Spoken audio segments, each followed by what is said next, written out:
other stories.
Good morning, we are already in the mood of the screening exercise. The two of the screening getting set for it.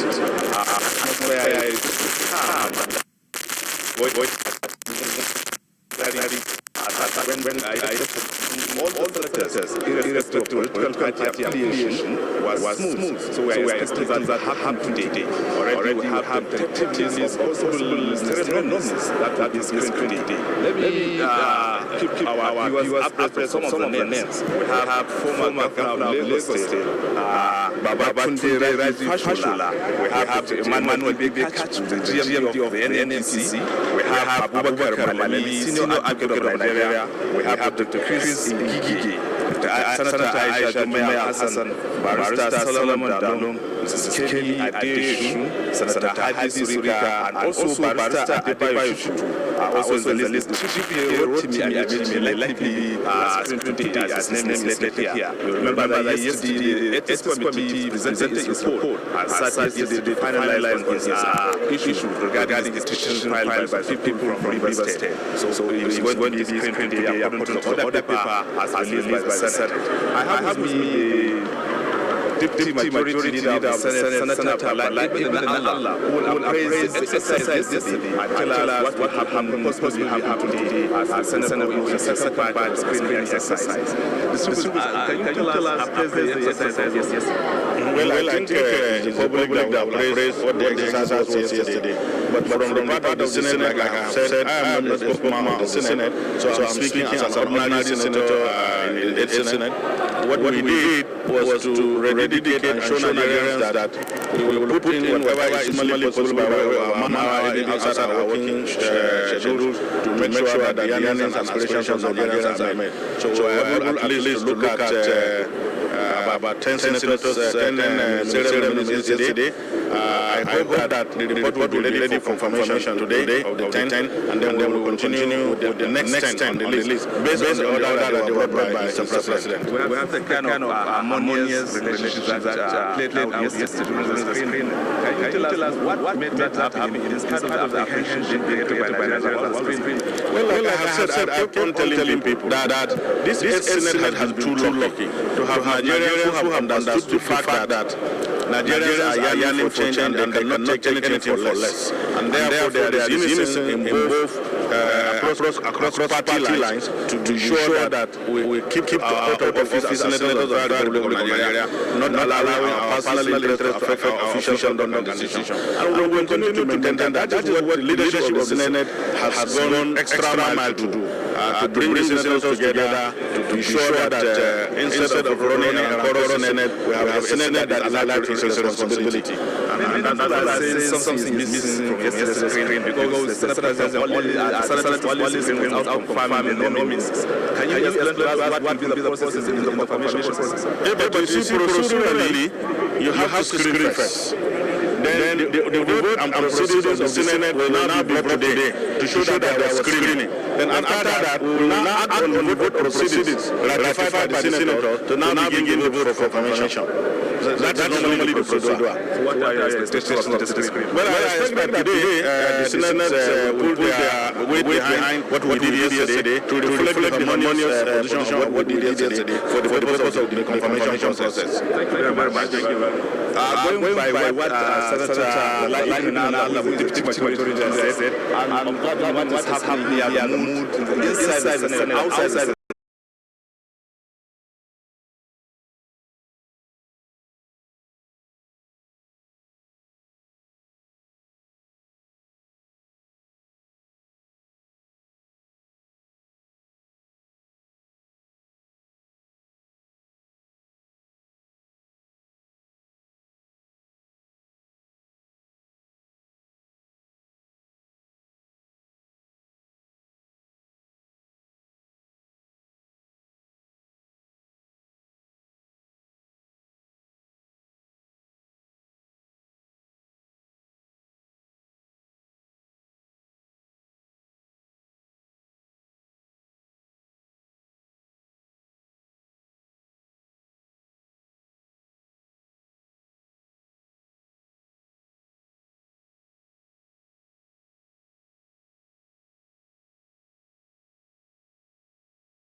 just love and charity one another.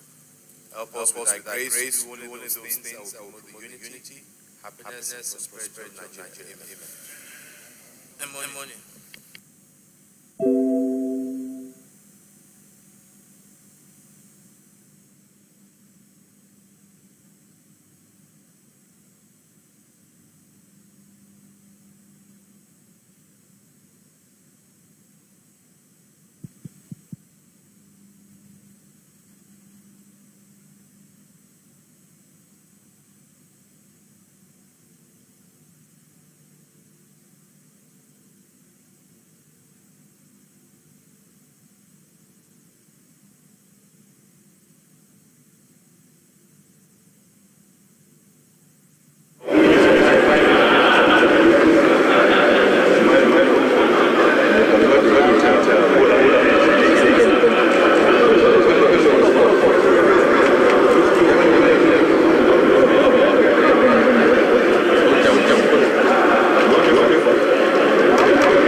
Good morning once again, and welcome to today's live transmission of the NTA from the National Assembly. Today, Wednesday, the 14th of October 2015. My name is Abubakar. Like I said, yet again, we're going to be beaming to live proceedings from the Senate of the Federal Republic. It is the second day of the ministerial confirmation process of the Senate of the Federal Republic of President Muhammad Buhari's ministerial nominees. Yesterday, the first day, Tuesday, 10th of October 2015, Senators screened 10 ministerial nominees. Today, we are expecting that they have already slated 10 other nominees for screening. This includes Mr. Babakundera Fashola, former executive governor of Lagos State, Dr. Emmanuel Kachikwu, Group Managing Director of NNPC, Abubakar Malami from Kemi State, Dr. and Senator Chris Ngige, former executive governor of Anambra State, Senator Aisha, Jummai, Alhassan, a former senator and former gubernatorial candidate of the FDC in Taraba State, and Dalong from Plateau State, Mrs. Kemi, Adeosun, former State Commissioner, and Senator Hadi Sirika, who until June 2020 was serving senator, and of course the ninth nominee is Barrister Aisha, and the 10th nominee is former executive governor of Lagos State, Rotimi. These are the 10 ministerial nominees slated to be considered and screened today by the Senate of the Federal Republic. But for now, they are in an executive session, and we will wait until the Senate reopens plenary before we will also come to life. For now, let's go back to the schedule program of the NTA, and the moment Senate reconvenes plenary, we will come back to you, and they will come to us so that we will show you and bring to you live deliberations from the Senate of the Federal Republic.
Ministerial confirmation process.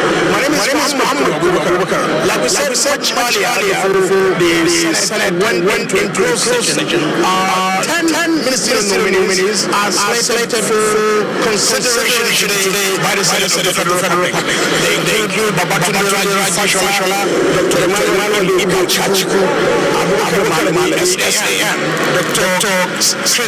Ngige, Senator Aisha, Jummai, Alhassan, Barrister Solomon Dalong, Mrs. Kemi, Adeosun, Senator Hadi, Sirika, Barrister Aisha, and Kemi, Rotimi, Amechi. Like we said much earlier when we opened the Senate and it was open and yet again went into closed session. What did they discuss? What went on? What was the problem? Here is Chairman of the Committee of the State, Senator Malami, tell us.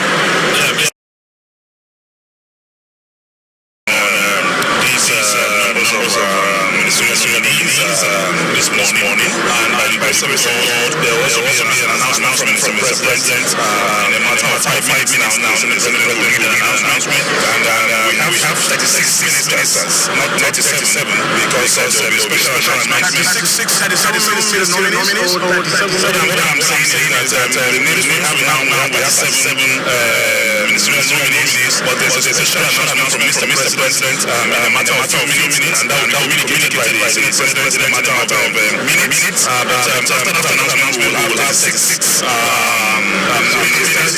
nominees, meaning one from each state of the Federal Federation. And the exercise will commence after that announcement in another 10 minutes. We are going to start in the order read by Abubakar, and I want to assure Nigerians that we also agreed that as a Senate we will improve on whatever we have done yesterday, because this is a Senate that believes in the young and aspirations of Nigerians. I've said again and again that the Senate is about the people. First agenda, the people. Second agenda, the people. Third agenda, the people. Is a responsible.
Distinguished senators, we're almost set. Please take your seats.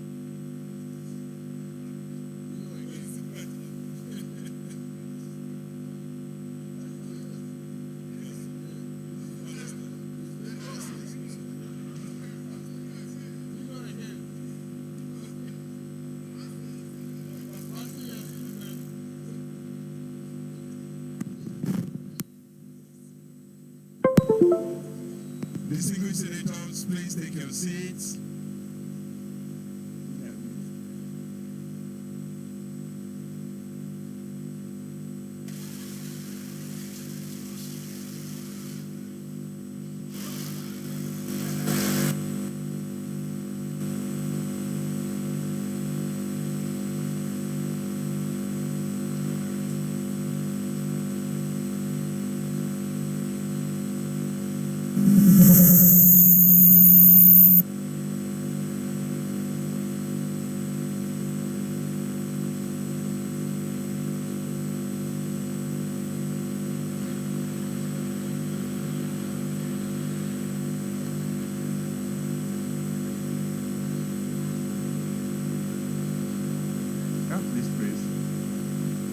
Can we have some order, please? Order! Can we have some order in the gallery, please?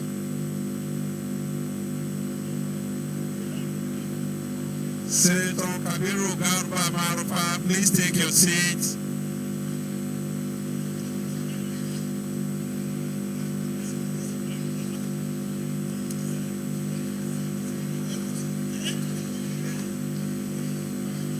Order! Sergeant at Arms, could you make sure there's orderliness in the gallery, please?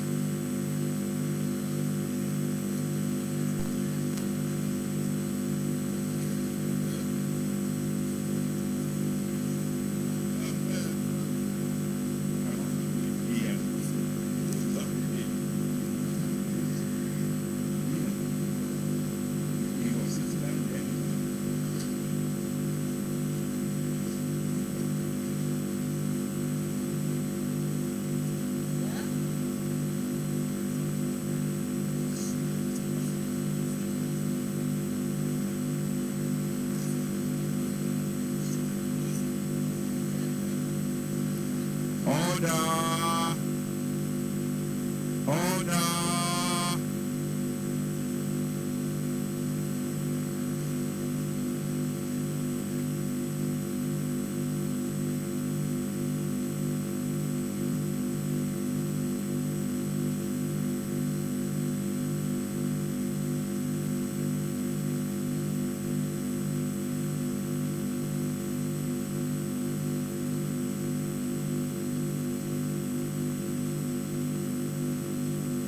Chief Whip of the Senate. Order, please. Order, please. Senator Kabiru Gaya, you are the only one we're waiting for. Excellency Senator Kabiru Gaya, elder statesman, you're welcome.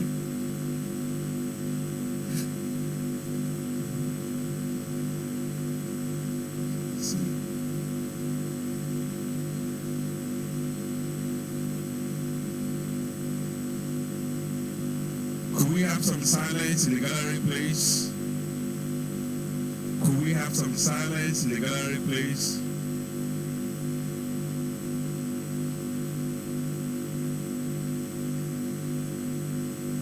Mr. President, sir, we will start the chamber. Today, dear, God bless you as you walk and take your seat.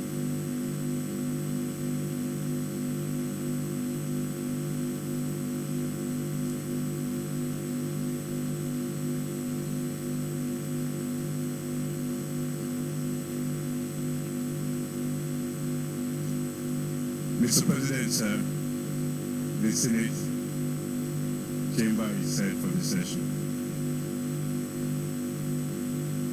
Thank you, Chief Whip of the Senate. The Senate, in a closed-door session, deliberated on issues Senate in a closed-door session review the progress of the screening exercises and other matters regarding the smooth running and function of the Senate. This is a true reflection of what transpired in the closed-door session. Votes and proceedings. Votes and proceedings of Tuesday, 13 October 2015. Page 153. Page 154.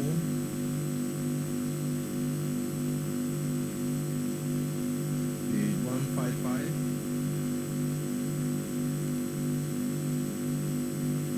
Page 156. 157, 158, 159. Senator Kemi.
Distinguished colleagues, those in favor that the votes and proceedings of Tuesday, 13 October 2015 be approved, say aye. Those against, say nay. The ayes have it. Votes and proceedings Tuesday, 13 October 2015 is hereby approved.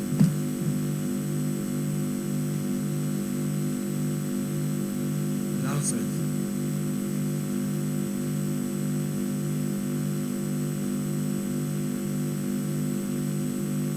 Letter from Mr. President. Dear distinguished Senate President, withdrawal of the ministerial nominee.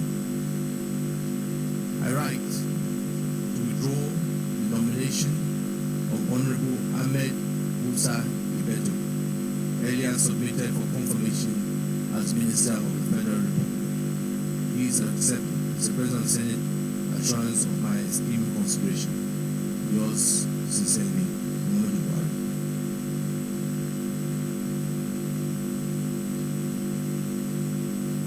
announcement.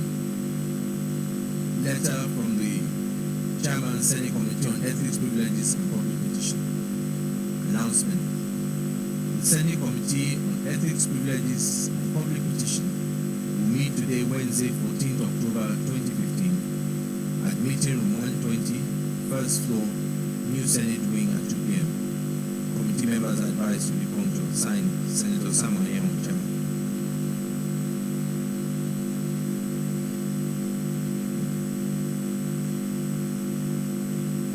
Letter from Senator Sanugudi, Christian Legislature Fellowship International, National Prayer Breakfast. The Christian Legislature Fellowship International will be holding our annual National Prayer Breakfast 22nd October 2015, 7 a.m.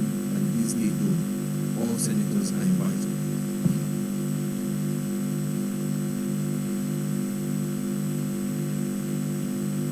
Leader of the Senate. Point of order, Senator Foster.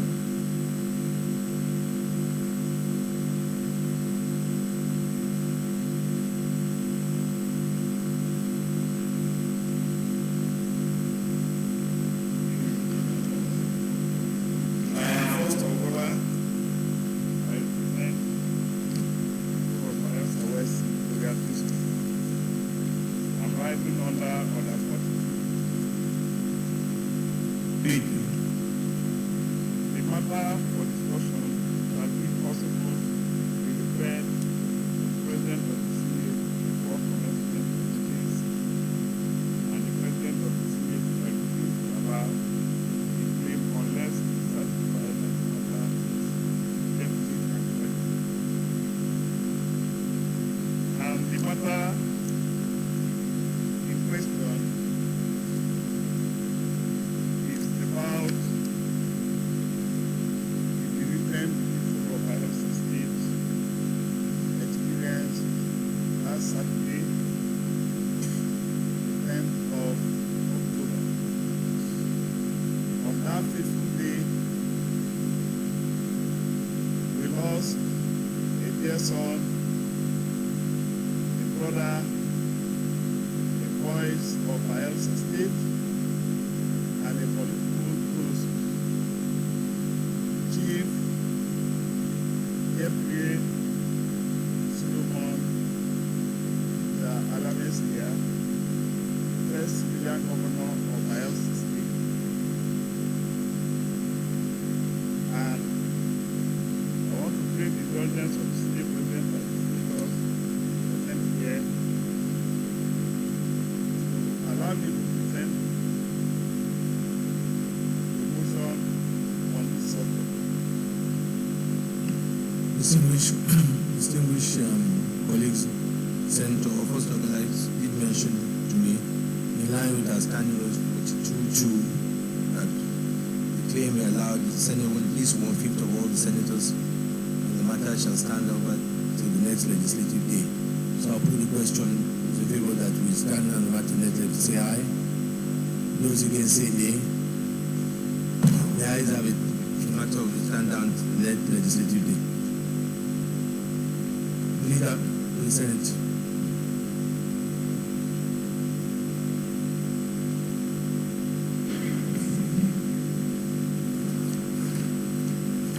Mr. President, distinguished colleagues, the first business of the day is the presentation of a bill standing in the name of Senator Matthew Olobi on the Microfinance Bill 2015. Mr. President, you may wish to invite the clerk of the Senate to read the short title of the bill. Clerk of the Senate. Mr. President, distinguished senators, Microfinance Bill 2015, SB 57, first reading. Microfinance Bill 2015 SB 57, first reading taken. Leader of the Senate. Mr. President, distinguished colleagues, the second business of the day is the presentation of the bill standing in the name of distinguished Senator Philip Abuja on the Abuja Metropolitan Management Council Establishment etc. Bill 2015. Mr. President, you may wish to invite the clerk of the Senate to read the title. Clerk of the Senate. Mr. President, distinguished senators, Abuja Metropolitan Management Council Establishment etc. Bill 2015, SB 58, first reading. Abuja Metropolitan Management Council Establishment etc. Bill 2015 SB 58, first reading taken. Leader of the Senate. Mr. President, distinguished colleagues, the third business of the day is presentation of a bill standing in the name of distinguished Senator T.A. Odi on the Nigerian Investment Promotion Council Act Repeal and Reenactment Bill 2015. Mr. President, you may wish to invite the clerk of the Senate to read the short title of the bill. Clerk of the Senate. Mr. President, distinguished senators, Nigeria Investment Promotion Council Act Cap 9117/2004, Repeal and Reenactment Bill 2015, SB 72, first reading. Nigerian Investment Promotion Council Act Cap N117/2004, Repeal and Reenactment Act Bill 215 SB 72, first reading taken. Leader of the Senate. Mr. President, distinguished colleagues, the fourth business of the day is the presentation of a bill standing in the name of distinguished Senator Joshua Darie on the Finance, Control and Management Act number 33, 1958, Bill and Reenactment Bill 2015. Mr. President, you may wish to invite the clerk of the Senate to read the short title of the bill.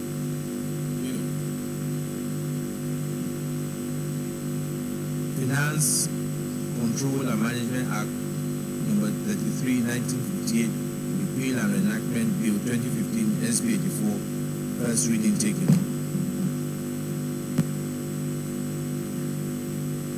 Leader of the Senate.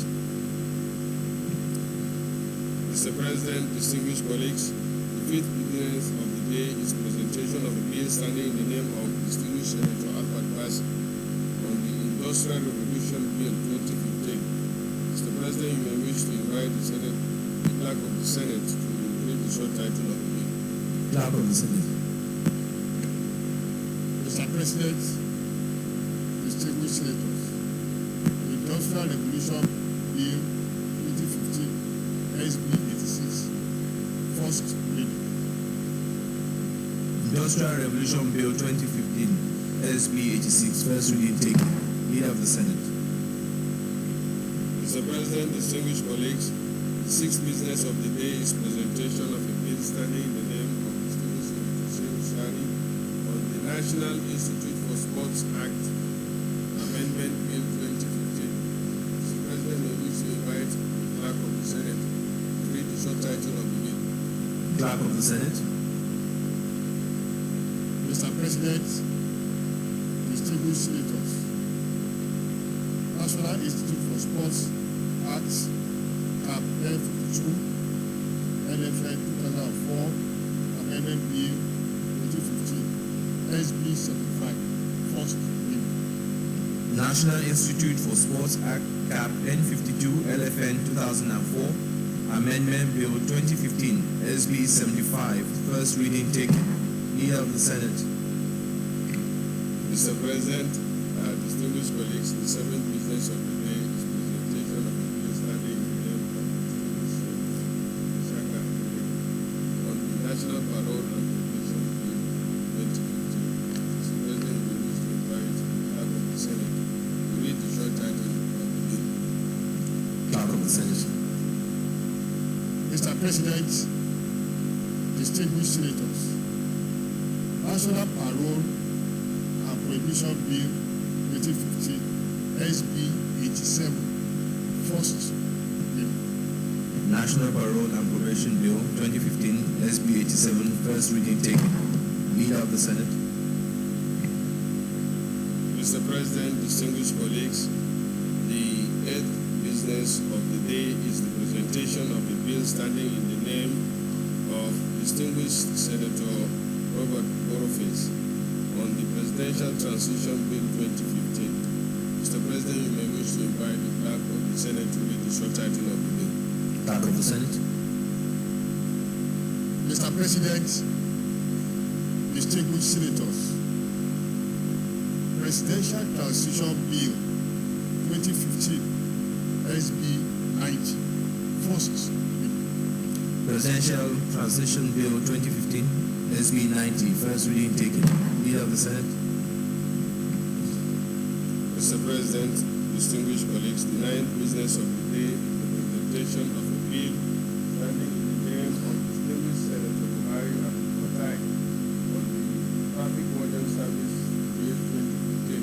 Mr. President, you may wish to invite the clerk of the Senate to read the short title of the bill. Clerk of the Senate. Mr. President, distinguished senators, Traffic Warden Service Bill 2015, SB 99, first reading. Traffic Warden Service Bill 2015, SB 99, first reading taken. Leader of the Senate. Mr. President, distinguished colleagues, the first order of the day is the consideration of the report on the Committee on Ethics, Privileges and Public Partition on the alleging cases of fraud against Right Honorable Ngige. Mr. President, Samuel Anyanwu to move the motion for the Senate to consider the report of the committee. Senator Sam Anyanwu. Mr. President, distinguished colleagues, my name is Senator Samuel Anyanwu, I represent North East State. Mr. President, you agreed with me that yesterday you had already announcement about the meeting members. I wish we should start at 2 o'clock. At 2 o'clock, members were still but once there's a report, it's only the chairman that have to be. So we are not ready with the report. Chairman, I can see the announcement you've already set a meeting Exactly. for today. Exactly. Oh, you can ensure that the report will be ready by, if you need today, make sure the report is ready by tomorrow. Leader of the Senate.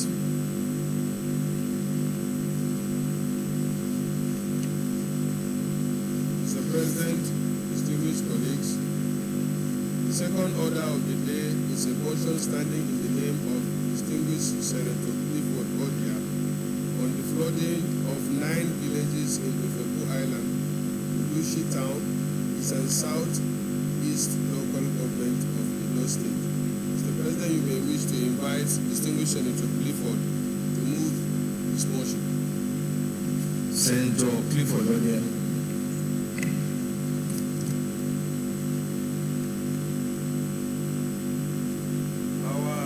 Amiable Senate President, distinguished colleagues, my name is Senator Engineer Clifford Odia, representing Edo Central Secretary. I rise to propose motion in respect of the flooding of 9 villages in the southern Kachikwu Island. The Senate knows the serious concern violent flood occasioned by torrential rainfall which culminated the spilling over of River Niger beyond its bank and rendered hundreds of residents of Initial Town in Aisha Southeast local government in Edo State homeless. The Senate observes that the flood swept through and enveloped farmland, submerged houses in their hundreds, sacked motor parks, schools, stores, marketplaces, and other commercial centers, thereby making lives miserable for the people of the community. The Senate knows also that as a result of the mentioned flood, business activities have declared to a halt as thousands of displaced residents have resorted to using canoes to move from one part of the town to another, carrying their belongings to safer ground. Niger Bank Primary School is also at the verge of being swept away. The Senate further knows that the flood has completely paralyzed every form of human activities in the town, occasioned by loss of business and profits, stalled educational activities, as children are being stopped from attending schools for fear of being swept away by the violent flood, even as the mass exodus of surplus water is closing in on the remaining surviving houses and farms. The Senate recalls that a similar upsurge of flood within the Lushi environs permeated the length and breadth of the entire community in 2012, by raging homes, farmlands, marketplaces, stores, and motor parks, and rendering human activities impossible. Consequent upon the ugly incident, the federal government in 2012 promised to build a resettlement center to alleviate the plight of residents of the town. The Senate recalls further that despite several promises to build the resettlement center, government is yet to deliver on its promise to put people in the town. The Senate, cognizant of the fact that the sacrosanct mandate of the Senate is to ensure welfare and good governance of the people of the Federal Republic of Nigeria, as entrenched in Section 14 in Section 14(2) of the Constitution of the Federal Republic of Nigeria, 1999 as amended. In order to forestall a recurrence of this ugly situation, it is imperative to take urgent steps to curb the menace by directing the appropriate government agencies to take action.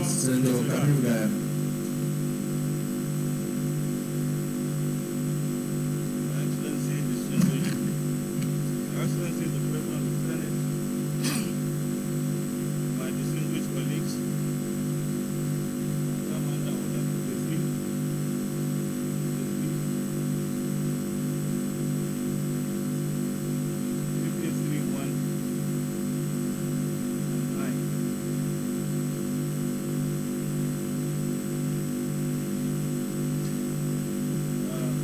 one that the Senator does not need to speak.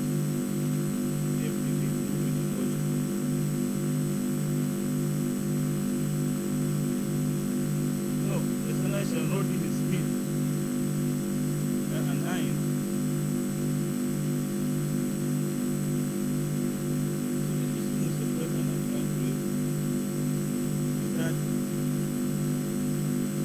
the Senator desiring to speak shall raise his hand to raise and speak. All upon shall rise and address the submission to the President of the Senate or the Chairman.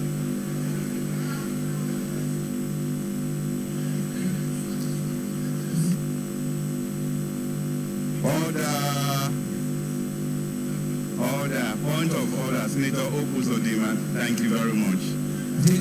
You have not done this. I have an observation, Mr. President. That's why I said I wanted But to the speak. point of order. That's why I wanted to speak. You know, we started screening the ministers yesterday. I will stay until 6 o'clock in the evening. And all these motions can wait until after screening of the ministers. So we can defer our motions and then discuss the issue of the ministers. Then later the motion will come up. This motion is on flood. We have discussed the issue of flood. So let us save the time. Nigerians are waiting for us. So let's save the time and discuss the issue of the ministers, please. Thank you, sir. Senator, order. When you first came on 53-1, then I think after 53-1, you went to observation. Then after that, you went to the issue of the motion. I think it's already in the other papers, and even yesterday, we did take one motion, and we all agreed that it would be a short contribution. So in line of that, I got to rule you out of order. Send order. Please take note of the time. I want to thank you most sincerely as our Senate President and my dear colleagues. The Senate accordingly resolved to set up another committee to visit Ngige down to assess the level of damage caused by the flood with a view to making appropriate recommendation to the Senate. 2. Urge the National Emergency Management Agency to send relief material to the victims. And 3. Urge the federal government to assist Edo State government in finding a lasting solution to the ecological challenge and build a resettlement center to alleviate the suffering of the residents of the Ngige community. The Senate President, distinguished colleagues, you can see that these communities are actually in pain. And destiny beckons on us today to show love and care to this community. This with the Senate President, our colleagues, and so more.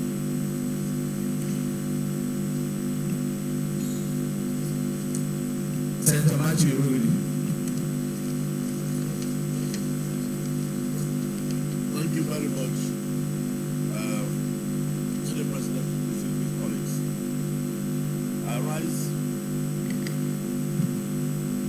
rise to second this motion on the strength of my knowledge of this ugly incident that becoming the cause of community pollution. Mr. President, distinguished colleagues, I think the issue of fraud has become incessant in this country. Living in this trail each time it occurs. Stories of woe with our people. The issue community is know all over this country, particularly those of us who are from Edo State, as a rice-producing community. You can imagine what that one has left us with. So, Mr. President, please, with these prayers that have been made, I want to say, on the strength of this motion, maximum support has to be given so that we'll be able to ameliorate the comments of the people as quickly as possible. I so second. Thank you, Mr. President. Thank you, distinguished senator. We now go to the prayers. Prayer 1, to set up an ad hoc committee to visit Ilushi town to assess the level of damage caused by the flood, with a view to making appropriate recommendation to the Senate. Those in favor of prayer 1 say aye. Aye. Those against say nay. The nays have it. Prayer 2, urge the National Emergency Agency to send their relief materials to the victims. Those in favor of prayer 2 say aye. Aye. Those against say nay. The ayes have it. Prayer 3, urge the federal government to assist Edo State government in finding lasting solution to ecological challenge and build a resettlement center to alleviate the sufferings of residents of the Ilushi community. Those in favor of prayer 3 say aye. Aye. Those against say nay. The nays have it. Thank you very much. Leader of the Senate. Leader of the Senate.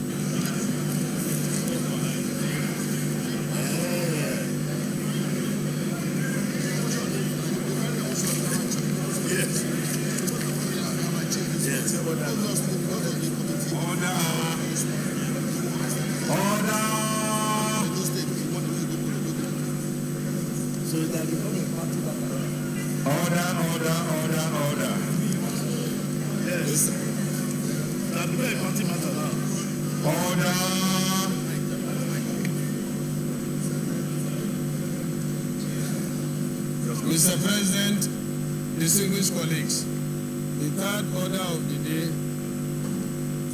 is a motion requesting the Senate to resume the screening of persons listed on the order paper as ministers of the government of the Federal Republic of Nigeria in accordance to Section 147(2) of the 1999 Constitution as amended. The names include 1. Babatunde Raji Fashola, 2. Dr. Emmanuel Ibe Kachikwu, 3. Abubakar Malami San, 4. Dr. Senator Chris Ngige, 5. Senator Aisha Jummai Alhassan, 6. Barrister Solomon Dalong, 7. Mrs. Kemi Adeosun, 8. Senator Hadi Sirika, 9. Barrister Adeosun, and 10, Honorable Chimi Amechi. Mr. President, distinguished colleagues, you may recall that the Senate concluded the screening of 10 nominees for the ministerial appointment yesterday, Tuesday, 13th October 2015. Senate will now resume the screening of the remaining nominees. Mr. President, distinguished colleagues, in order to carry out this exercise and in conformity with our Standing Order 17 law privileges, I will move 2 motions. First, I move that the Senate do resolve into the Committee of the Whole to conduct the confirmation hearing. Second? Mr. President, thank you very much. Mr. President, I wish to second the motion that we revert into the Committee of the Whole to consider the ministerial nominees as presented on the order paper for today. I so second, Mr. President. Those in support of the motion that the Senate do resolve in Committee of Vote to consider the ministerial nominees as presented on the order paper say aye. Those against say nay. The ayes have it. Mr. President, distinguished colleagues, I also move that the Senate do admit the nominees and the special advisor to the President and of course the great parties, officials onto the Senate chamber for the confirmation hearing.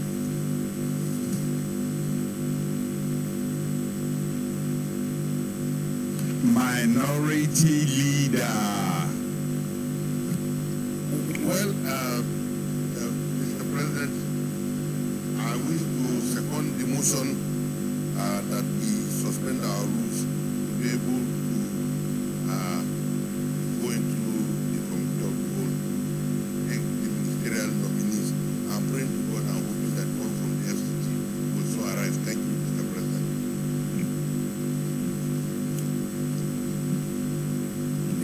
First of the Senate is hereby resolved, motions is hereby resolved into the committee of the whole. First rule on that. The second motion before us is that the Senate to admit nominees along as the special advisor of the President of the National Assembly into the Senate chambers and the chairman of a great party. Those in favor of this motion say aye. Those against say nay. The ayes have it. We have resolved in the committee of the whole.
Processes can be carried out. In this committee of the whole, the Senate President is now chairman of the entire Senate session.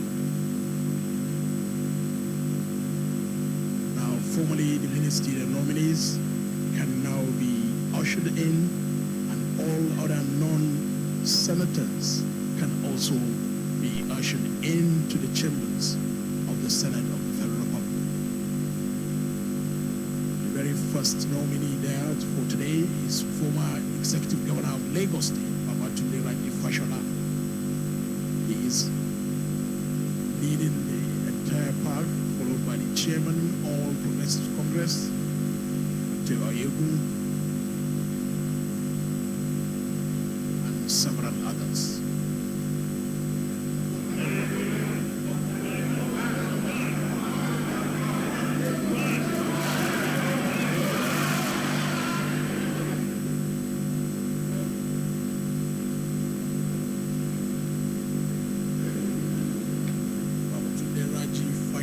Senior advocate of Nigeria, was born on June 28, 1963 in Lagos. He is the immediate past governor of Lagos State. He attended Branch Freeman High School, Lagos, Government College, Lagos, University of Benin, where he graduated with a Bachelor of Laws, LLB, honors degree in 1987. He was called to the Nigerian bar as a solicitor and advocate of the Supreme Court of Nigeria in November 1988.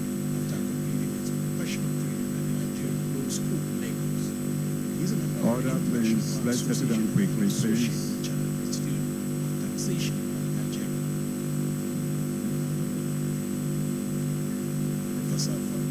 Please take your seat quickly. Mr.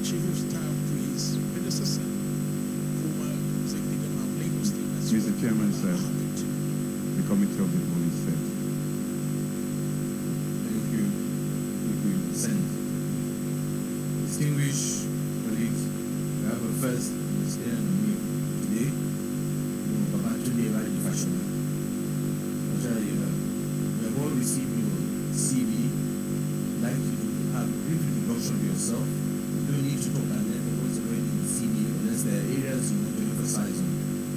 has been seen that has been left out, and then we want to bring it to our notice.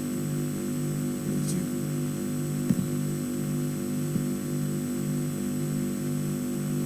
The President of the Senate, Excellency Deputy President of the Senate, leaders of the Senate, distinguished senators, ladies and gentlemen. My name is Babatunde Raji Fashola. I am a legal practitioner, a Nigerian by birth, and a senior advocate of Nigeria. I am 52 years old, and except perhaps to state my name for the record, I don't think that there is anything I can usefully add to my CV.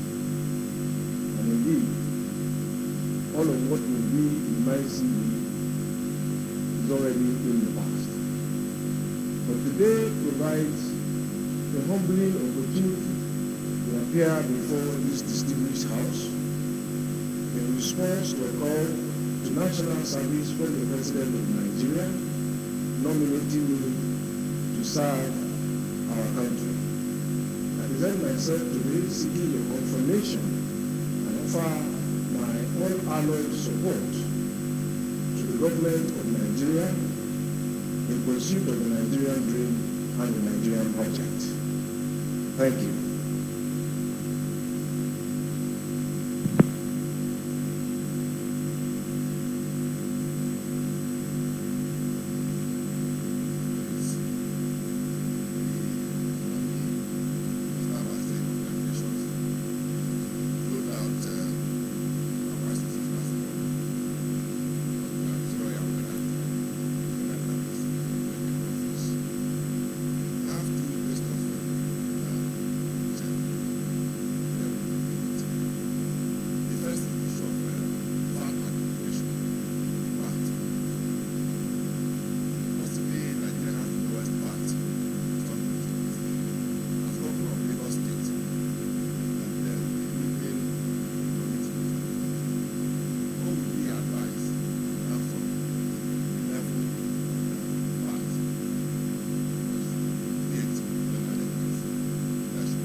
Mazi Bauchino.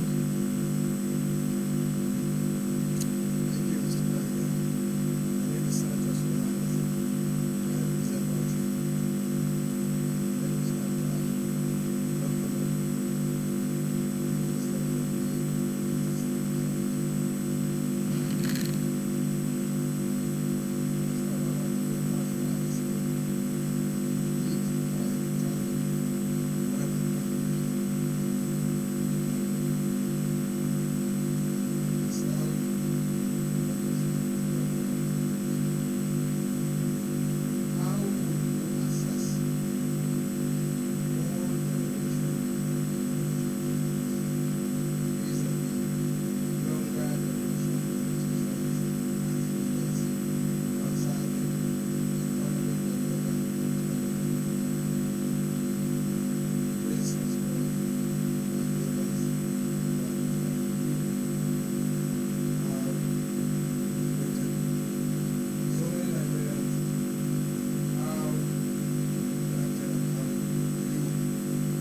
Mr. Nominee, I have just two questions for you, very simple questions.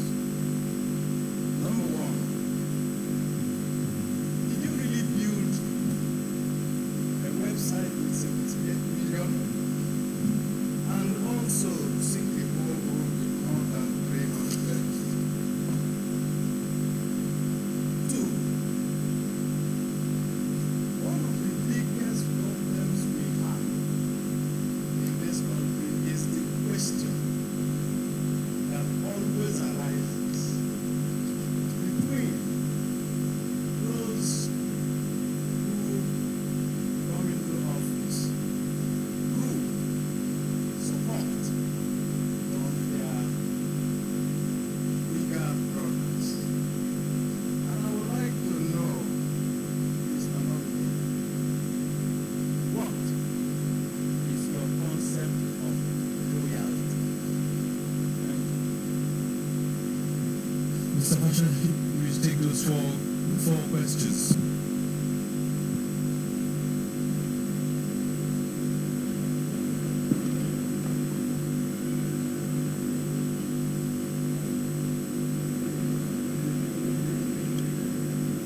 I will start in the order in which the questions were presented. And to say first, in line with all of the work that took place in Lagos, to say generally that I could not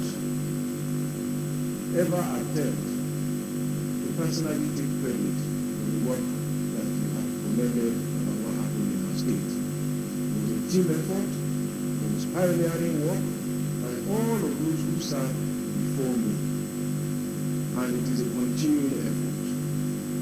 And so, it would be extremely inappropriate and immodest of me, and indeed they wouldn't let me if I attempted to appropriate personal responsibility for all of what happened.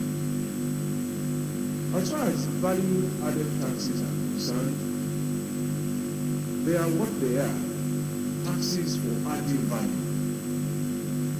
And so, they are first taxes that generally seek to stimulate production, improve economic activity, and so on and so forth. So those who benefit from it must essentially contribute to it. Secondly, because it is a form of consumption tax, we must also understand that there are limitations to how vast its application should be. generally food items, baby things, and all of those things are excluded from it. And in the main, many economies have used it to, as it were, redistribute incomes and reduce inequality by taking more from those who consume high-end products, luxury products. So, specifically to the question, I don't have scientific basis to say today that there is an argument for increasing the value-added tax. And I think before we decide to increase taxes, we must first optimize the capacity to collect what is in place. One of the things we did in Lagos was to increase the number of people who were contributing to the Commonwealth instead of seeking to increase the number of taxes that we levy. And so, between 2007 and 2015, the number of people who were paying taxes grew from 500,000, who were bearing the burden of the whole state, to 5 million. But our numbers show, in the population of about 21 million, that there were 9 million plus or minus people earning income in the state. So there is still scope for collection of taxes for close to at least 4 more million people. In that sense, the burden of managing the state becomes lighter when the responsibility is shared and spread. So I think first, before we decide whether we are taking up the VAT or we are reducing it, is look at where we are today and what mechanisms we can use to stimulate collection. Today, online technology is a very versatile tool for tax remittance, for payment and settlement of bills. How we migrate to those platforms very quickly for government work and all of those will probably help in that sense. Because one of the disincentives that we saw initially, as successful as it was, asking people to go to a bank to pay because we wanted to reduce interference of public servants with cash helped. But after a time, it became cumbersome, and we had to look for new ways in which to encourage them to make payment cost effective and also comfortable.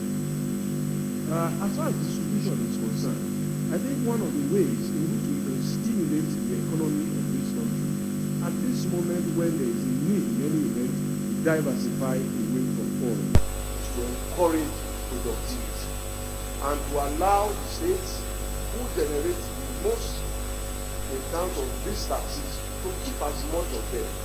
Competition has always been known to stimulate productivity. And as much as I can say that I haven't probably traveled all of the 36 states of Nigeria, the knowledge and information available suggests to me very clearly that there is no state in this country that is unable to undertake some form of productive activity. Whether it is from milling rice in the most rural areas, whether it is processing cocoa, whether it is timber processing. So those kind of multiplier activities support the growth of industries and are capable of happening across the nation. Yes, some states may be disadvantaged in terms of their level of development, but until we are in a position to say, let us make tough choices, let us encourage this to happen because of tomorrow, rather than seeing today, the incentive to produce will not be there. As far as security is concerned, that is the primary purpose of every government. It is the purpose for which government exists, to protect the citizens and their assets. And it is the perfect job that any government can have. It is a challenge that leaders across the world are facing. Terrorism, youthful gangs, cults, and so on and so forth. So, my attitude was to see criminals as my competitor. And in a competition, my desire was to win. And to use my resources to outspend the competition, outthink the competition, and outmaneuver the competition. But our risks are different. As a governor, my job was to ensure that nobody died. My job was to ensure that nobody robbed. So I had no margin for error. Every citizen that was robbed, I had failed that citizen. So I had to be right every time. The criminal had to be right only once. But even when the criminals were right, what was important was to demonstrate to our citizens that we weren't without solutions. And many of the incidents that happened were able to resolve, bring the criminals to justice, and that put a lot of confidence in the system. Now, this was an architecture that we didn't own. It was a federal government architecture, a federal police. But at the time, they operated without enough guns. They operated without enough uniforms. They operated without protective vests. And they operated sometimes without vehicles to even respond. And where there were vehicles, there was no fuel.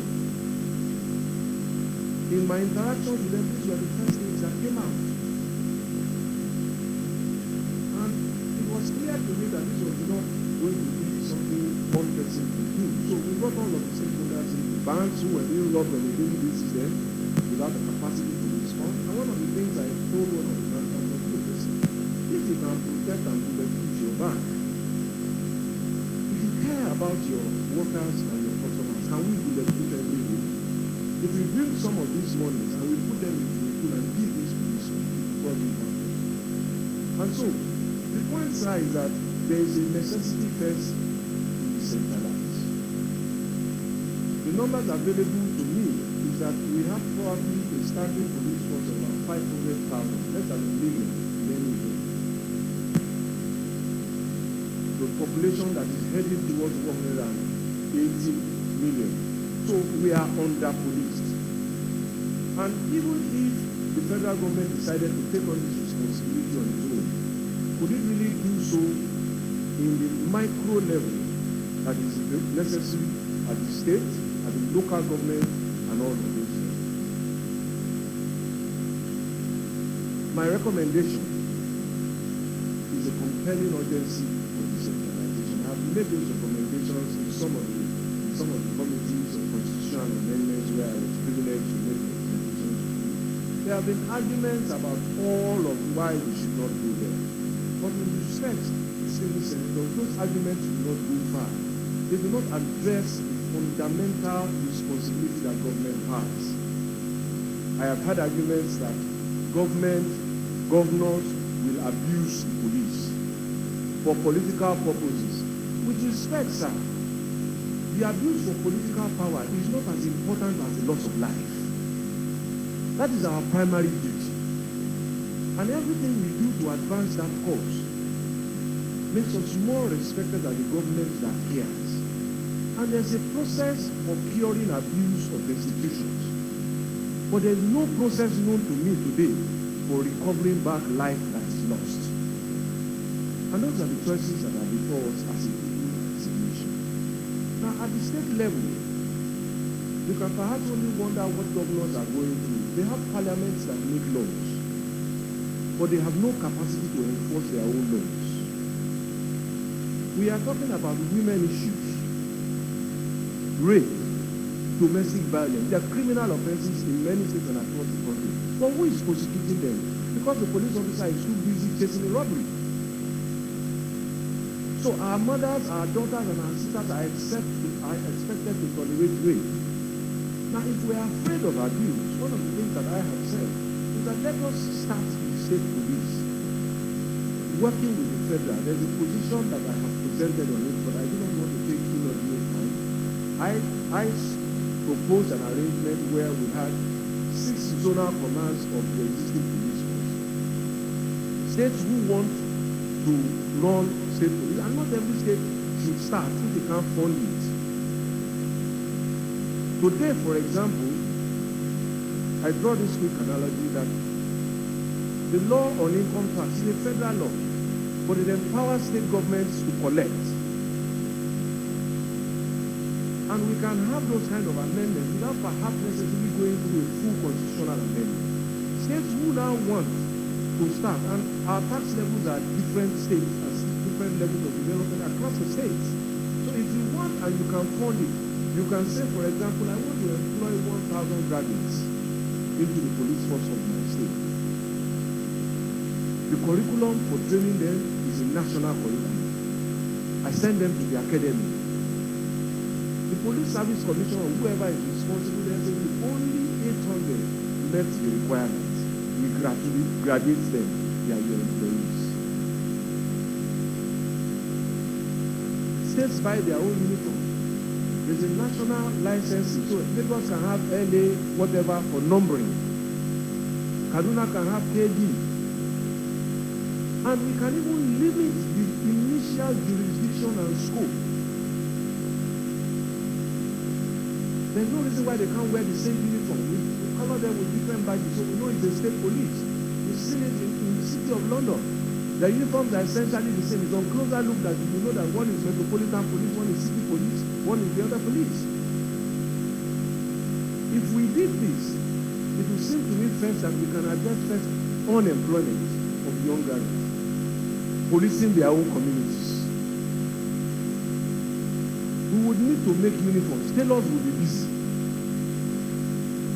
Buttons will sell, boots, and so on and so forth. We can then even limit the jurisdiction if we are so afraid that state police can start with things like domestic violence, rape. I don't know the last time any serious conviction for rape was made in any of our high courts. But there are issues that affect our mothers and our children. Traffic, sanitation, the fundamentals to our well-being and our longevity is not the number of hospitals that we have. It's wellness, living healthy. Oh, these are things that police can deal with and each state will progress at its own pace. So I recommend that we decentralize, and I will go quickly to Senator Bernardi's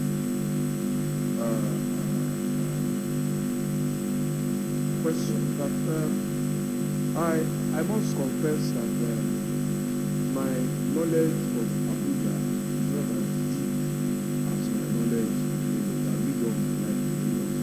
So the privilege to leave the government of Lagos became added knowledge. But life is a continuous process of learning. I think one must salute first the vision of the founders to conceptualize the new capital of Nigeria, even though it was hard at the time, because there are standing issues about the role of Lagos in terms of support. But I think Abuja is about twice the size of Lagos, almost 8,000 square kilometers, and the last census, I think, was recorded Abuja as about under 1 million. I'm sure these numbers, even if Abuja was 2 million people sitting, the question is how many millions of people come in every year. And in deciding what to do about Abuja, those are the real issues. First, getting a hold of its resources and its assets, knowing its districts and their problems. I know a few of them. I know Yaya, I know Ngige, I know Galdi, I know Metama, of course, and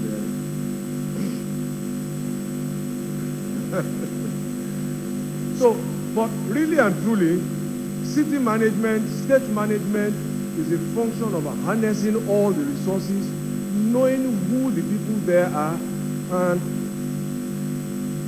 convincing them, sharing with them what the thoughts are. The master plan itself may perhaps need to be reviewed, and that is the interesting thing about plans.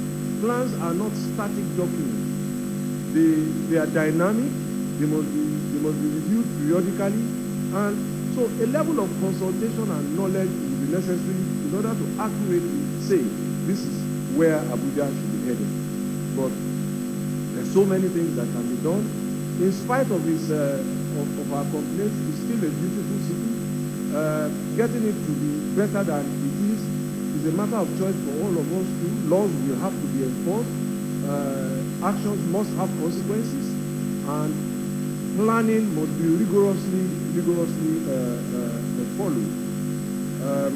And in all of this also, as we do that, recognizing the need to include people who live on the fringes of society. Even as a people, we depend on a lot of support staff, drivers, cooks, and so on. Do we build in our houses to accommodate them, or do they live in satellite and unplanned towns close to us so that they can get to us to come and serve? Those are issues that planning, I think, will help to do. Distinguished Senator Nazir, you asked me about old politicians and young politicians and how they relate to economic development. I think the sum total of every nation is its people, really. And the more elderly ones clearly are the more matured ones. They are our guides and compass for life. And in the way that children see life through the mirror of their parents, they must guide the process. They must lead, and no matter how hard really we try, you could never discount the experience, the maturity, the counseling, and the guiding support of people who are older than us. In my own right now, as just a 52-year-old person, I am an old man as far as some people are concerned. So, we must continue to interface with them. And I would walk away from the tendency to condemn the level of our national development. I will walk away from that tendency. It's not something that appeals to me. Because in all of what we see, many of our leaders, many of our early politicians have done very defining things in the history of this country. Perhaps we expect too much sometimes from mortals who are supposed to act as our supermen and our superheroes. But I remarked to somebody yesterday that coming through the southern gate of this complex, I now have fuller appreciation of the work, the vision that it took to build it at the time that it was built.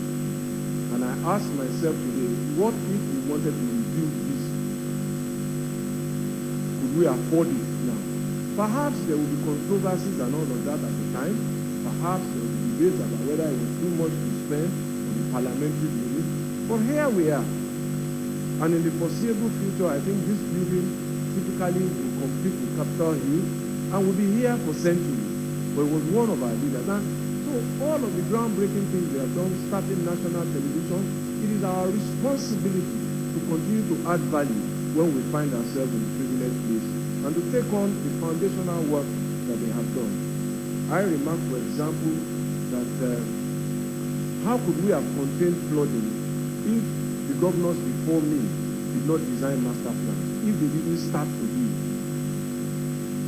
So we must take the whole together, and in the fullness of time, we will reach the desired level of development that we see. But I urge also that we must continue to see our glass as half full rather than as half empty.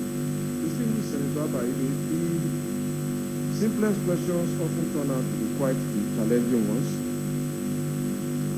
But let me say first that it raises the question about public understanding of the role of government, of the role of public servants, and some people have been surprised to learn that as governor of Lagos State, I don't know about it. I don't sign checks. None of my commissioners signs checks. I have never signed a check. I don't fix contract prices. It's an institutional process. The only training I have is that of a lawyer. But in order to execute a civil works project, we need the input of architects, we need the input of quantity surveyors, we need the input of structural engineers. There's a process, and we have consulting ministry. For civil works, it is Ministry of Works. For science and technology, it is Ministry of Science and Technology. For environmental drainage and so, it's a combination of Ministry of Environment and Works. Now, periodically, they do market surveys with the Ministry of Economic Planning, the statisticians there, and fix the price of every item, from biro to iron rod to cement. It is approved, and that is the benchmark price for government procurement. Nobody can award any contract over that benchmark. I don't sit in awards of contracts. There's a state tenders board, and later the procurement agency enacted by law. And immediately the law came into force, we dissolved the state tenders board and handed over. So throughout my tenure, I had been confronted from day one with the price of this and the price of that. And all I have always said that the realities are that when you design a road,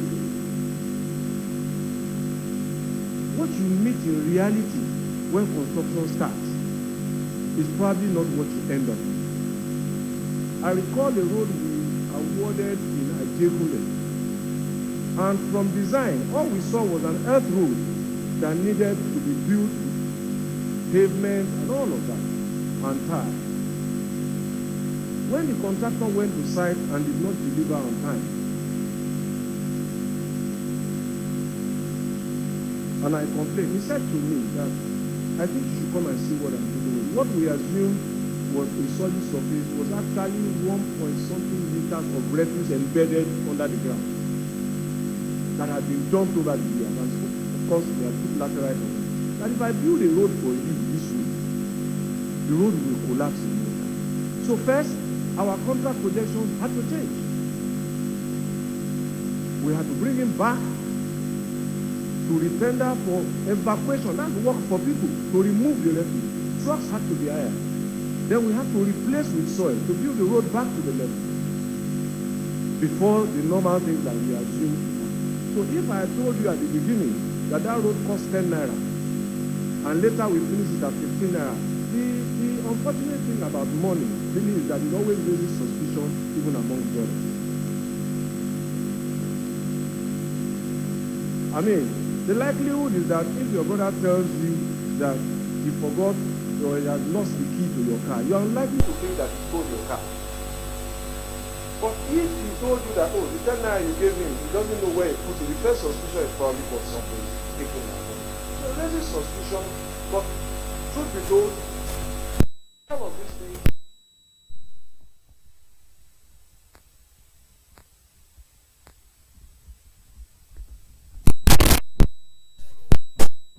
computers, technology, I have something to do my work.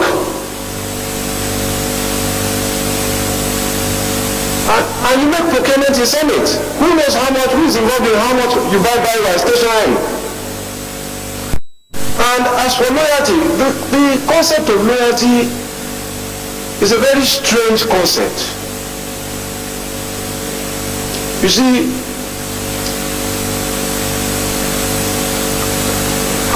I always say that when loyalty is to be tested,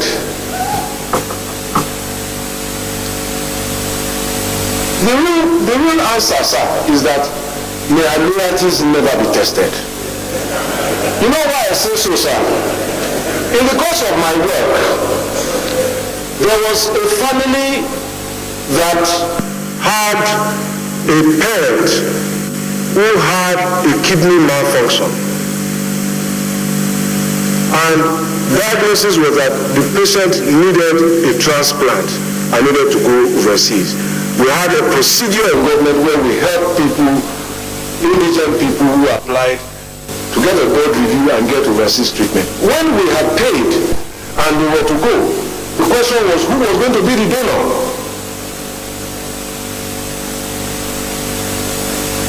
It turned out that the only matching kidneys were those of her two daughters. And none of them was willing to give a kidney for their mother. But that was their supreme test of loyalty.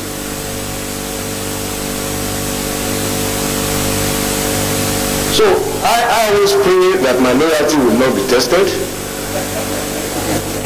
Because you do not know when loyalty is, you may have to take a bullet for somebody, for even your own child. And so perhaps we discuss it loosely, but in public life, I have remained loyal to causes that I have signed on to.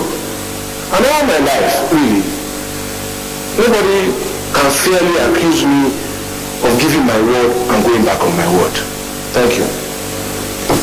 Senator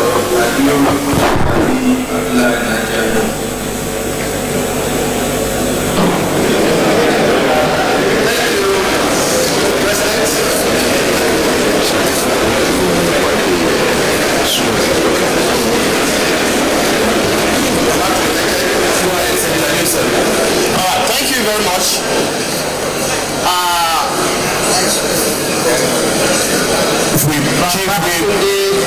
Raji Fashola, SAN. Order.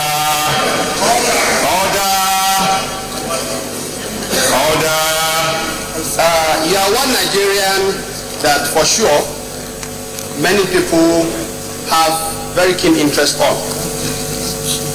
And this is rightly so because you govern one of the most populous states in this country.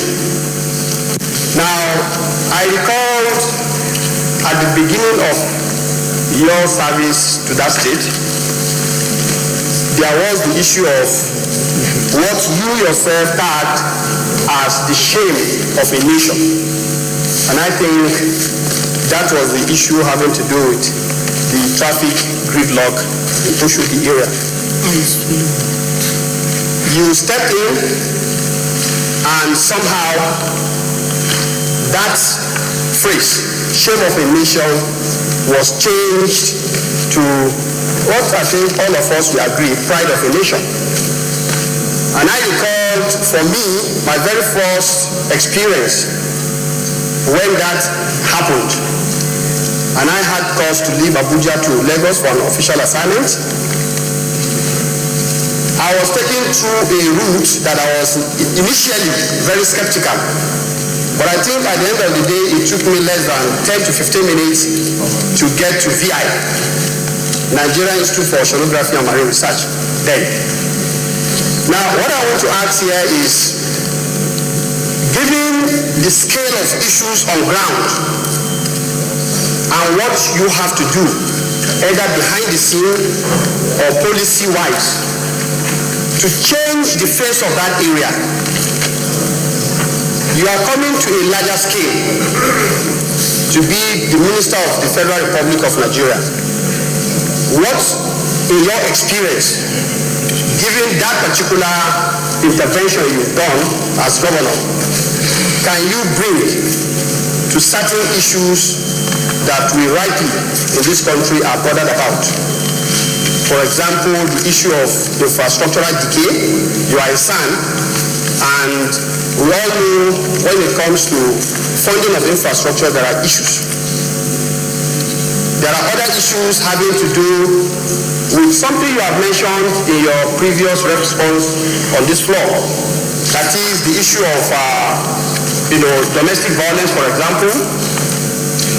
I want to tag all of this to how do we value life in Nigeria? Because we have situations where all manners of things happen, people die. Distinguished colleagues and distinguished Senator Aisha, I'd like to put the question. All right. So the question I want to ask here is, what will be your take on how we value the life of our citizens in this country, and what intervention do you think, given the change our party is promising Nigerians to bring with respect to this particular issue, the value of life in Nigeria? Thank you. Senator Usman Nafada, Gombe North. Thank you very much, Mr. Chairman. My name is Usman Bayero Nafada. I represent Gombe North. Mr. Nominee, let me also join my colleagues in congratulating you. And I have only one question. As a senior advocate of Nigeria, you may likely be posted to the Ministry of Justice. And our problem today, one of our problems, where corruption has gone deep in our system is Ministry of Justice, vis-a-vis the judgment dates. Year in, year out, judgment date is always filing. And if you look at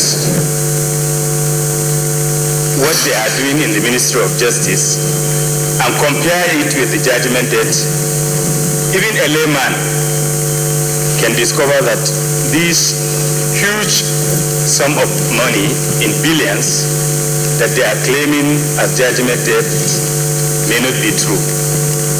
If you are posted there, how do you intend to handle that issue? Because it is a serious issue. Thank you very much. Senator Sanlego.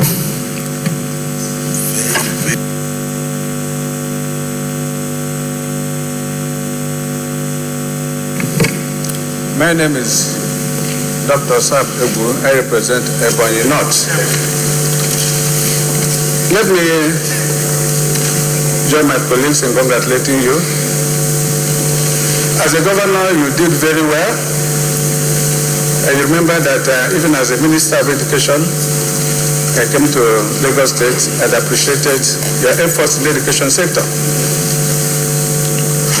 Now, as a Minister of the Federal Republic of Nigeria, considering the paucity of fund, the dwelling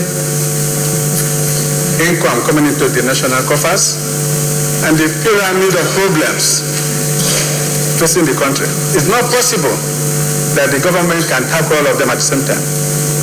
Considering your experience as a governor and a member of the Executive Council, Federal Executive Council, what would be your advice to the government in terms of prioritizing the areas of intervention? At least first 3 areas we think the government should face to make a maximum impact considering the paucity of fund. My second and last question is, as a governor of Lagos State, we are not just the governor of Lagos as a geographical entity, but as governor of the citizens that comprise Lagos State. Considering the plurality of this state, and again considering the fact that the constitution of this country emphasizes that the primary function of a government is the welfare, protection and security of its citizens.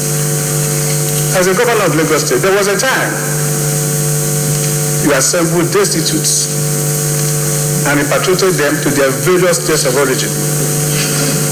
And that generated a lot of controversy. Can you please explain to us what must have informed your decision or your action, considering that you are a governor of the citizens, of the people of Lagos State, irrespective of their tribe or state of origin? Thank you very much.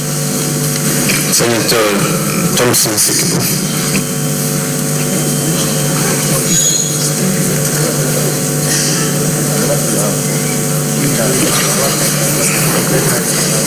Excellency Chairman, I am Senator George Thompson Sikibu, Rivers East Central District. As a nominee, I have so much interest in you. So much because I am one person who don't like going to Lagos because of what happened to me in 1989, 1990. I was in Lagos from the airport to the hotel I was to sleep and spend 6 hours. And from that period, I found it difficult to go to Lagos. But today, I go to Lagos regularly on weekends. Instead of staying in Abuja, why would I for what do you do there? Of course, you know what I go to do. Now, I've also keenly followed up your administration and I've observed so many things. I'm asking because whatever experience you got in that place will be transferred to the federal government, to the whole Nigeria, and then we improve upon it. I knew when you started with your government in Lagos State, your IGR was lower. When we concluded, it was huge. You may think the figure if you want, but what is the magic? What magic one did you apply?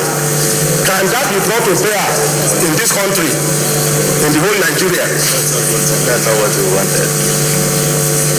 What are the steps? That is one.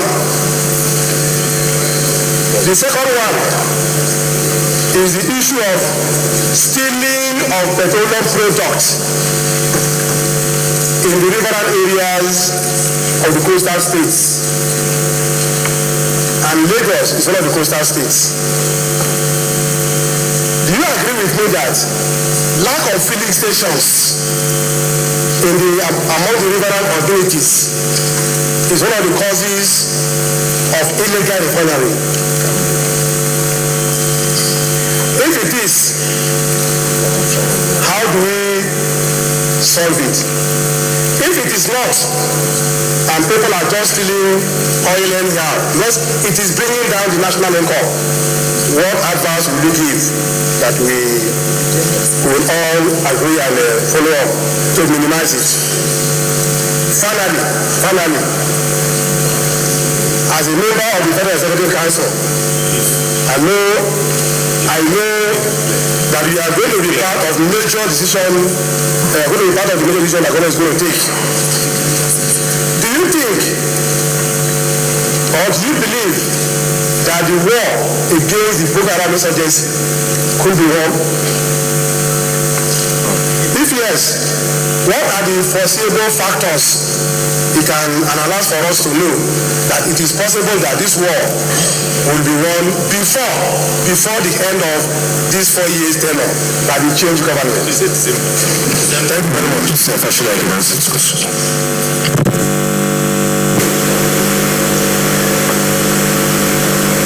The distinguished Senator Sano asked about Oshodi and what knowledge that can bring to bear in the development of Abuja and of course the nation. I think the thing to say simply is that we must decide for ourselves what quality of life we will accept.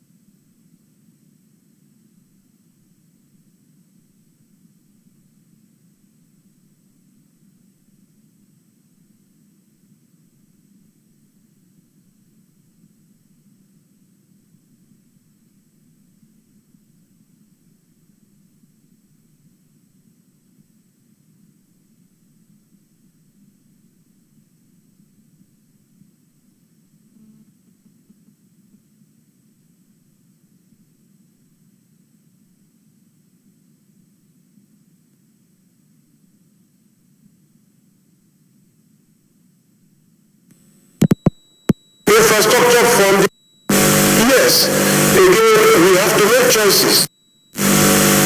Some of the choices will ultimately come before this house if we have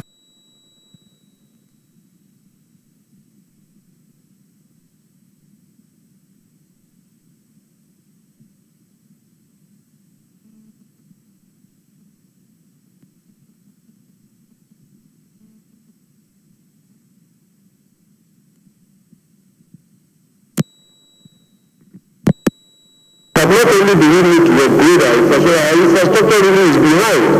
And every investment that we make in infrastructure really helps to grow the economy. As Senator Nakada asked about judgment debts, well, I'm not able to conclude that judgment debts grew either because of corruption or only because of this.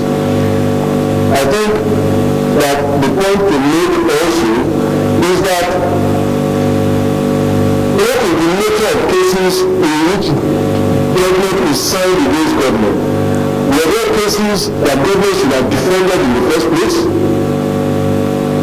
Were there cases that government should have settled and perhaps maybe paid less. And even when those judgments were given, we don't have interest components on them. We do basically breach contracts, and if judgments accrue interest, we do pay on time, and the figures will continue to go. So, some of the things that I think we need to do is to first say that what kind of cases are we paying government debts for? Was it the acts of public officials who acted in violation of their institutional authorities? Was it because we cancelled the contract that we signed or we breached it? And so, for me, it's a question of good governance, really, at all levels, to ensure that government discharges the way, does not involve in needless disputes, and when it gets involved in disputes that it can win, it is right. Whoever is the attorney general should lead the charge to go and defend vigorously the claims against government. And wherever the government and the attorney general in this case comes with you, that this is an unmeritorious case to defend. It will be honorable and dignifying in the final traditions of the bar to concede the claim, negotiate the cost, settle it and move on.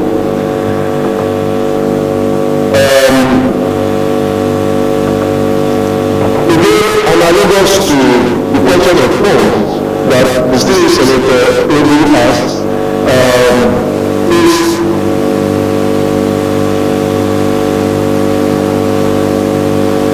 how really do we raise money? What are we producing as a nation? What is our deficit? What more can we earn? What can we earn in the short term, in the medium term? Yes, there is talk about private sector. There are also places where we are spending money that we need not spend money. There are places where we can move resources to address what is our urgent need. Well, the choices that we make will define the results that we get. I think that we can make better choices. I think that this is the time to make those choices, to spend more on infrastructure, road, water, hospitals, trains, to get our economy back on track. I dare say also that this nation has a lot of money outside the country by Nigerians. We are investing more outside our country than we are in our country. And in terms of posturing, it doesn't send a good message about us. And the time also has come to review the strategy even for recovery of money that has been identified as ill-gotten wealth that is locked up in vaults outside the country. What is the strategy that we have pursued over the last 14, 15, 16 years? How much have we spent and how much time have we spent in pursuing that strategy? And what results have we gotten? Can we borrow from some other nations who have used innovative but yet lawful means, something perhaps analogous to plea bargaining, to say, let all of this money come back into our country and come and work for us? These are some of the things I would look at. In addition, of course, people must pay taxes. They are certain in a democracy as the basis for representation. And those who want to benefit wealth must contribute to the common cause.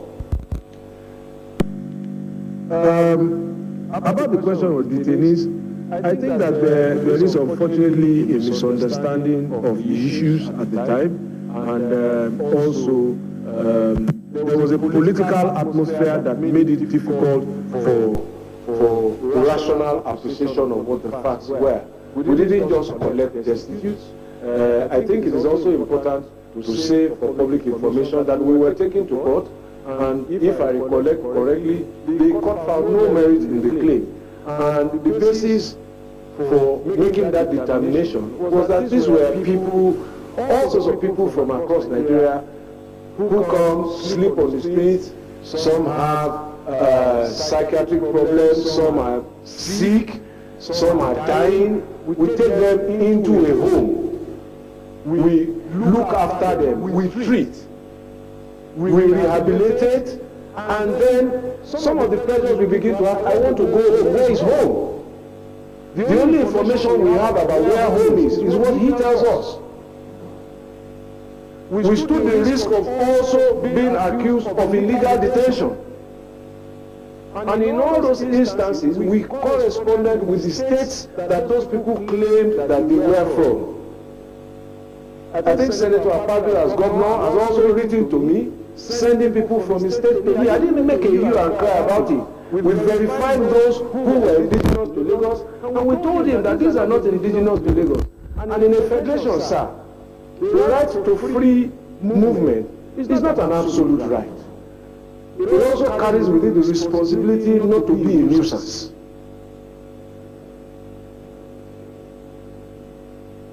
And we own that obligation first to rehabilitate and so on and so forth. And as I said at the time, for those who felt truly offended, I made a public apology. But it was not a matter of just who they claimed wrote back didn't get to us. There was proof that we sent letters to them. And I would hope that we will let the matter go. I apologize again in the interest of national cohesion, that we must not expand those fault lines. We must be brothers and sisters. Distinguished Senator Kachikwu, welcome back to Lagos, sir. But there's no magic about IGR, and I think for the safety of time, I think I have indicated some of the issues there. Everybody must pay their fair share so that they can have their this thing. As far as petroleum products and filling stations are concerned, again, it's a business that perhaps I have no skills about. So it's not easy to say this is why that happens. But we need to diversify and how we distribute our petroleum. We need to secure formations. We also need to help vulnerable people live a useful life.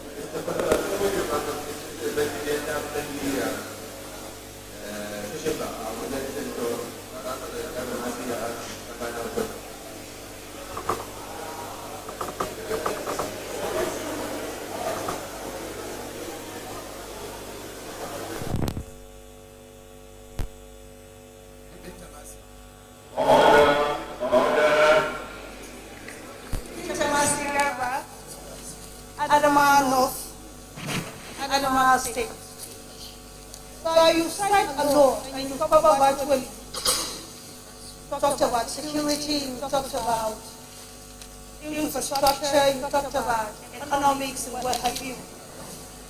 We have a manifesto, sir, and it's a contract with the Nigerian people. And I'm happy the chairman of our great party is here. 2 million houses,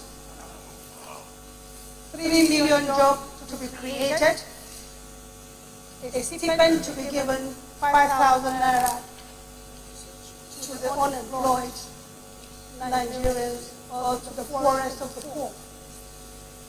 With all that you have done in Lagos State, which obviously is a pride to every Nigerian. And one of the cardinal things I think I was about to get from that, I remember there was an advert before the election where our leader in the person of Tinubu came in and had a vision, put it on the template. When he finished his 8 year, he gave it to you, and then when you finished, he gave it to somebody. That means there's a continuous process of policy to see a new... Senator Binta, can I ask you to put the question? The questions are in the manifesto of the APC. How will you put those promises made by the party to the Nigerian people to see that actually that promises will come to pass in terms of housing, job creations, and even social security nets to the people? Thank you. That question. Thank you, distinguished Senator. I think that consequence of some of the things that we have been talking about, revamping our infrastructure, increasing security, and doing all those things that we need to do, will ultimately and consequentially respond to the commitments that we made in our manifesto. They follow inexorably once we stay true to our purpose.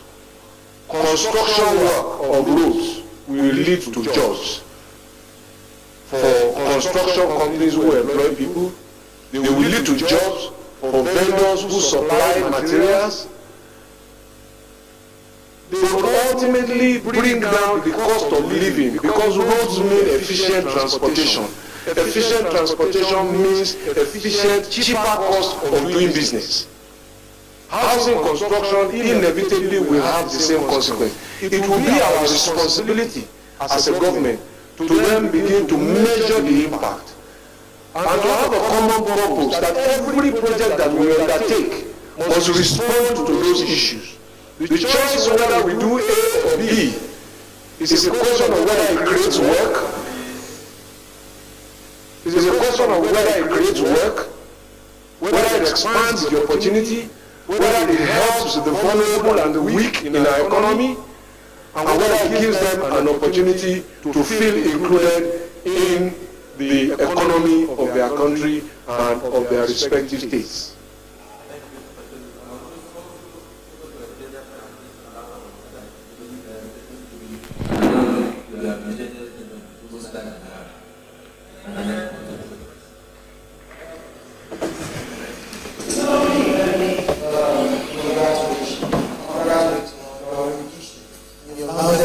About government. However, I'm taking aback that in Lagos State, your IGR is 23 billion. Your local debt is 480 billion. And your foreign debt is $1.17 billion. And that was at a time of oil. Now you're coming to the center at a time when oil revenues have almost gone to the dust. And there is need for diversification. And we cannot keep taking debts from states into the federal coffers. What are you likely to do differently? And how are you going to assist this government to ensure that we don't pile debts and we're not in deeper trouble than we are right now? Thank you very much.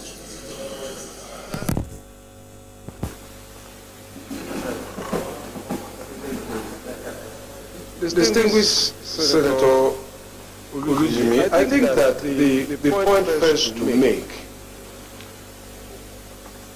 was that the budget of Lagos State, if I remember correctly, in 1999 was under 20 billion naira per year for 20 million people. It was an unsustainable budget.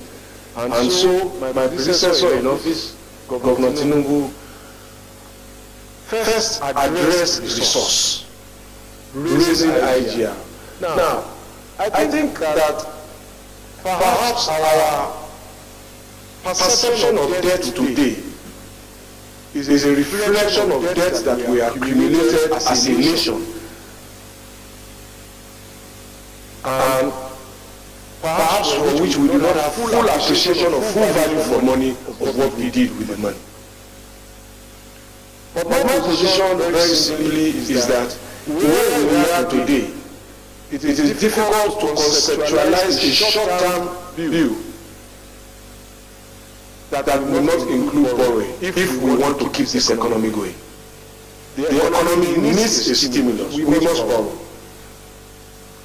Our infrastructure is behind, and if we don't invest money in our infrastructure, we can't grow the economy.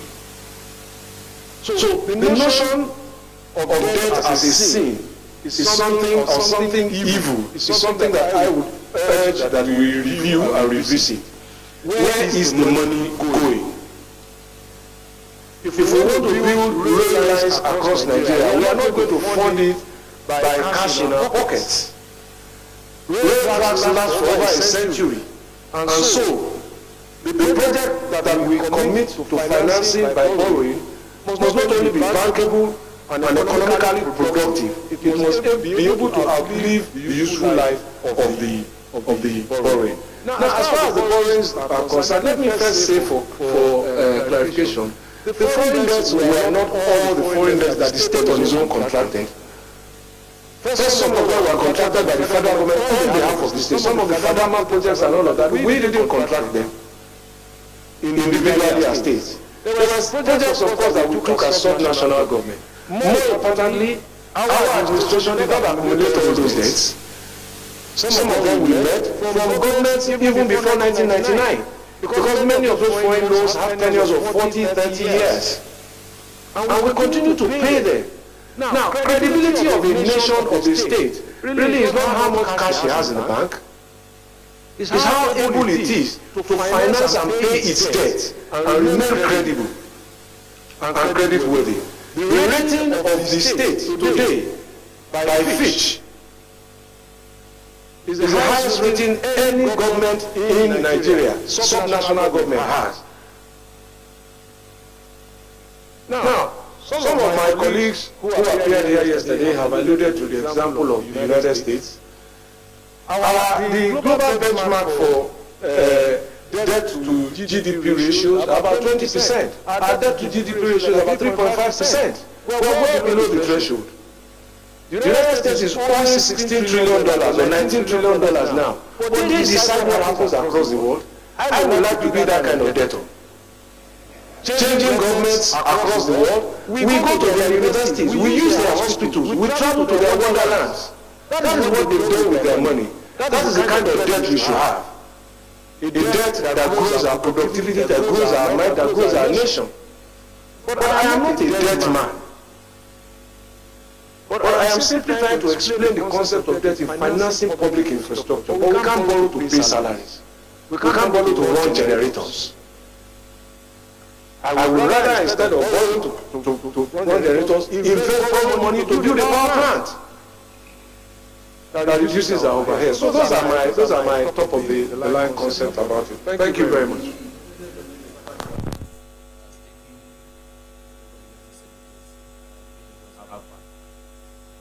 Is it the wish of the Senate that the nominee takes leave now? So nominee, you can take your leave.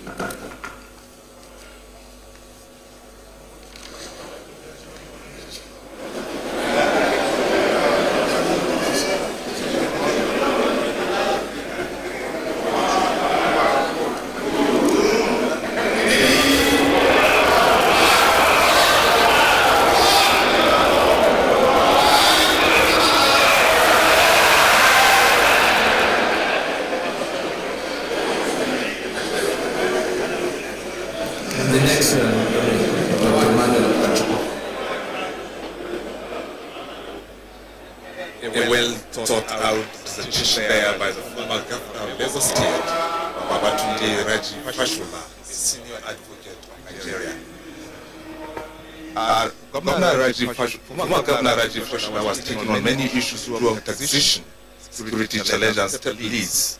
His time as Governor of Lagos State and other issues where he dwelt extensively on the leads for effectiveness of Nigeria. He also spoke extensively on the issue of decentralization of the economy, diversification of the economy to run government activities.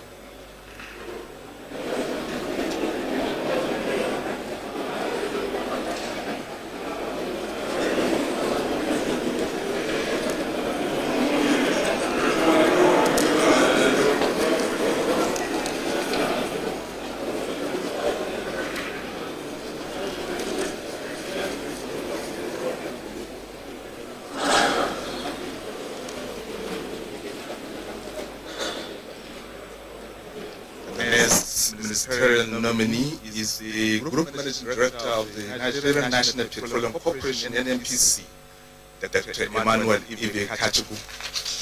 Dr. Ibe Kachikwu is a distinguished graduate of law from the University of Nigeria, Nsukka, and Nigerian Law School. He bagged first-class degree in law and was best grad 1 and multiple awards winner from both institutions. He also bagged a master's in law with special focus on energy and petroleum law and investment as a doctorate degree with specialization on petroleum and investment law strategies from Harvard University of Law School. We have your CV.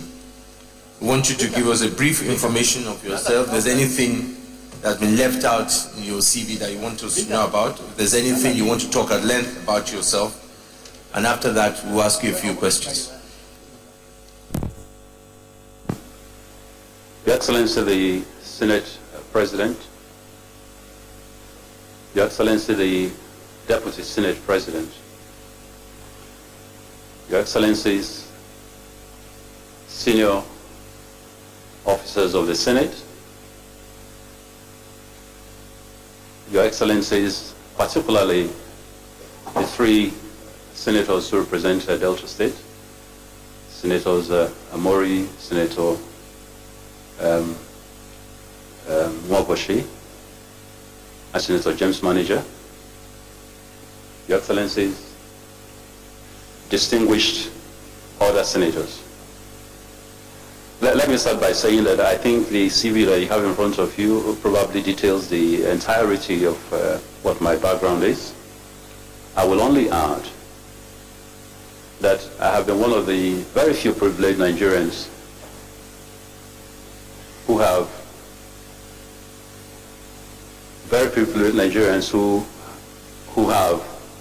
been opportuned both by the grace of my late father, Justice Kachikwu, who is now deceased, and the financial support and willpower of the federal government through various scholarships that were given me, and indeed the financial support and willpower of Harvard University that also provided me a scholarship for my doctorate degree. I have been therefore privileged to traverse various educational backgrounds leading up to the doctorate degree in law.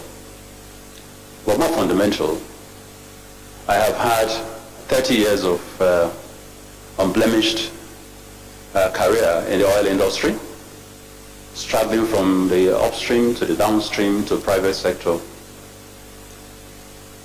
I therefore believe that other than that, and other than the genealogical advantages that God has conferred on me by virtue of the sort of procreative suggestions and training that my father gave me, which have led me to certain basic principles, including the principle of humility, the principles of service to the nation whenever called, the principles of understanding that no one man, especially myself, has a uniqueness to know how, the principles of being able to work on a camaraderie fashion with anybody and any group of people whom God has bestowed me with an opportunity to work with. And the privilege of understanding that I probably am exceptionally lucky to be before these hallowed chambers. I haven't been there before, but first let me praise the architecture that I see. And let me praise the redness of the rocks that I see. And I think in this room I probably a collective level of wisdom that this country is blessed with. Thank you, Mr. President.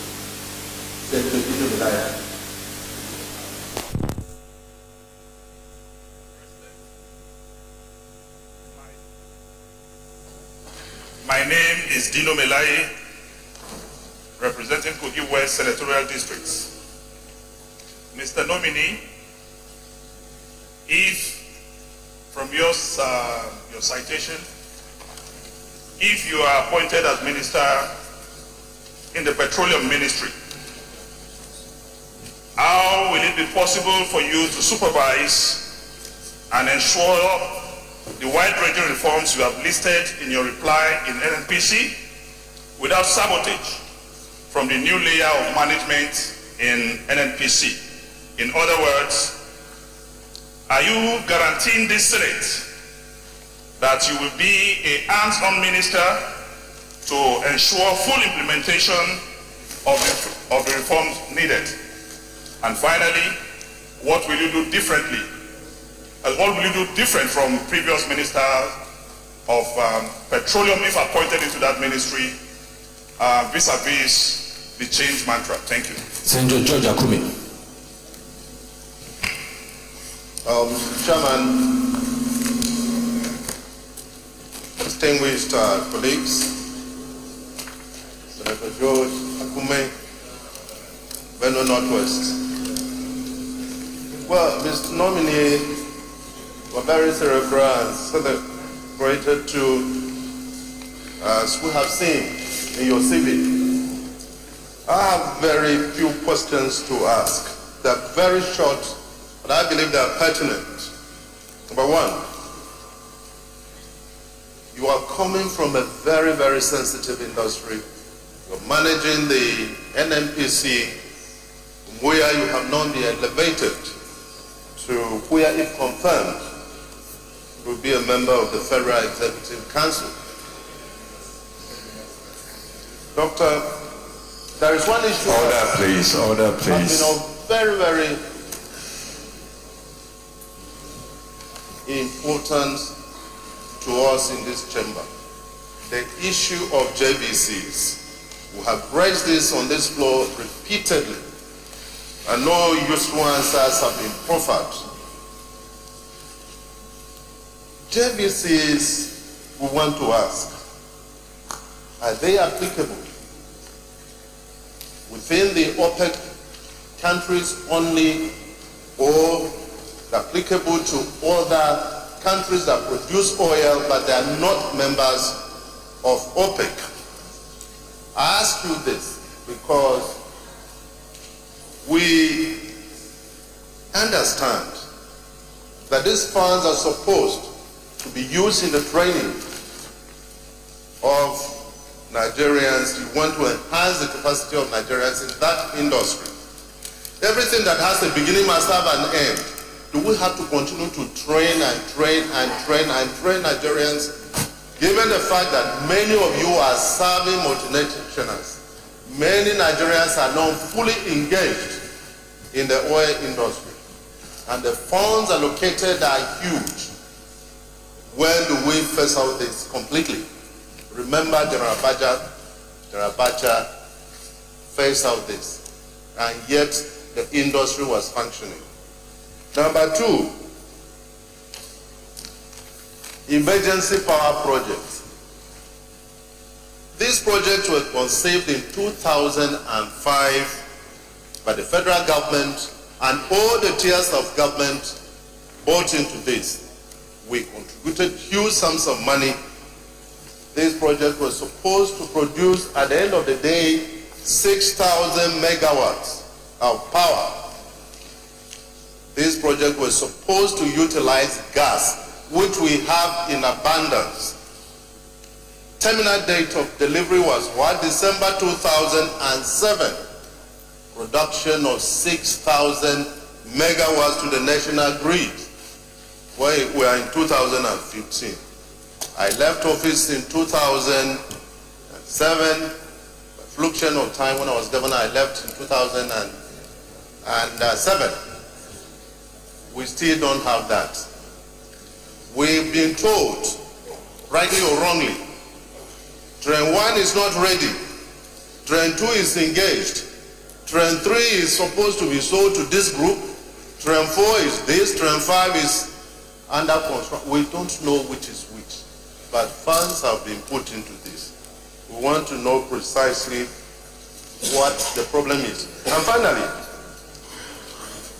by the powers conferred on this Senate, in fact the National Assembly, we can summon any minister to appear before us.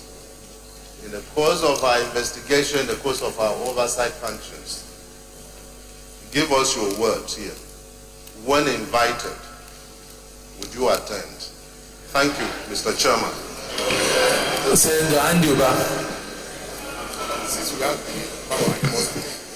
They will not attend me.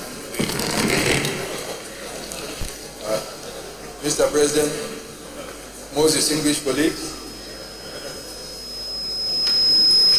my name is Senator Anduba, representing only the good people of Anambra State. Well, you know where they are. Mr. Nominee, congratulations. And I would like to congratulate your patriotism, because going through your CV, for you to want to serve as a a minister of the Federal Republic of Nigeria shows that you want to help your fatherland. My question is, you were just appointed over 6 weeks ago as GMD of NNPC. In what state did you find NNPC, and why has the corporation continued to be such a failed company? And number two, what are you doing to enshrine transparency and refocus the corporation? And number three, what changes have you made in your short period that you came in as GMD NNPC? Thank you. Senator Dalong.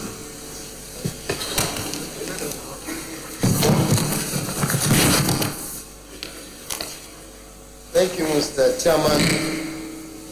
I am Mohammed Mokote, representing Government Central and Government State.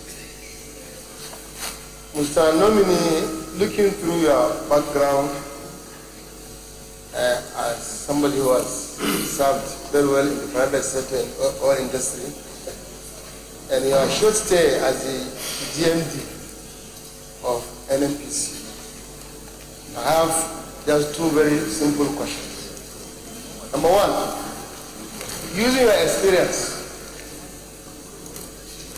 and your intellect, would you tell this chamber and Nigerians whether you have a solution, permanent solution to this perennial but occasional and almost regular scarcity of PMS and kerosene? In the case of kerosene, would you tell us how you would ensure that the people for which this kerosene is being given, the local, the downtrodden, get this product at affordable price? That's the first question. The second question is, there's this issue of PIB, the Petroleum Industry Bill, which has been lingering from the 6th Senate to the 7th Senate. And I happen to be a member of one of the committees responsible for that PIB.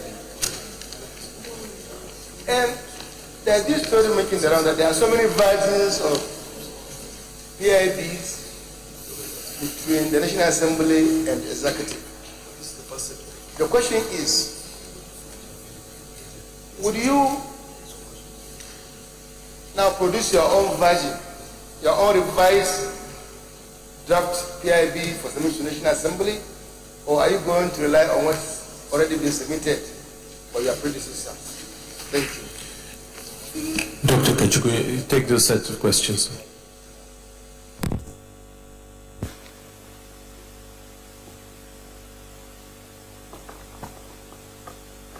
Let me start in no particular order. Questions last given by Senator Danjuma. Scarcity of PMS and kerosene, will that continue? What are my recipes for solving this? It is going to be taken in a wider dimension. First, there's a firm commitment, I can say that to you, that we would work to ensure that the sort of scarcity that you see and the lineages that you find in the pump islands and pump stations would go. I think that in the last 6 weeks since I walked into an NPC, you're only beginning to see pockets of that in the last 1-2 days. And that is not because of non-availability. That's because there was a rumor going around that we're trying to bring down the price of a PMS to 57 or 53 naira. So everybody began to hoard to decide to determine what exactly is the plan of government. We have come out very clearly to clarify that there's no such plan. Indeed, I'm sure you're all aware with the numbers that we face in terms of even subsidizing products at the current prices. So there is no such plan.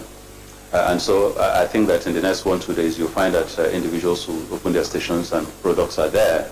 We have enough products storage in this country to last us for the next 40-50 days. So I do not expect that should be a problem. Now, in terms of how do you ensure it totally? The first is your refineries. Refineries are operating today at about 25-27% capacity. I know that there have been these old numbers bandied around to the fact that we were at the 65% performance levels, and that's not true, and I've advised His Excellency as such. my analysis over the last 6 weeks confirms a consistent, because the issue is not an upsurge issue. It is not that you do 65% in one day, then you do 0 tomorrow, then you do 25%. You take an average, and performance levels are between 25 and 28%. Now, when I joined, the first idea was to put a clarion call to all the managers of our refineries. And I said, the success of your job depended on these refineries and how they work. If we can't run them, then we need to get out, make adequate arrangements to privatize them, and take them out.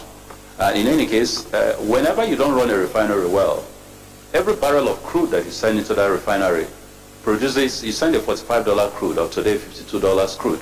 You produce an income of roughly about $15 to $20. So from point one, you're already losing money. And so we've instituted a process of not giving crude to any refinery that is not producing properly. Now, I've given a 90-day program which is working, and I'm glad that over the last 3 weeks, Port Harcourt, for example, has come out of that pathos and is producing right now at about 67% capacity.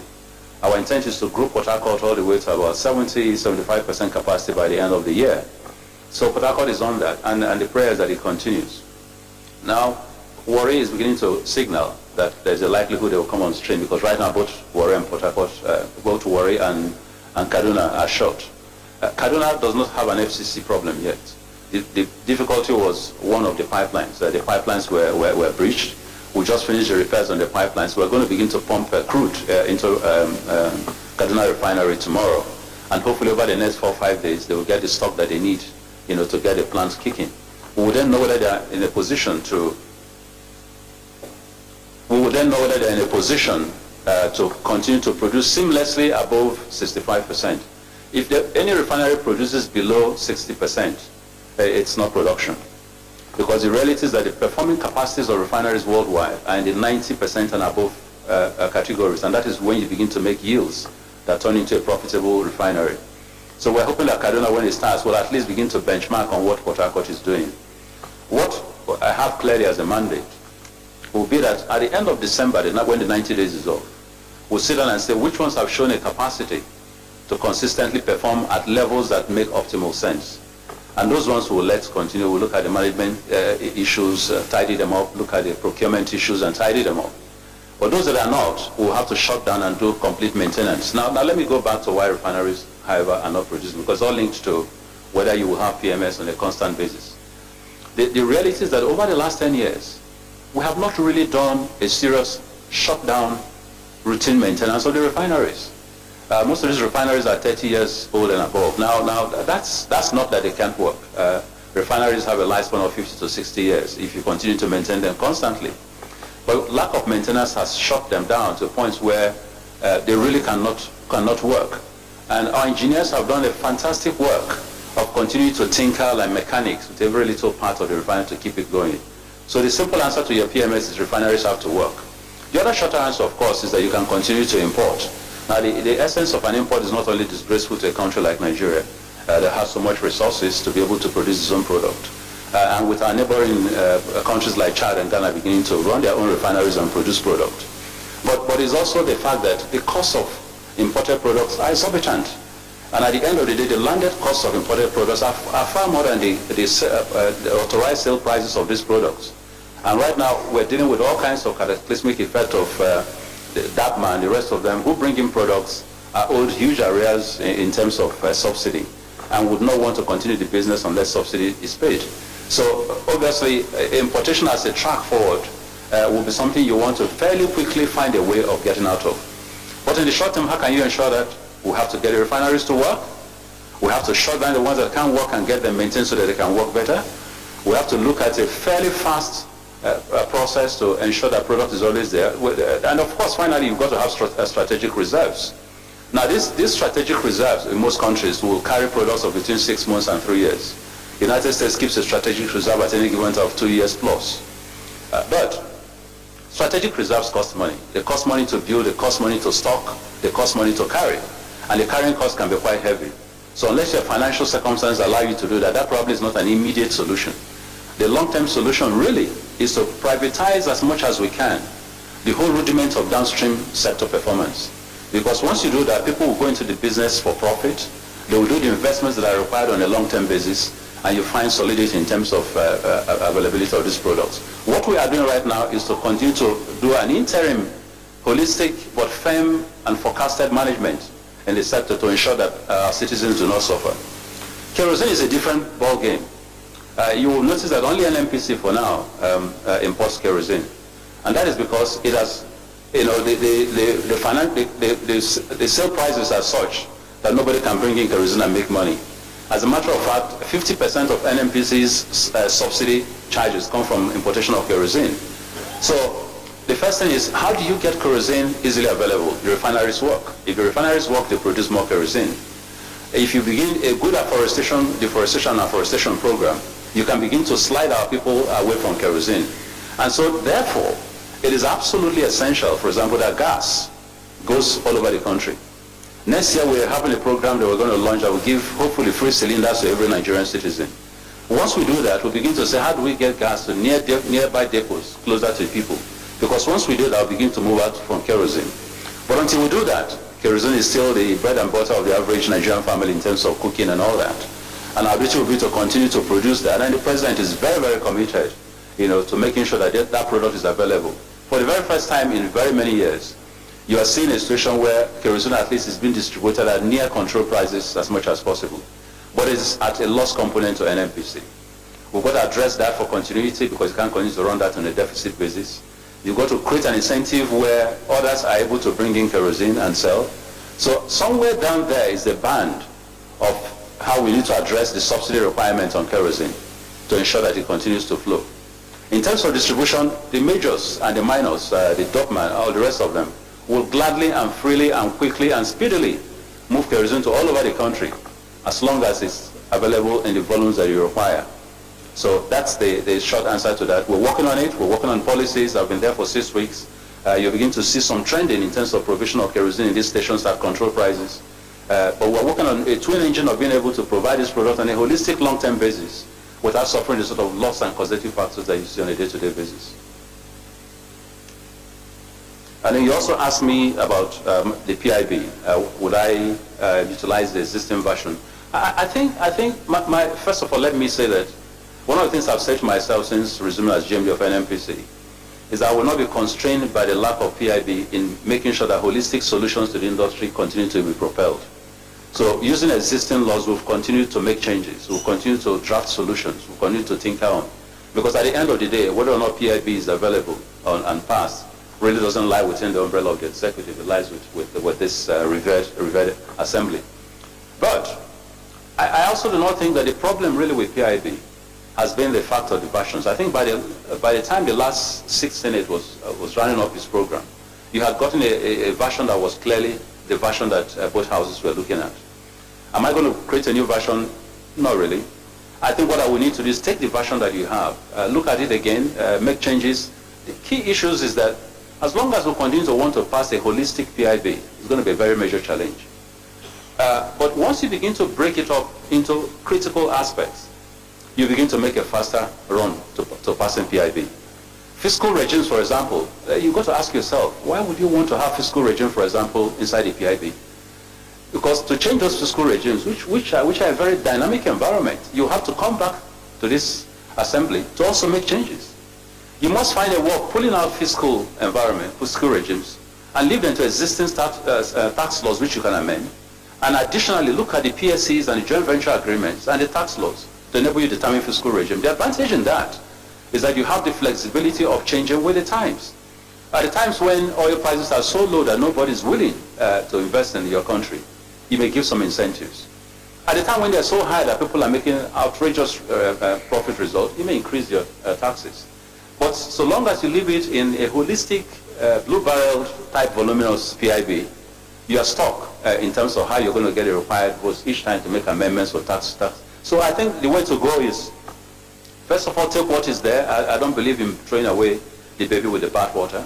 Take what is there, look at it in the context of where we are today. The oil prices are slided since the time but if you count the time that the first versions of PIB went in and now, oil prices have moved from 70 to 90 to 120 and then back out to 45 and 50.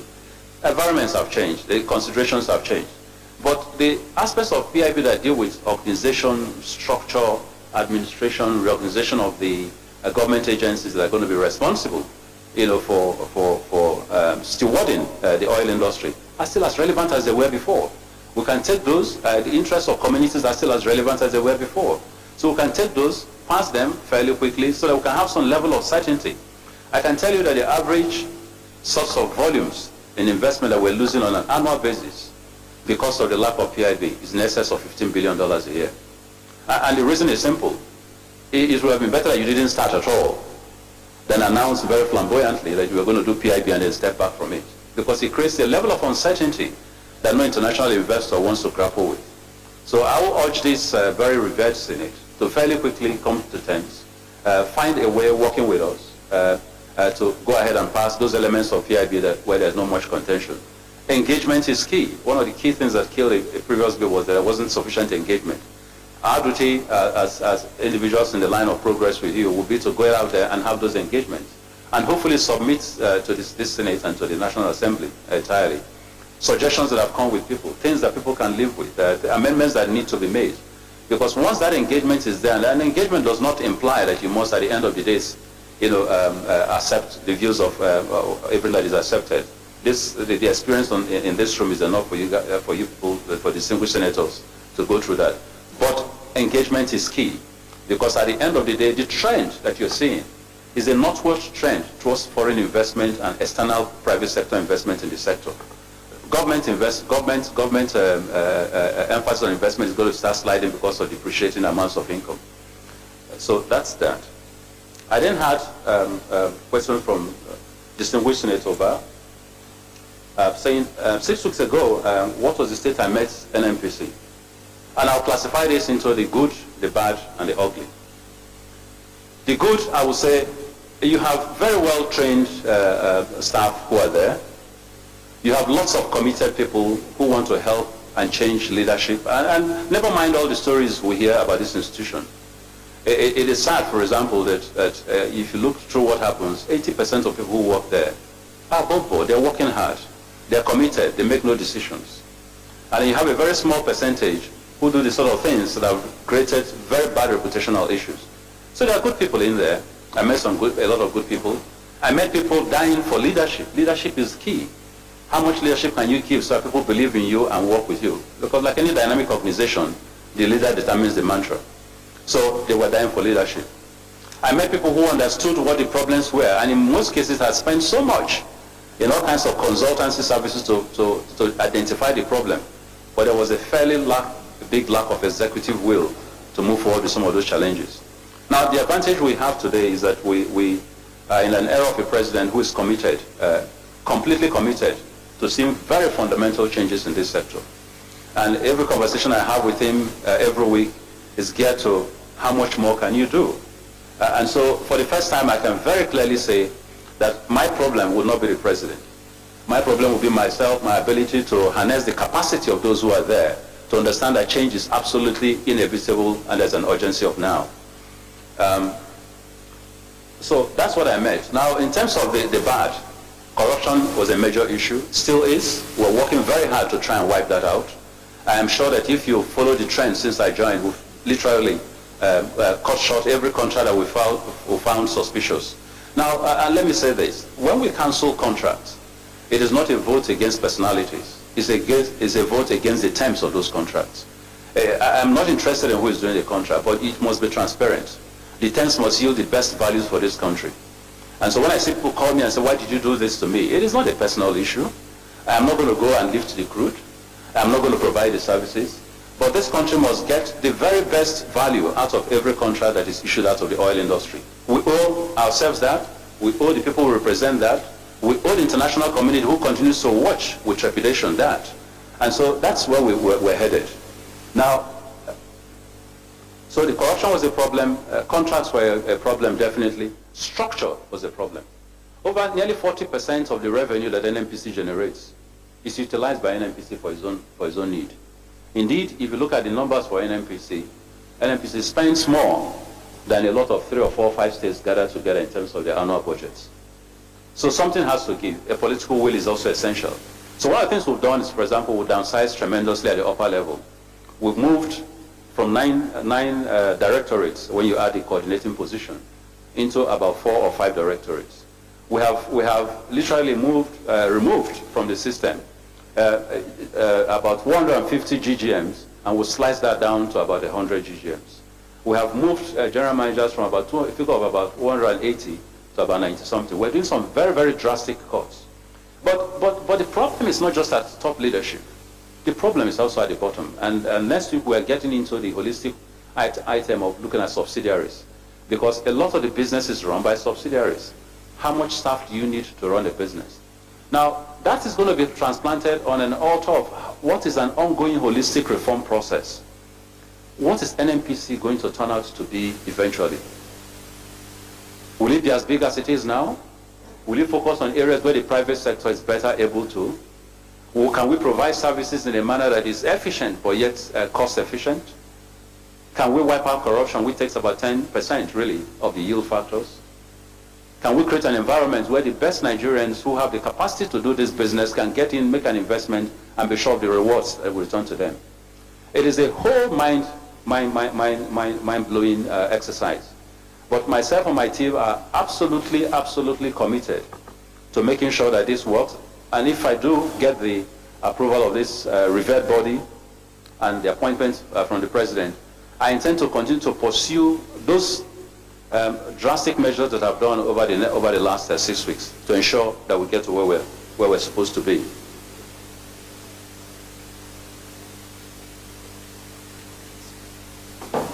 What steps am I taking to transform? I've already talked of contract cancellations. I've talked of restructuring. I've talked of value addition audit. We're getting out to the industry to work with the majors to be sure that we're getting the best value for the investments that we make. I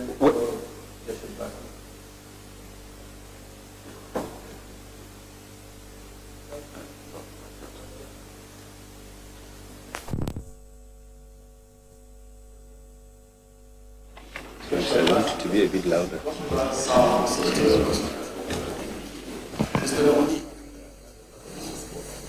Let me congratulate you on your nomination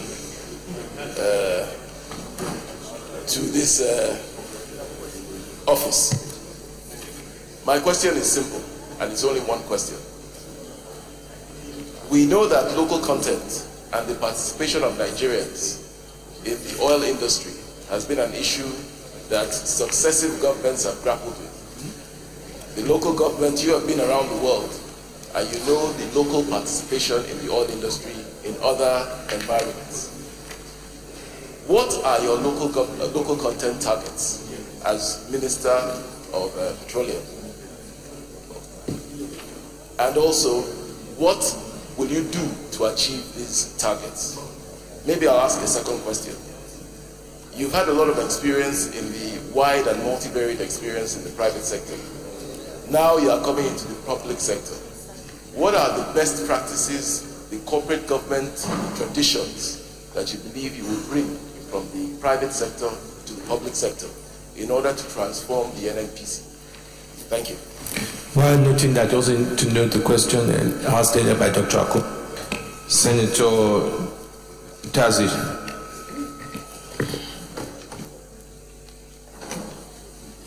Thank you, Mr. Senior President. I want to welcome the Red Chambers, Dr. Kachikwu Ibe. We feel that we have a round peg, a round hole this time around, considering what we have already seen you've done in the past 6 weeks. You assume duty as the GMD of NNPC. We want also to say that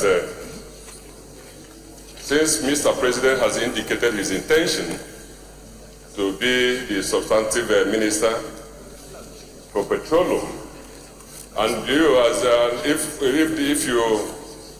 the Senate approves of your confirmation that you become a Minister of State for the Minister of Petroleum, I want to ask how you are going to coordinate this.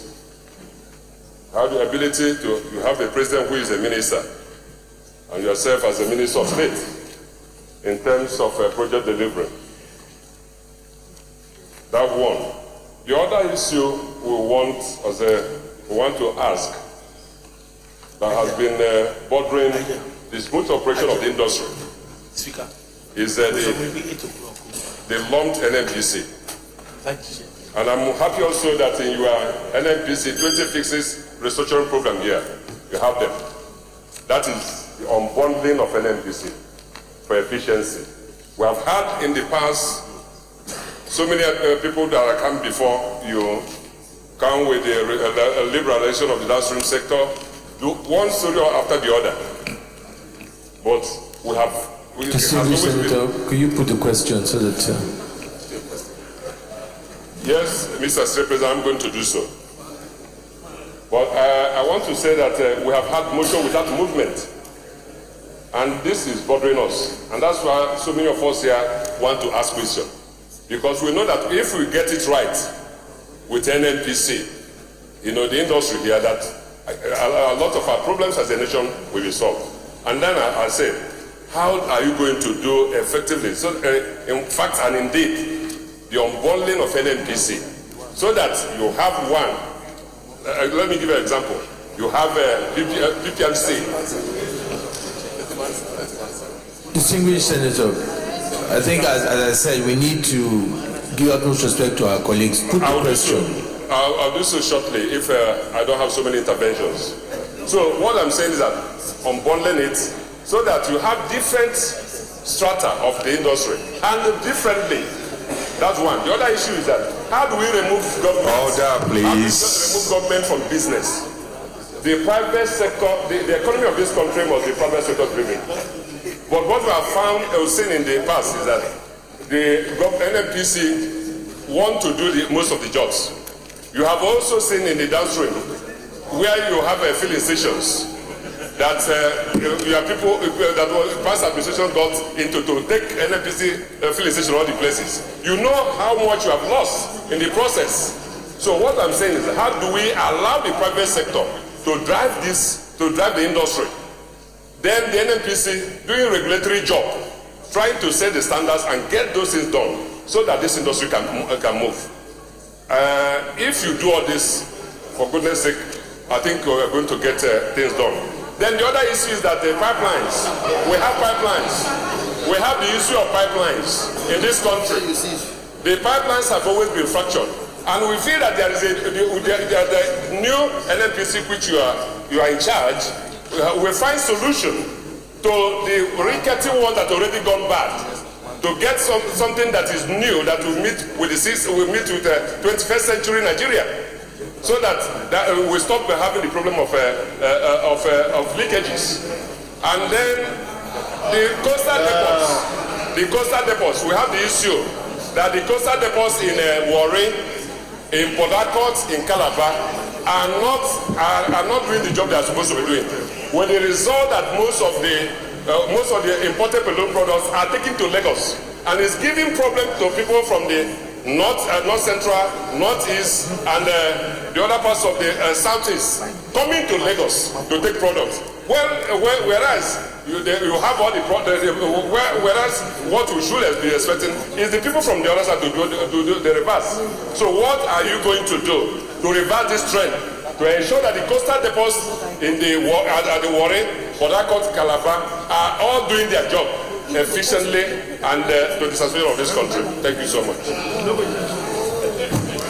Senator Alhassan. Yeah?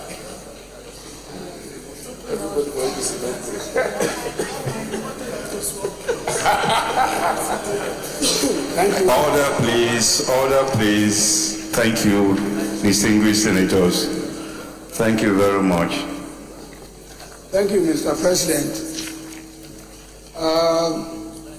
We have had the nominee talk beautifully about what he has been doing of recent to place NNPC in good stead. But sir, you have been part of the rot that has characterized NNPC and the oil industry from the past, maybe in the last 30 years.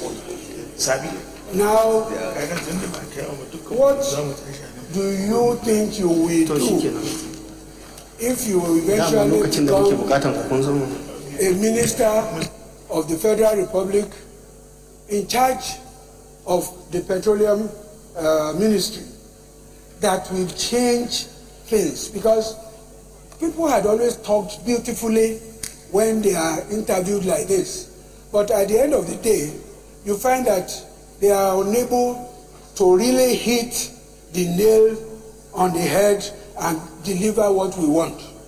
That's question number one. Question number two, oil subsidy. What is your take in its continuity or otherwise? And three, refineries. What do you think we should do to ensure that we have petroleum all the time? Because we have only talked about what we have here. What other innovations? Are you ready to get the private sector to invest in this so that while the national factories are going on well, the private factories can also join with them to ensure that we have, petroleum products all the time and efficiency comes into the system? Thank you very much. Senator Rafi Ibrahim. Mr. President, thank you very much, Mr. President. Leader of the Senate. I'm Rafi Ibrahim. Leader of the Senate, Rafi Ibrahim, Leader of the Senate. Mr. President, distinguished colleagues, first I want to move a motion that this Senate suspend all relevant sections of our rules for the extension of time so that we'll be able to continue beyond 2 o'clock. Then secondly, Mr. President, after my motion... Can we move this motion, then I'll call you for... Thank you, Mr. President.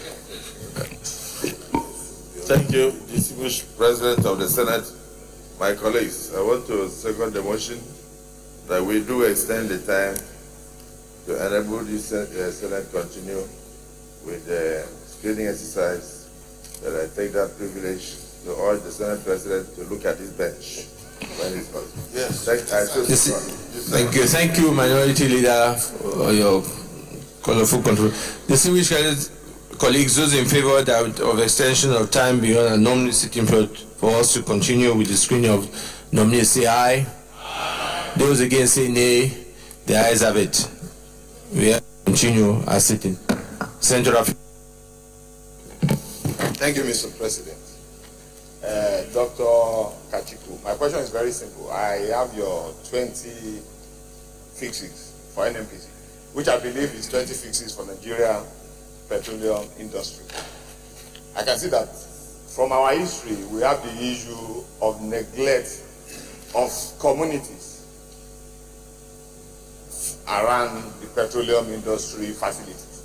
From your 20 fixes, there's nothing on corporate social responsibility, which in Nigeria as of today is not compulsory. It is still voluntary because there's no law binding companies to do minimum to their community. Can you tell us what you have as a reform in that area so that we will not go back to the days of agitation by our brothers in the Niger Delta region? Thank you very much. Dr. Kachikwu, can you take these questions along with the also one that, as I said, Dr. Akume has said earlier on? Thank you, Mr. President. Senator Akume did ask about the JVC funding and alluded to the fact that enough training had been done in the industry, and the time had come for us to put that aside. Now, I think the reality is that as people come into the industry and train, they continue to move around. A lot of people we've had in the industry have moved on to their own personal businesses. So you continue to have a continuing need for training. But whether or not some of those training funds are mismanaged and are not really applied the way they should, and whether or not we should step away from it, are reviews that I will undertake to look into.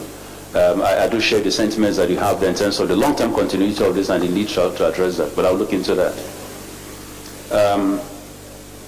You mentioned, of course, the emergency power project. and wondered why up till now we've not been able to have a resilient delivery on that project. Well, my past work as GMB and MPC didn't cover power. We were only ancillary supporters of the power project through the provision of gas. But you will see, for example, that over the last 6 weeks, we've had a dramatic increase in the amount of gas passed on to power, and that is why you've reached the sort of numbers you've reached on a continuing basis. Over the last 2 months, you've had power averaging about 4,000 megawatts. A lot of that is coming from gas that is being propelled by MPDC. I do agree with you that they need to focus on the power project. This is important. It's the lifewire of this country. And whatever I can do to support that process as minister, if I do get confirmed, I definitely will do, because it's the lifewire of our country. You wanted to get a guarantee from me that when summoned by this august body that I will come. I don't even think it's an option. It is a matter of requirements of the law. But I will do better than that. I think my experience in the sector has been that the reason why you get a festive National Assembly sometimes is that ministers finish all their confirmations and they disappear, and you begin to chase around them to come and account. I have published my first monthly report in the industry within 6 weeks. It's not been done in about 10 years.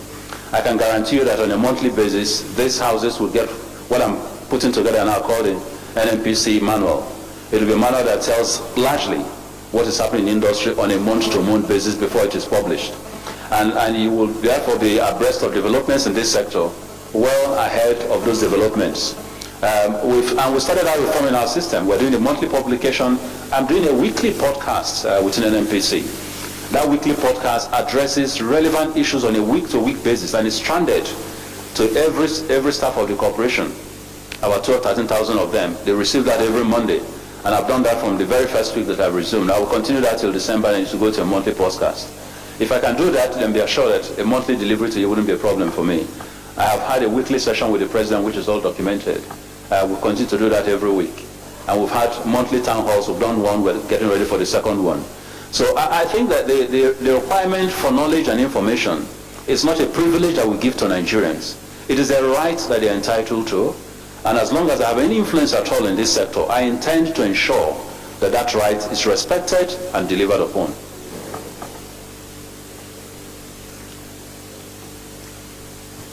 Now, the other question, Senator asked me for on the 20 fixes. Why is it that? Excuse me.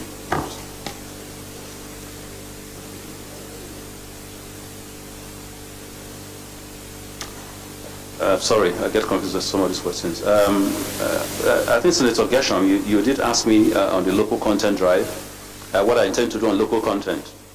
Let me say that the local content board has done quite a lot of work. I think the previous occupants of that position did a yeoman's job, quite frankly, in terms of delivering on local content. We're going to build on that. And whilst they had focused substantially on the issue of contractual deliveries and personnel, we're going to focus a lot more on the issue of incentivizing and issue of investments. So it is something we're going to continue. Now we're going to begin to go into the hard knuckles.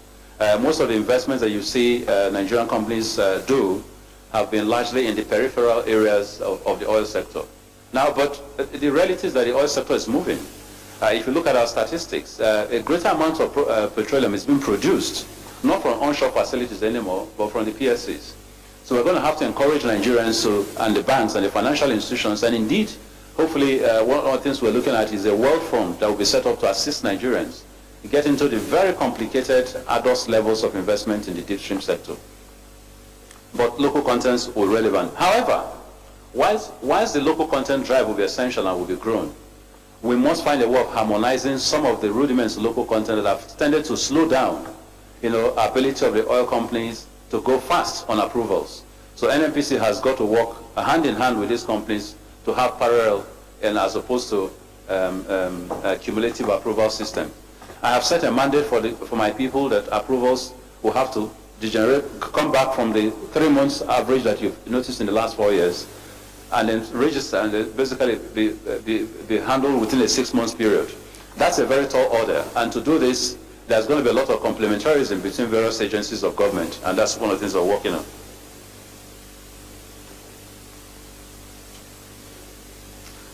Gershom, I think you also, Senator Gershom, I think you also asked me, how do I transit from a private to a public environment. Are there skills in the private sector, for example, that I can bring to the public sector? First is transparency.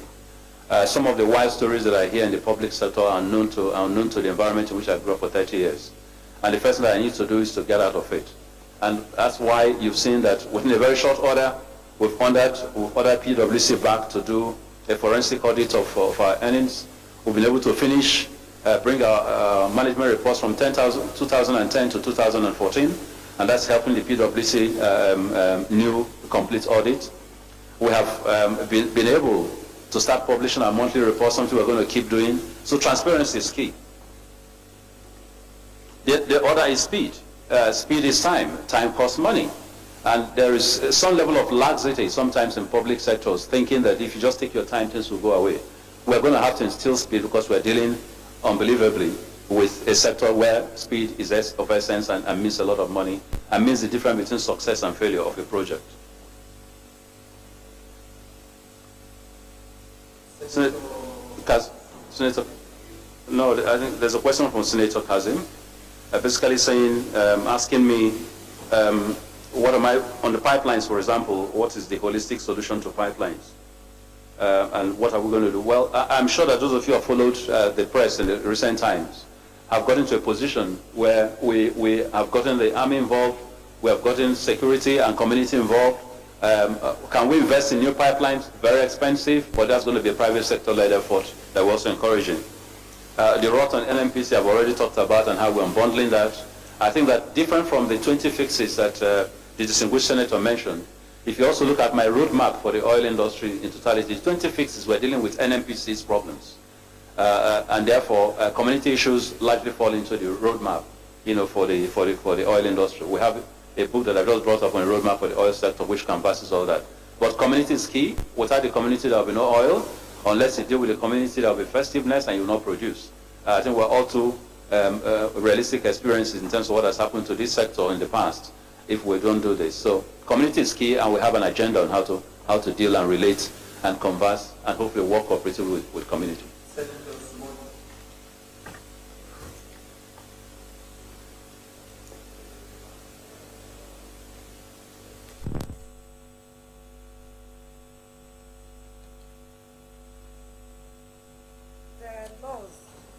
Against gas flaring in Nigeria, which results to damage to health and the environment of the people living there as well.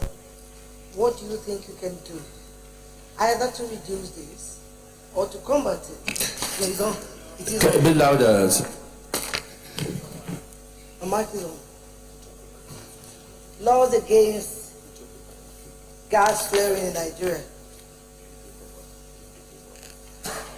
These activities still continues, which I believe it is damage to people's health and it is not conducive for people living nearby.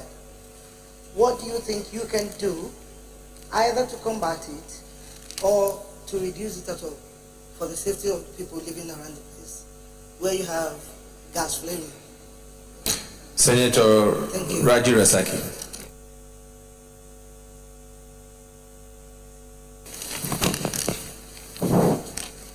Thank you, Mr. President. My distinguished colleagues, I'm Senator Fatima Raji Rasaki. I'm representing Ekiti Central. Dr. Kachikwu, I just have a simple question. What will you do on the issue of the NNPC supporter staff that have been owed salaries for several months? There are NNPC staff that have worked for over 10 years without confirmation. What will you do about that? Thank you. Senator Stella Adwa.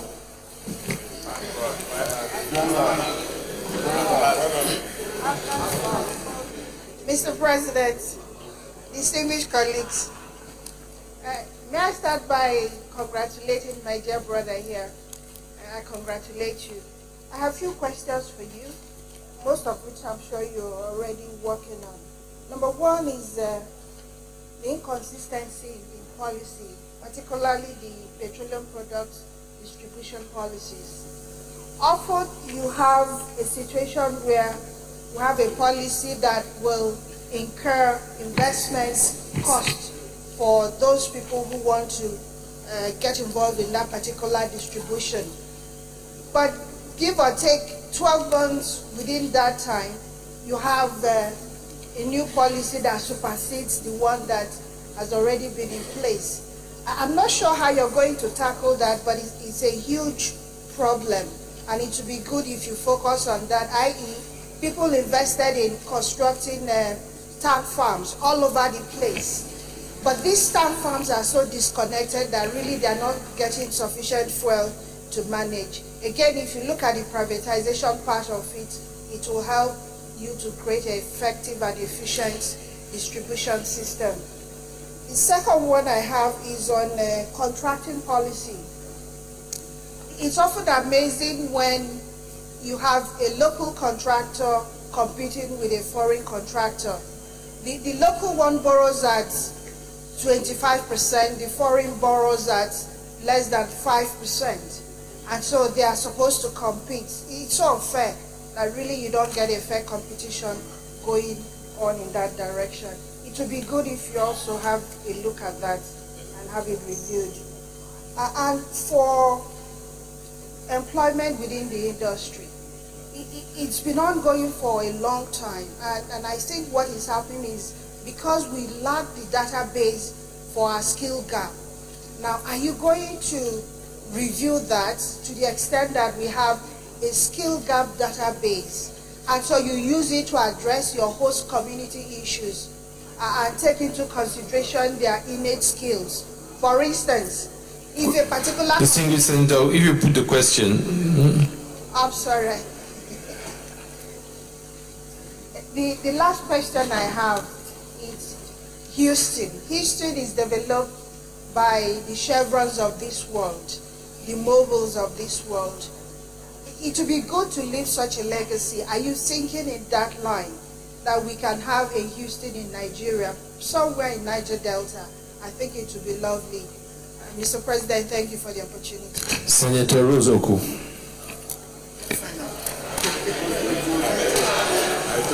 Congratulations. This is a gender-sensitive Senate. Order. Order. Thank you, Mr. President. Thank you, Mr. President, for finally giving me the opportunity. Let me join several other Nigerians to commend and appreciate the GMD NMPC for the initiatives and what he has done so far. Let me also ask very quickly and write very quickly on what you have said about private participation in the downstream sector, especially in refining products, as a long-term solution. Please order, please order. Let the male senators please listen to the female senators. Order. Thank you. As a long-term solution to the perennial problem of availability of refined products. Indeed, government had recognized this fact when in 2002, it licensed 18 private refineries. None of them took off except one, the Niger Delta Petroleum Resources, which today refines only 1,000 barrels of crude for diesel. Now, government has again licensed 65 modular refineries.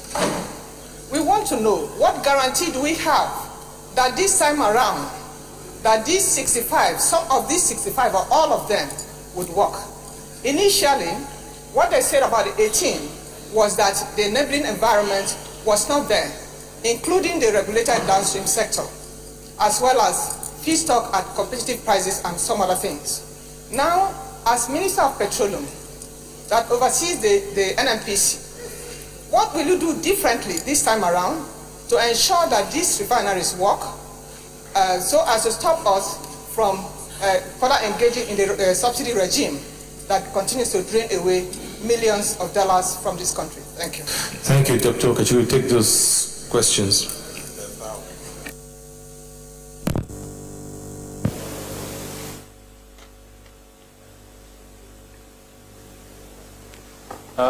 Distinguished Senator asked about staff salaries that are being owed for about 5-6 months. That is news to me. My salaries in NNPC are current. I'm not aware of anybody being owed salaries. On the contrary, you could accuse us of utilizing monies meant for federation accounts sometimes to pay salaries. That I can understand, but that salaries are being owed, it's not to my knowledge. Distinguished Senator Stella Odo, you asked, well, you affirmed certain policies which I totally agree with.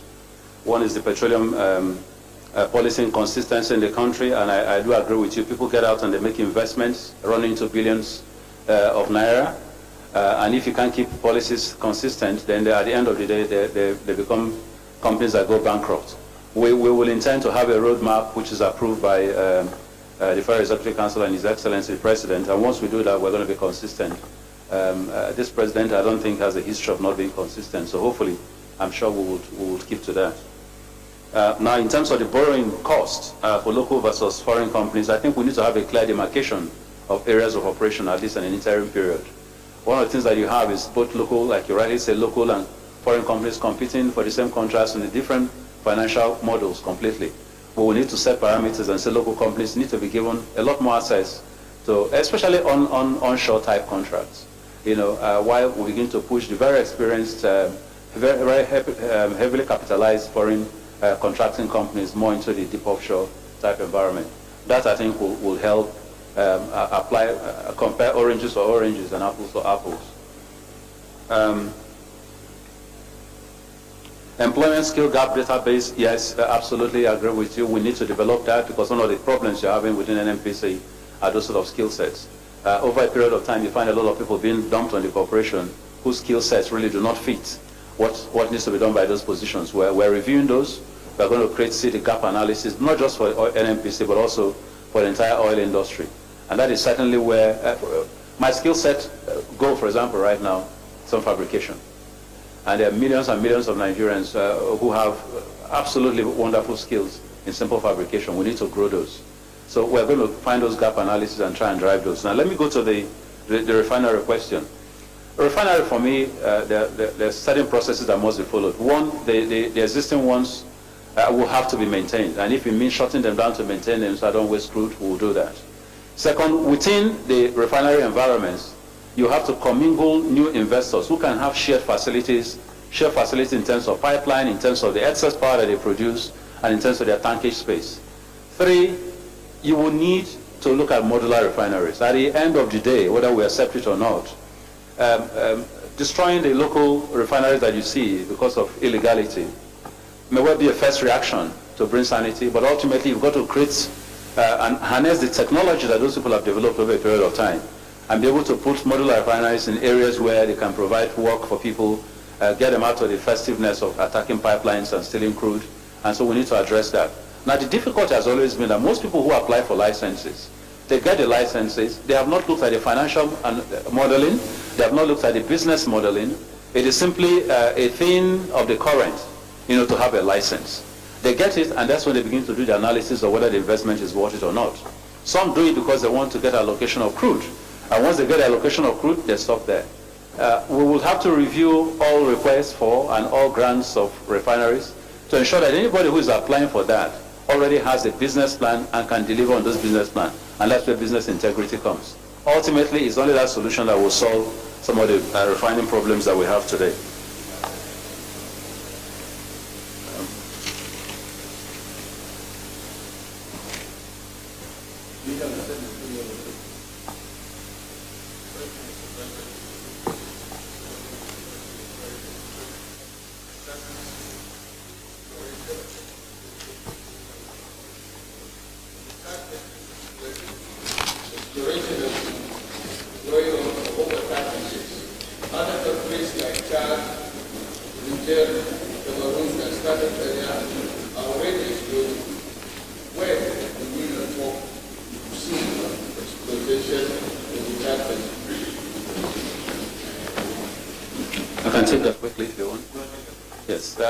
The reality is that that's been going on for a while. The new technologies are helping. We're going to continue that process. As a matter of fact, 2 weeks ago, I got a reply from the team which is beginning to show first indicative geological surveys that are showing that oil may well at last be found in Chad. So we're getting some very useful information over the last 1 year, and we're going to apply a lot of energy and resource using modern technology that is available in this sector to try and harness on that. I do agree with you. If we could find crude in Chad, why we're not finding one right beside us there in Nigeria. But I think it's not from want of trying from every historical record that I've seen, but I think technology makes things possible that were not possible before. Shell, for example, is a given example of that.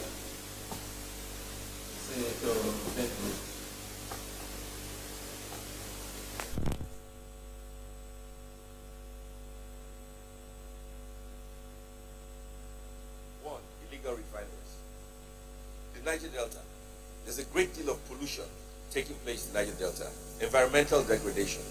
Because the young kids are busting your pipelines, they are getting your crude oil, they are bunkering, they are producing refined products from your crude. Now, the reaction of government is to blow up these pipelines, to blow up these illegal refineries, put them out of work, so we have sometimes in Bayelsa 90% unemployment. Environmental degradation. Would you be willing, the government, NNPC, to provide crude oil at a subsidized rate to these kids so they can refine these products using a modular refinery process, put them together as communities like what Awolowo did in the West, and make it possible for them to refine products. So one, they have employment, they have a job, they can pay their fees, look after their families, but more important, they protect the environment. One, it is cheaper to protect the environment than to blow up these refineries. Okay? Second issue. The federal government is subsidizing consumption. Bloomberg says we spend sometimes $7 billion subsidizing consumption. It may drop to $3 billion now. It makes no economic sense for the NNPC to subsidize consumption. Now, I want to put you on record that when the budget comes out for subsidizing consumption, I'll be voting against it, and I will urge my colleagues to totally vote against it because it makes no economic sense. That is why Senator, put the question. So the question is, I'm putting you on notice, I'll be voting against it. Now, I hope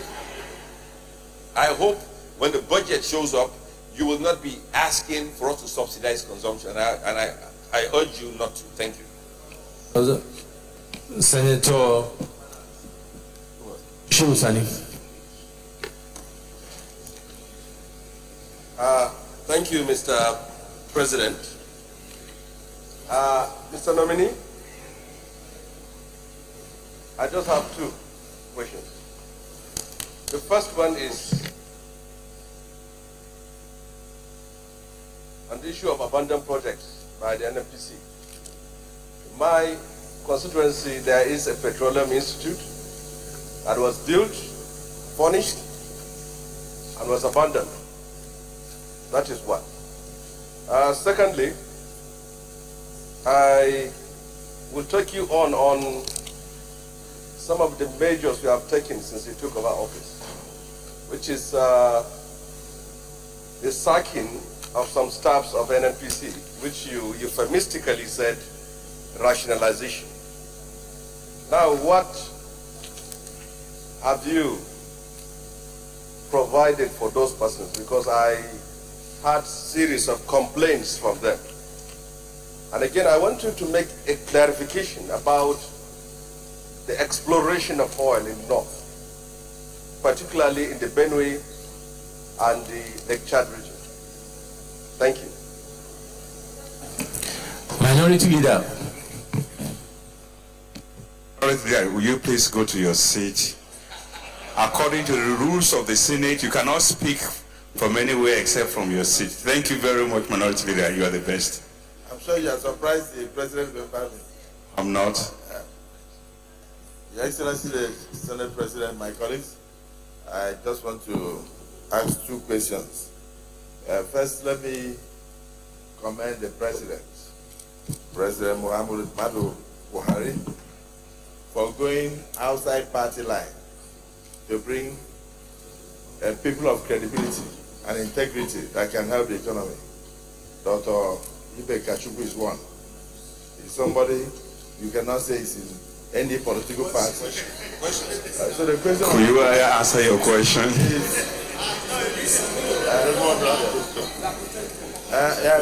You are from the south part of Nigeria, and we from the south. I don't know whether my leader, general manager, will have the opportunity.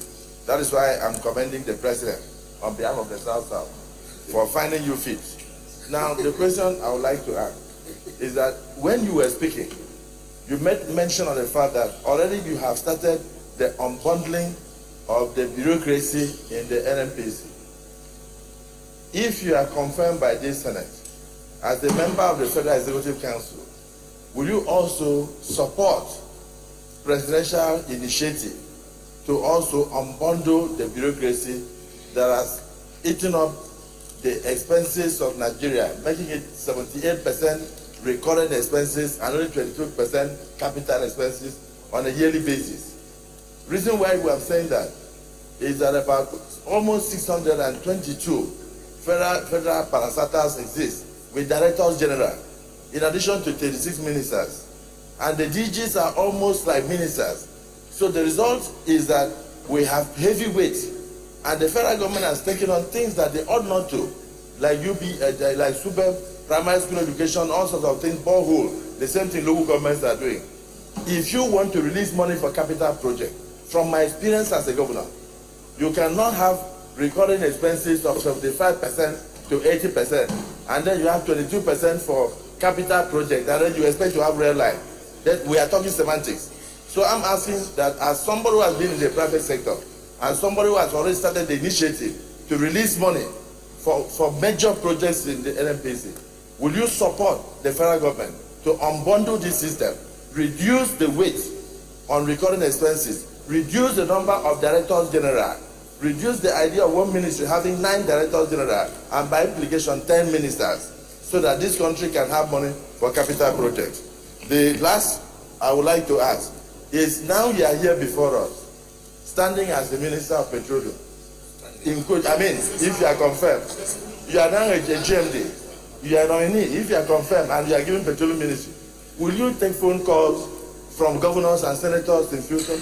Because we have had experience where even myself, serving as governor of an oil producing state that produces over 750,000 barrels of crude oil a day for Nigeria, and had the onerous task of ensuring the protection of the riverine area. You were a vice chairman in ExxonMobil. I was not able to speak to a minister of petroleum in this country for 3 years. And also, I want to ask you another thing. From what time to what time? Justice. Will you ensure what? From what period to period was that? Yes. From what period to what period was that? Are we not talking about change? No, just talk. What period to what period? Period to what period? If you are talking about, will you make yourself accessible? Will you make yourself accessible to stakeholders? These senators who are here, including the ones on this side, and then governors who can give you advice that will move the industry forward. Because if we are running a mono economy, what happens in NNPC automatically happens to Nigeria. And I just want to give information, sir. For 7 months, we had no single revenue from NNPC in the federation account. We used to have order. Please let the minority leader ask his question. You have to order. Question. In your short stay as GMD, have you been able to make contribution towards the federation account? Because we had a period where for 7 months we had zero allocation. We were sharing money only from customs and from Federal Inland Revenue Service. This was when you Can you tell us what you have done to improve it? Now, on a monthly basis, we had no money coming in from NNPC at all. And so the state became broke. And then most of us left frustrated as governors. We could not complete our project. What have you been able to do in the last 2 months to change the paradigm? Those are the questions, sir. Thank you, Minority Leader. Senator Nkwi. Mr. President, distinguished colleagues, my name is Suleiman Nkwi. Mine is a straight follow-up question, one of the questions that were earlier thrown, but with direct clarity on the issue of subsidy, an issue that we all agree is a double-edged sword. Under the current agenda of change, of course, we definitely believe there is a lot of issues surrounding the item of subsidy.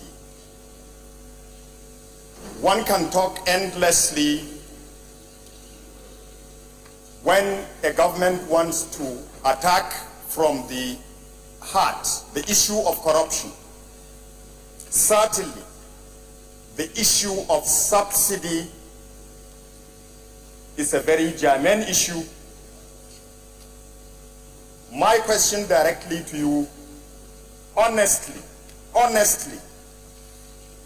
what is your position and what is your state of mind on the issue of subsidy? Do you, as a follow-up, or will you support the policy of maintaining subsidy? Or will you come up with options of abolishing subsidy?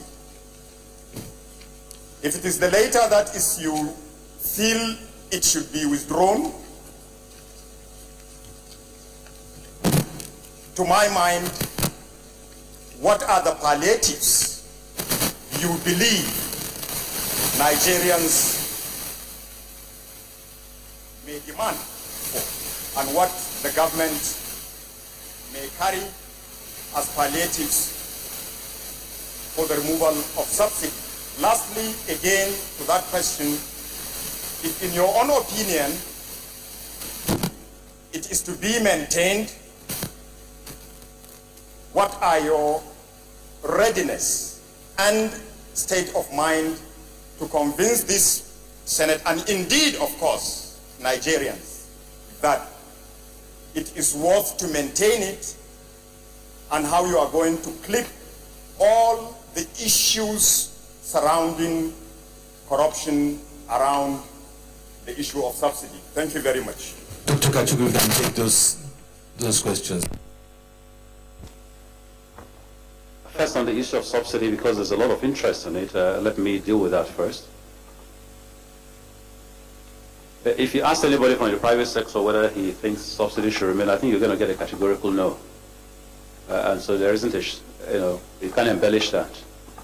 But having said that, and I think in my conversations with His Excellency, the President, he understands that, he gets it. He's been a petroleum minister before.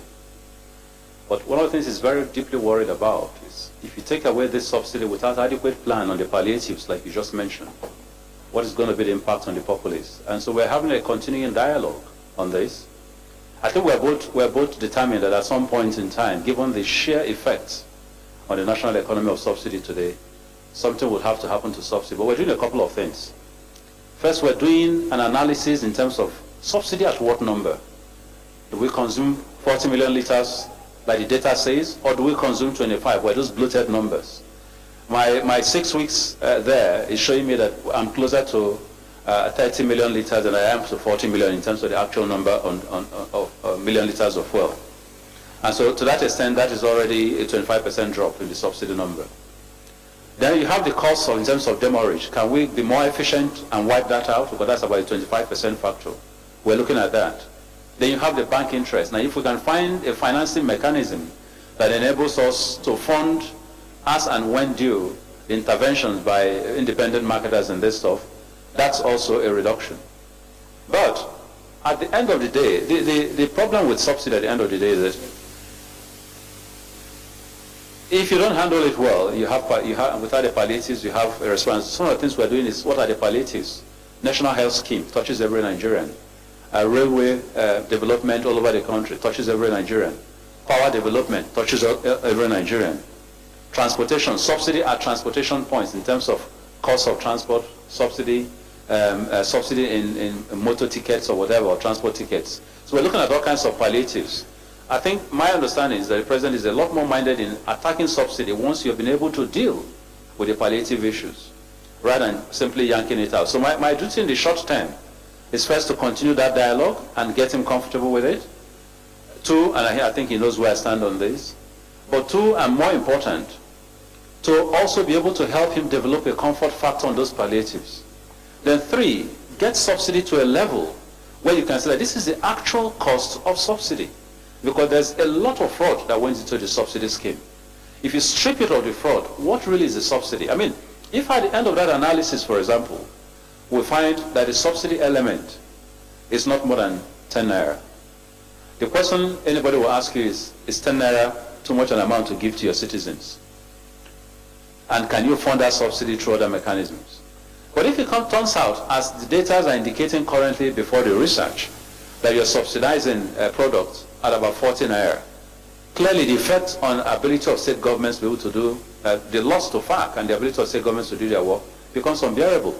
So there's first a research that needs to happen, there's a dialogue that needs to happen, and we're going to get to the end road of the game. I think we're all alarmed by the effect of subsidy. And he, probably a lot more than I do, he carries the executive mantle on this. So rest assured, distinguished senators, that it's something we're working around the clock. Now,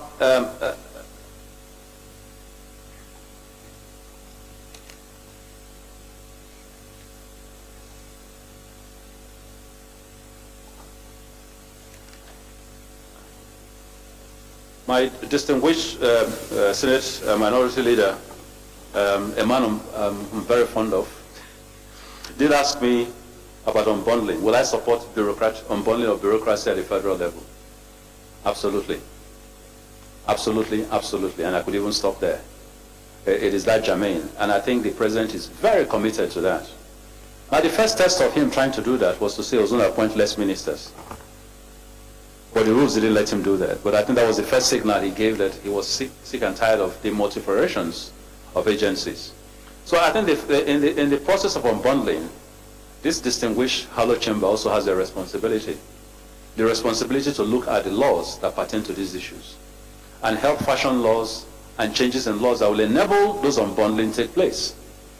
I was challenged, for example, in terms of the individuals that I let go and what have I provided for them.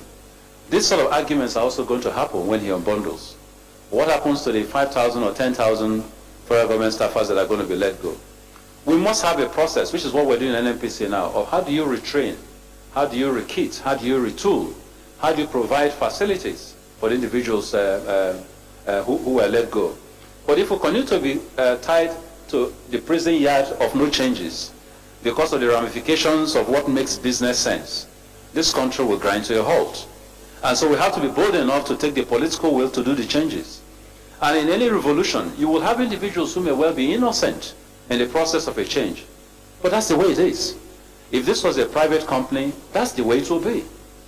All that you owe your staff will be, how do you ensure that in their going process, their entitlements are well paid, their retirement packages are well paid, and by the way, NNPC has one of the best retirement packages in this country. So, with every due respect, distinguished senator, I hear your emotions. We are doing the best we can to have standards on which these decisions are made. But without those decisions, I'll be here explaining to you in 6 months' time why nothing has happened in NNPC.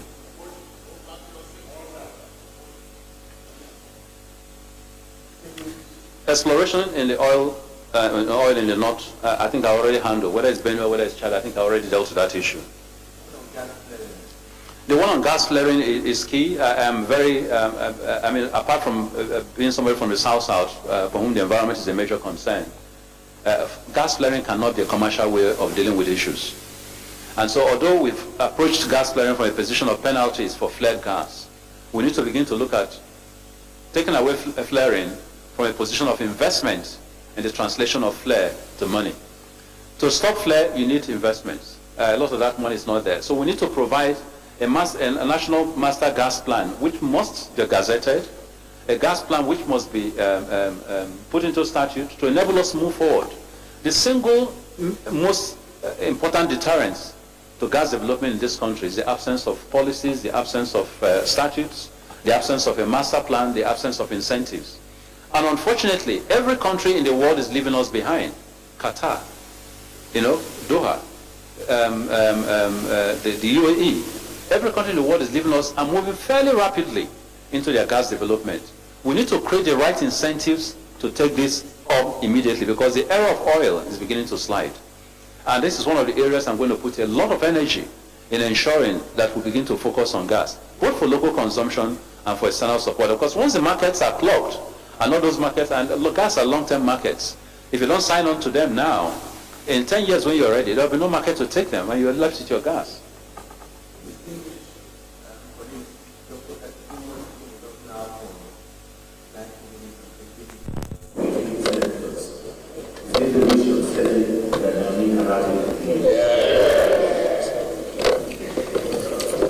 You need to take your leave now.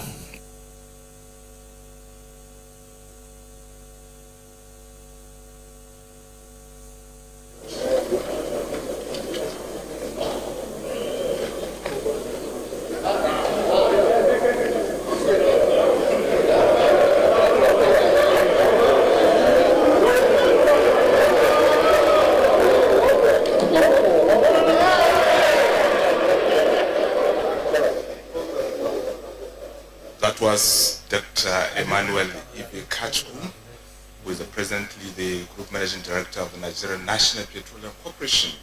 After a long presentation before the Senate, has been nominated to represent Delta State among the President Muhammadu Buhari cabinet ministerial nominees.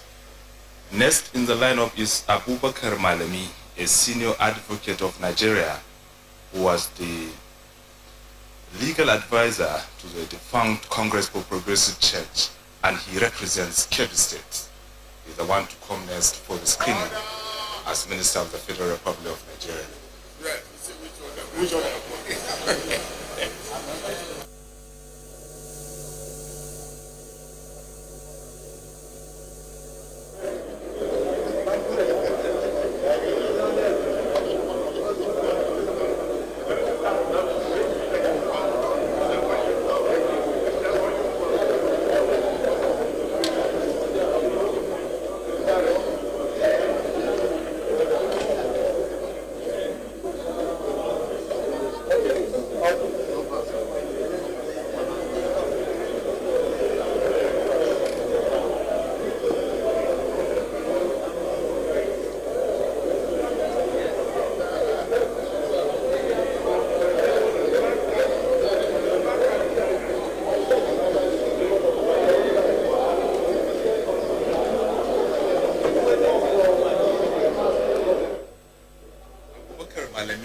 SAM holds a master's degree in public administration from University of Maiduguri.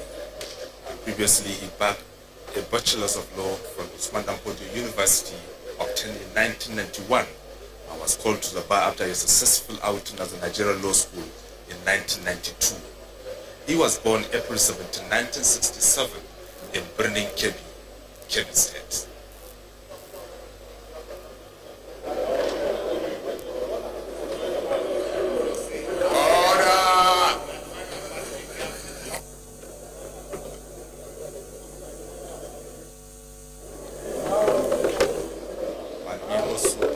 Actively in the presidential campaign of General Muhammadu Buhari by serving in the legal committee of the campaign.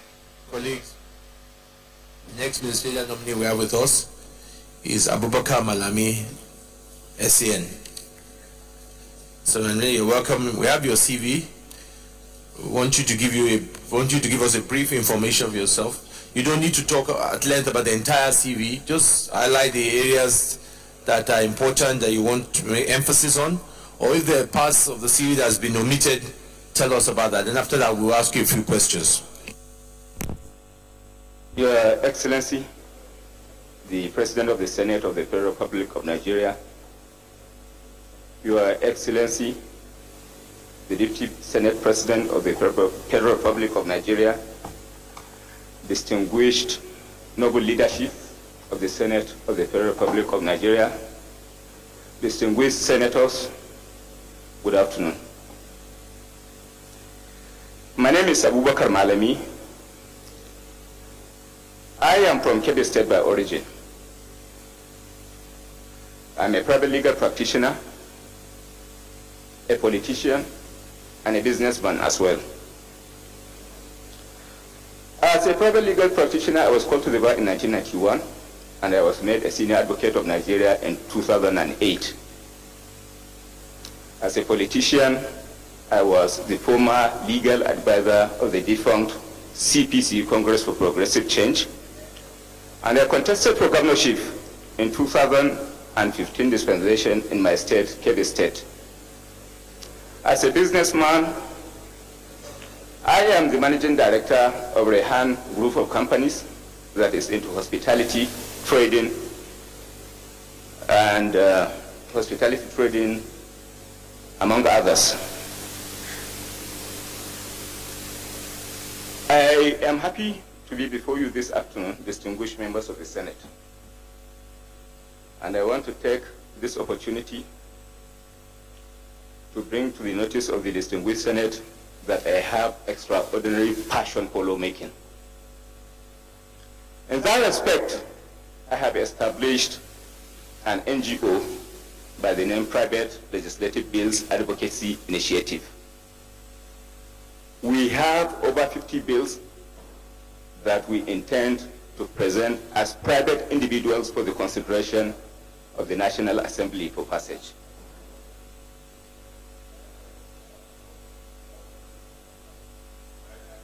Yes. So arising from that, I am honored to be before the Senate, distinguished Senate this afternoon, because it's a place I crave wholeheartedly to be associated with in the development of this nation. With the permission of the President of the Senate, I wish this evening to give an undertaking before the Senate of the Federal Republic of Nigeria that in whatever responsibility I am assigned, I will be true to my God. I will be true to the Federal Republic of Nigeria, and then I will be true to the President of the Federal Republic of Nigeria, at whose instance I am before you. Inshallah. Yes. My commitment to the service of this great nation is the pursuit of justice, is the pursuit of public interest, and aggressive confrontation with impunity and abuse of judicial process. Mr. President, I rest my case at this point.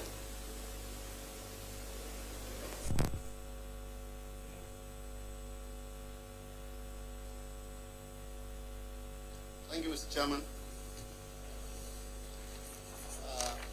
My name is David Umaru. I represent Niger East Senatorial District. Mr. Chairman, I have 3 questions for the learned silk. One is, what practical steps would you recommend or advise to be taken in order to reform the administration of justice in Nigeria? Secondly, available statistics shows that we have 65,000 inmates in our prison, 45,000 of which are awaiting trial. What would be your recommendation regarding this large number of awaiting trial vis-a-vis prison reforms? Mr. Chairman, I'm sure the learned silk is aware of a recent judicial decision in the case of Judicial Staff Union of Nigeria versus National Judicial Council and AG of the Federation and 74 others, a decision of the Federal High Court regarding the financial immunity for the judiciary, as enshrined in Section 81, subsection 3, Section 121, subsection 3, and Section 162(9) of the 1999 Constitution, as amended. My question in that regard is, what is your attitude, or shall I say, what would be your recommendation with regards to the grant of full financial autonomy to the judiciary as guaranteed by our Constitution and adumbrated in that judicial decision that I have mentioned to you? Thank you, Mr. Chairman. Senator Kaura.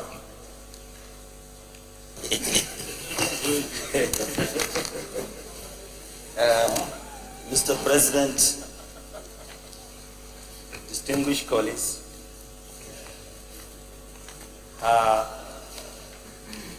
my brother, senior advocate of Nigeria, I congratulate you for this opportunity given to you to stand before us. I have two questions.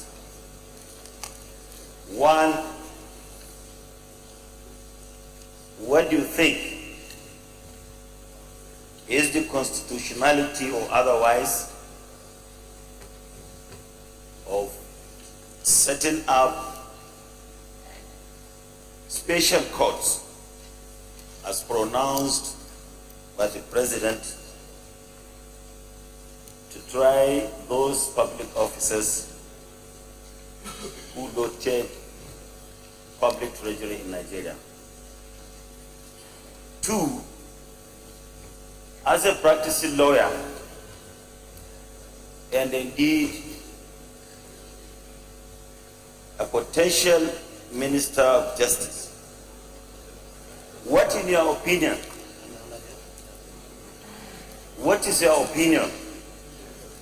on several calls by Nigerians that the office of the of Attorney General of Nigeria and that of the Minister of Justice should be separated? Thank you very much. Senator Tinubu. Thank you, Mr. Chairman. Distinguished colleagues, my name is Senator Oluremi Tinubu, representing Lagos Central. Mr. Honorable Minister nominee, my question, because I listened to you during the introduction, you seem to be a man of many parts. First, a seasoned lawyer, senior advocate of Nigeria, a businessman, and a politician. You even mentioned that you had a stint by wanting to contest, or you contested for your state for governorship.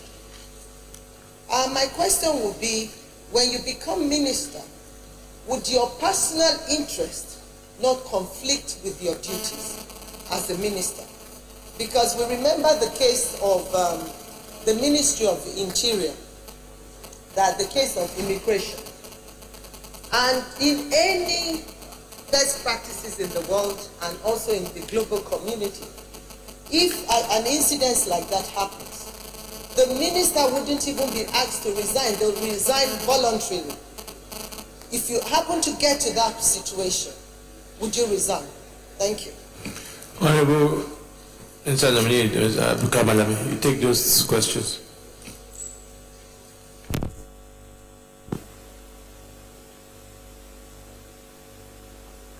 Yes.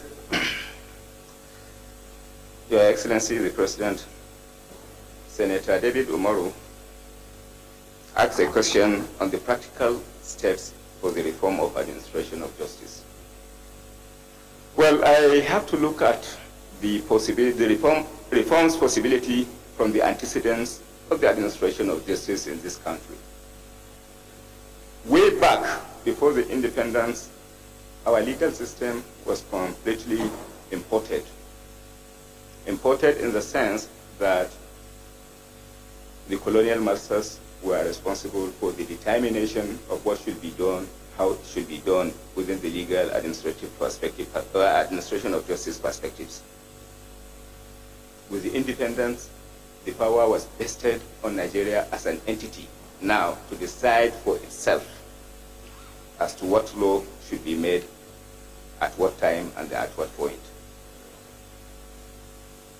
Well, at that point, the historical antecedents that has to do with our laws as promulgated and as being operative as it is today is very impressive in all sincerity. Our penal code, for example, has been in existence for a period of 50 years without any amendment made to it. As it is now, we have Criminal Justice Administration Act, which has now taken into consideration the new development, both technological and otherwise, and the need for expeditious determination of cases before our law courts. That in itself is a great departure from the tradition where our laws remain unattended for over a period of 50 years. The story, however, can as well be looked into from a different perspective. There is a lot to be desired. The criminal administration of justice, which is one piece of the developments to the administration of justice, cannot in its own right be effective enough in terms of development without the supporting legislations that will now assist the development of the law or administration of justice. Distinguished senators, there are pending before you other legislations that are intended to consolidate on the development of the justice sector, which have remained unattended over a period of time. Criminal Justice Administration Commission Bill has been pending. The development of the law as it relates to criminal justice administration is contingent on the passage of that bill. Prisons Amendment Act is equally pending before the National Assembly. It has not been attended. It has not been passed into law. Its passage into law will complement the development of the law as well. We equally have other laws that are pending, that are intended to be complementary to the development of the law. So what I'm saying in essence, even though there has been a break in the tradition of having laws for a longer period of time pending unattended or unchanged over a period of time, but the fact still remains that there are still a lot to be desired in that direction. But the fundamental consideration arising from the development of justice has to be looked into from a collaborative perspective. It has to be looked into from the collaborative perspectives. There is no there is no way our law can develop without the input from the National Assembly, which indeed has the functions of lawmaking. The executive has a greater duty as well to ensure the emancipation of the judiciary in terms of execution of policies, in terms of appreciation of those needs that are necessary for effective development of the law before we can, at the end of the day, have sufficient and convenient administration. A situation, for example, where the executive only releases funds when it has a serious, high-profile cases pending before a court of law does not speak well for the development of the law. So what I'm saying, in essence, financial autonomy is equally important for the development of for the greater development of the administration of justice. The justice system must as well be insulated from external aggression, external political interference as well. We may have to consider laws that will now provide adequate and effective independence to the judiciary, which is the prime mover and executor of the administration of justice for that matter. So, other than the executive, other than the law-making process, and then financial independence too, other factors too play a greater role. You cannot have greater development of the justice sector administration when at the end of the day you do not have clear-cut policy that has to do with prisons. prisoners get into prison, coming out of it after a longer period of time without having any skills acquisition in place. Our constitution as well, in all sincerity, has contained a wonderful clauses, wonderful sections that now assisted in the development of the law. If you look at section 35, for example, it does not allow for incarceration or detention of people longer than a period of 3 months. So if the lawyers now comes to the aid of the justice administration system by way of filing relevant applications when person is detained longer than necessary, that in its own right adds off to the development of the administration of justice. So by and large, I must say that there are indeed greater developments that has taken place, that have come into place as it relates to the development of the administration system, administration of justice, but yet there is a need for greater collaboration between the three arms of government, and indeed the need for effective facilitation of the development through through lawyers who are supposed to now ensure that those developments that are embedded in our constitution, embedded in our statutes, are now exploited and brought to light and then put to use as well.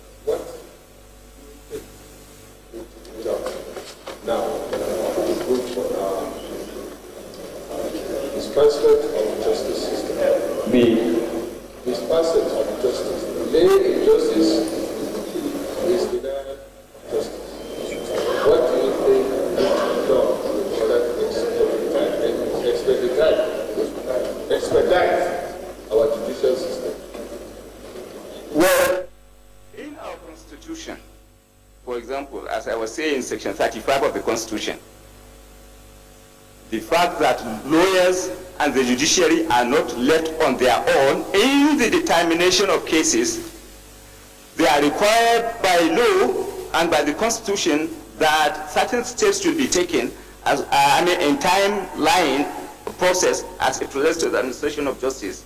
I think there are a lot of provisions in the Constitution and in the Justice Administration Act that have now facilitated the administration, the quick dispensation of justice. For example, by Criminal Administration Act, a criminal case has to be concluded within a span of 180 days. That, I think, are some of the key issues that need to be incorporated into our laws. We look into the existing laws, see how delays are now accommodated by the laws, and then we keep changing, we keep amending the laws to now bring about the expeditious determination of cases through the act of amendment, periodic amendment for that matter. Thank you.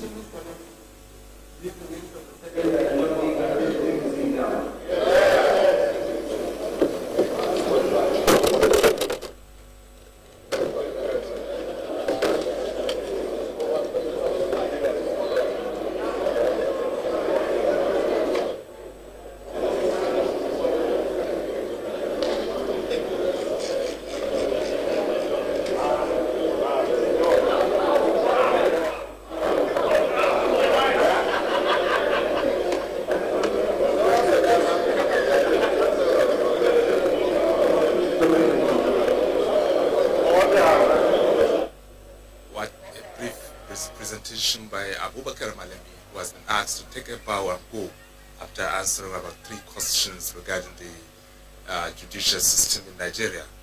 Abubakar Malami was a legal advisor of the defunct Congress for Progressive Change and also was part of the presidential campaign of the APC and the legal team. He was also a governorship aspirant in Kemi State in 2015 on the platform of the APC. A senior advocate of Nigeria, Abubakar Malami is an active politician. He rose to become the national legal advisor of the CPC, defunct CPC, I would say. He holds a master's degree in public administration from University of Maiduguri. He graduated as his LLB from the Usman Danfodio University, Sokoto in 1991 and called to the bar in 1992. He was born April 17, 1967 in Kemi State.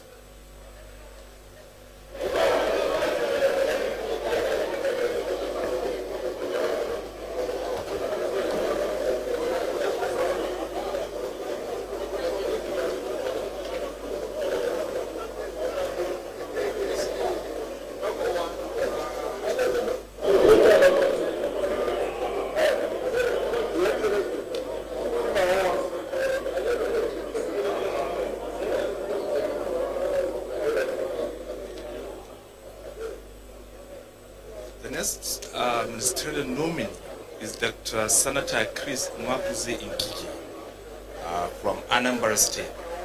Is one of the 2 medical doctors on the list of the 21 ministerial nominees earlier submitted by President Muhammad Buhari.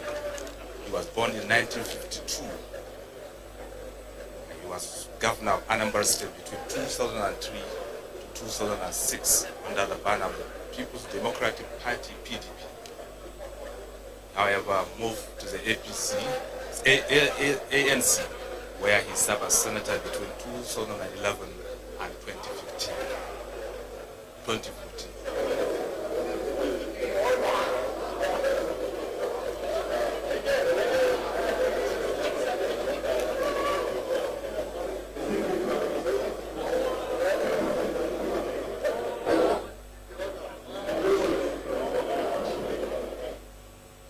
Senator Chris Ngige graduated from the University of Nigeria in Nsukka in 1979 and immediately entered into the public service, where he served National Assembly and State House Cleaning at different times. He retired in 1998 as the Deputy Director of the Federal Ministry of Health.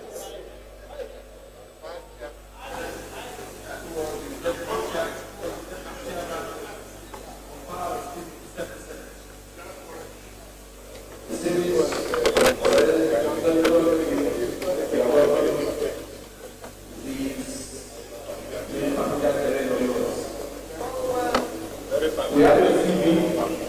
Is there anything else you think you want to tell us about that nomination? Is there anything you tell us about that? And after that, we'll take it from there.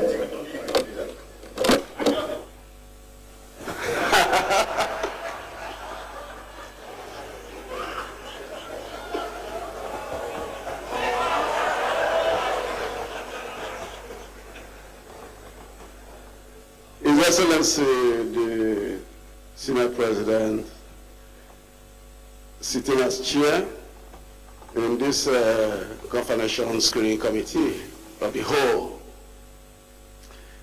distinguished Deputy Senate President of the Nigerian Senate, Ike Ekweremadu Ikoha Ndibo, leaders of the majority party in the Senate and the minority party in the Senate, distinguished, very distinguished senators of the Federal Republic of Nigeria. Of the 8th Senate, I am Senator Dr. Chris Ngige. I hail from Anambra State, as you all know. And I don't think I have too much to say about my CV anymore, because about 1/3 of the people in here were my contemporaries in the 7th Senate. Except that I want to point out one thing. That having entered these hallowed chambers today, I'm full of joy that my people are here.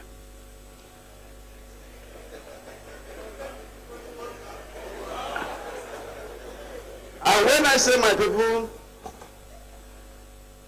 I say it with every deep sense of humility, that I was one of those who in 1998 constructed the vehicle, assembled the vehicle called the People's Democratic Party.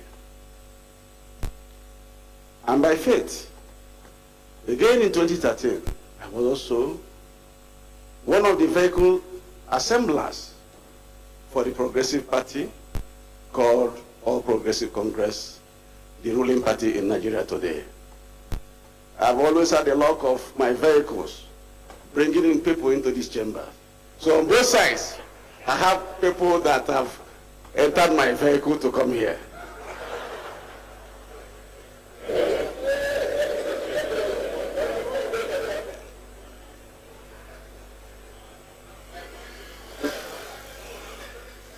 Mr. President, distinguished colleagues, in the 7th Senate, we were working here like one single family. We of the ACN stock, when we started, and later APC, we never differentiated. Any executive bill that came here was a bill for the progress of Nigeria. And senators who found themselves in the great chambers, we behave like statesmen. So I use this opportunity to say that we achieved a lot through the instrumentality of that peace and family cohesion we had here. And I'm asking that what we produced then did some little push for Nigeria. But that today that we are on crossroads in this country, the country is in dire straits, the economy is not too good. We have done our elections. Elections have ended. So I'm here to get your confirmation, to get to the executive arm of government. I was there in the executive arm of government before. If you look at my CV, I was governor in Anambra State, 2003, 29 May to 15th of March, 2006. And thereafter I came here in 2011. The people voted me to come because they said I could represent them well and I could do much more for Nigeria. Mr. President and Chairman of Session, it will interest you to know that when I look back and see some of the novel things we did in the committees where I served, I was Deputy Chairman, Senate Committee on Power. I was a deputy to one of the youngest people in the Senate. Then he wasn't up to 40. In fact, he jacked up his age at one time. But we gave him cooperation. And so in that committee on power, steel, and metallurgy, we did achieve a lot. Also in committee on health, we produced the first health bill that gave the Nigerian people a framework for health system management. And among the best things that happened to Nigeria is that we didn't get enough funds from our normal budgets, but this chamber, this Senate, and the House of Reps, as National Assembly, we gave the health system a 1% basic health system provision fund for caring for health insurance matters, basic health administration, what we can call a primary health care, and other things that are associated with it, including an emergency fund for people who have traffic accidents and are brought into government hospitals as unknown patients or non-soldier, whatever you call them. They will receive medical treatment, they will not die at the expense of federal government of Nigeria. Mr. President, we are in the era of change, and that change will be holistic. We are going there into this cabinet, having been nominated by the famous patriot of Nigeria, Muhammadu Buhari, GCFR, President and Commander-in-Chief of Federal Republic of Nigeria, who we do not know who else in Nigeria loves this country more than him. He tried to give service, tried 3 times. People said no. He said, no, I have something to offer, and came for the 4th time. And he was elected. And within the 3 months that he's been on saddle, miracles have happened here, Mr. President. Miracles have started happening. Miracles have started happening. And more will come. So my brothers and sisters, I'm going there to represent you people. We're going there to build a bridge between the executive and the legislature. The era of intervention funds, projects not being done, will be over. Mr. President, I think I'll leave it at that. Many more will come to my office, I know.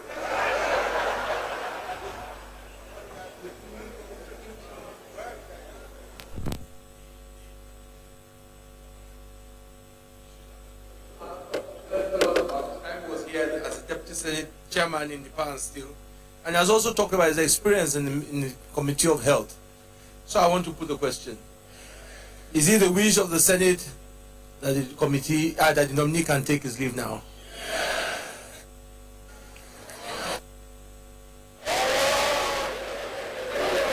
Order! We don't clap in the Senate. Bring your hand. A very interesting scenario there. Senator Chris Ngige, like the tradition in the Senate, he has been asked to take a bow and go, being one of their own, having served in the Senate in the past. Senator Ngige is a medical doctor from Anambra State. He was a governor before in 2005.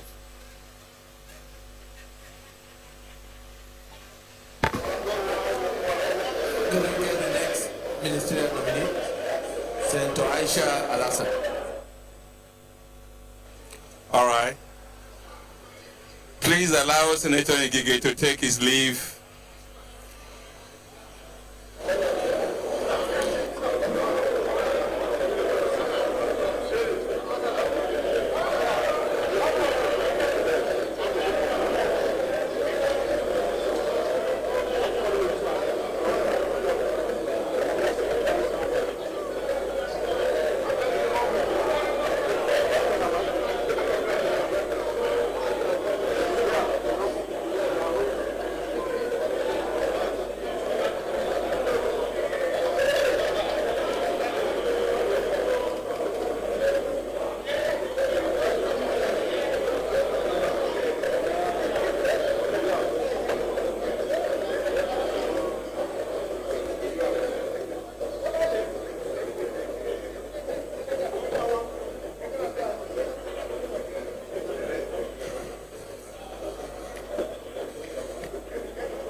The next ministerial nominee is Aisha Jummai Alhassan, the first woman to make history as the first woman to contest governorship election in Nigeria in Taraba State in the last governorship election in March. Aisha Jummai Alhassan was a senator for Taraba North constituency of Taraba State before she became the governorship candidate of APC in Taraba State for the 2015 general election. She was defeated in the election, which led to a rerun held on the 25th of April and won by the PDP candidates.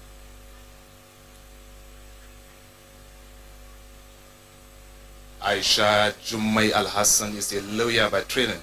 She is a former Taraba State Attorney General and Commissioner for Justice. She is the first woman to be appointed as Secretary FCT Judicial Council and later appointed as the Chief Registrar of the High Court of the Federal Capital Territory.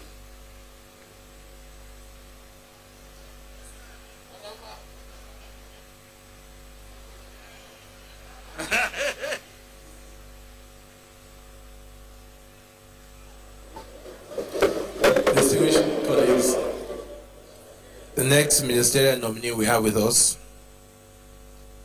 is our own distinguished Senator Aisha Jummai Alhassan, who was member of the 7th Senate. Senator Aisha, you're welcome back to the familiar terrain here. We have your CV. I'm sure as majority of us also know you very well. If there's any few remarks you want to say on your CV that you want to highlight, or there are things that have been omitted on it, you can tell us. Thank you. Thank you, Mr. President of the Senate, Your Excellency, the President of the Senate of the Federal Republic of Nigeria, Your Excellency, the Deputy President of the Senate, noble leadership of the Senate, most distinguished senators, good afternoon. Mr. President, the only thing I will not put in my CV is the number of grandchildren I have. And that I didn't put deliberately because I don't want to look too old. There are 12, distinguished senator. I have 12 grandchildren. Mr.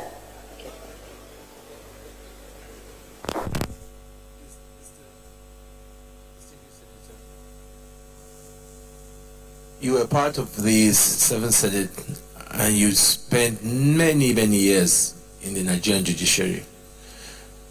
Just while you're here, if you can just share with us your own thoughts of how do you think the main issue concerning us fight against corruption, what are the reforms you think from your experience that are necessary in the Nigerian judiciary? Mr. President, I'll answer this question, but I'll crave the indulgence of Mr. President to congratulate my brothers from the 7th Senate that made it back, and to also congratulate the new members of these hallowed chambers. Congratulations, distinguished senators. May I also crave your indulgence to please... Oh, well, of course she is a brother in this chamber. My sister, you're welcome. My sister, distinguished Senator Tinubu, you're most welcome, ma. Mr. President, before I answer the question, I wanted to crave your indulgence to clear an issue that is going around not only in the country, even outside the country.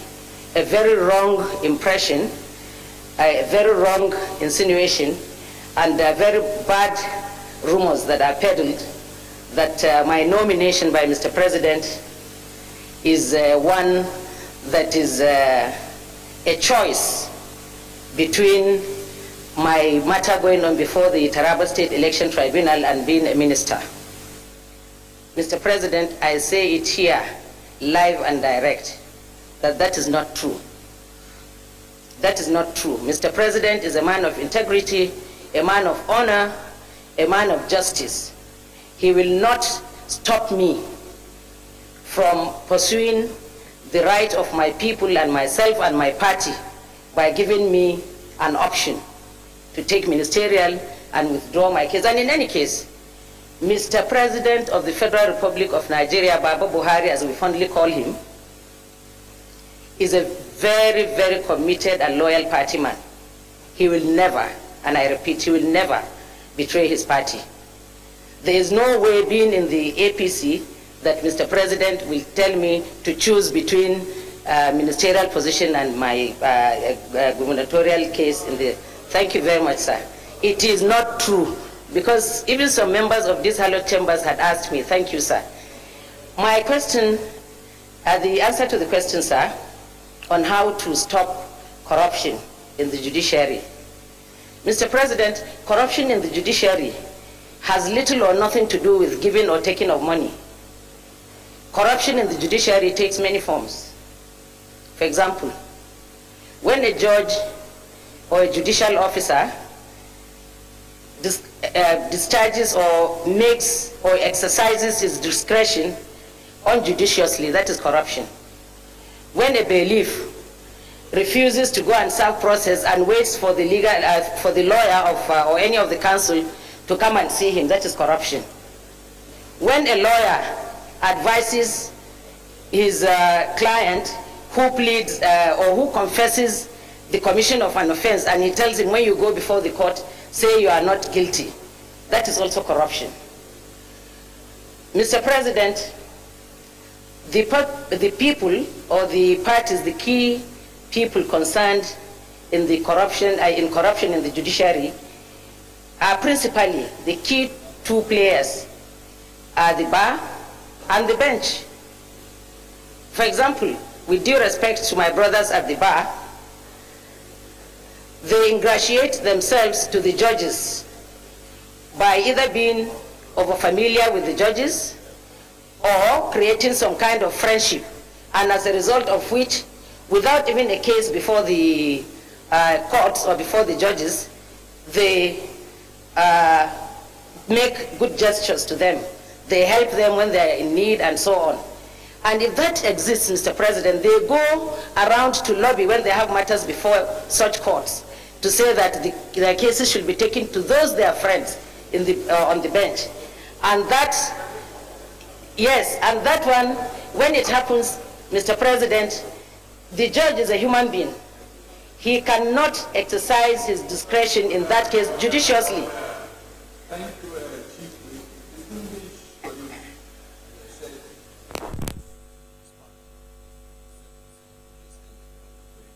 Chief. Nominee takes her leave now. Thank you, Ms. Senator. Senator Aisha Jummai Alhassan represented Taraba North Federal Senatorial District of Taraba State before which she became the governorship candidate of the APC in Taraba State for the 2015 general elections, particularly the gubernatorial elections. She just maintained her position now in the Senate and said that she is still pursuing her case to get her ticket back because she was defeated by the PDP candidate who is now governor of Taraba State. Emumwe Aisha Jummai Alhassan is a lawyer by training. She's a former Taraba State Attorney General and Commissioner for Justice. She's the first woman to be appointed as Secretary FCT Judicial Council, and she was later appointed Chief Registrar of the High Court of the Federal Capital Territory. She went into business after retiring from public service. She was elected as Senator for Taraba North in 2011 and became one of the 4 women elected on the PDP ticket.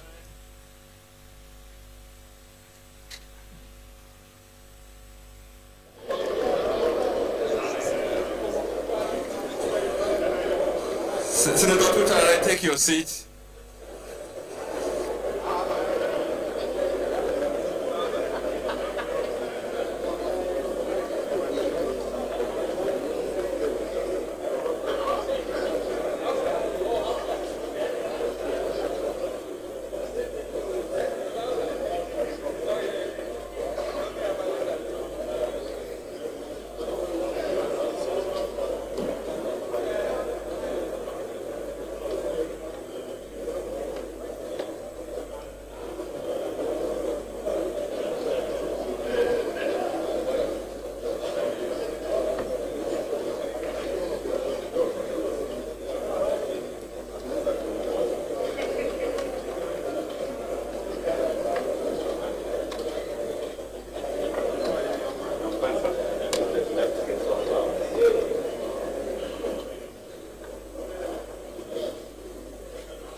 Distinguished colleagues, the ministerial nominee we have before us is Barrister Solomon Dalong. Barrister Dalong, we have your CV. We want you to give us a brief information of yourself. If there's anything, you don't need to talk at length about the entire CV. If there's anything in particular in your CV that you want to emphasize, or if there's something that's been missed out, then you can tell us about that. After that, you take a few questions. Senate President, Your Excellency, the Deputy Senate President, distinguished Senate leaders, distinguished members of the National Assembly. I am Solomon Sirika Dalong, born 51 years ago in a Sabungida town in Namtansa local government. I am a lawyer by training, a one-time lecturer in the University of Jos. I am also an international political analyst. I'm a human rights advocate, a community leader, a one-time personal assistant to the founding chairman of People's Democratic Party, Chief Solomon Lar, a former chairman of my native local government, and I'm a retired prison officer. Your Excellency, the Senate President, I have a passion for national unity, peaceful coexistence, national integration of this great nation of ours that has great potential of being the home of the black people all over. Your Excellency, Mr. Senate President, having been nominated, I offer myself for selfless service to this country, awaiting the blessings of this democratically elected institution, the 8th Senate of the Federal Republic of Nigeria. Thank you.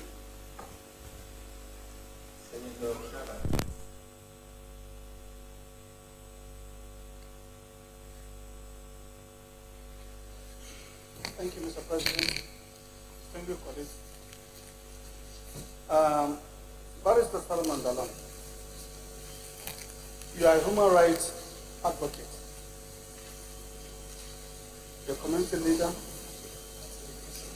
and former corrections officer in the prison department. Our question is, the statistics of the inmates in population in Nigerian prisons as at 30th April 2015 revealed that out of 65,000 inmates, 41,000, that is about 80%, are on remand or are on awaiting trial. What practical steps would you adopt to ameliorate the plight of the awaiting trial persons who, under our law, are presumed to be innocent until found guilty? Senator Yako.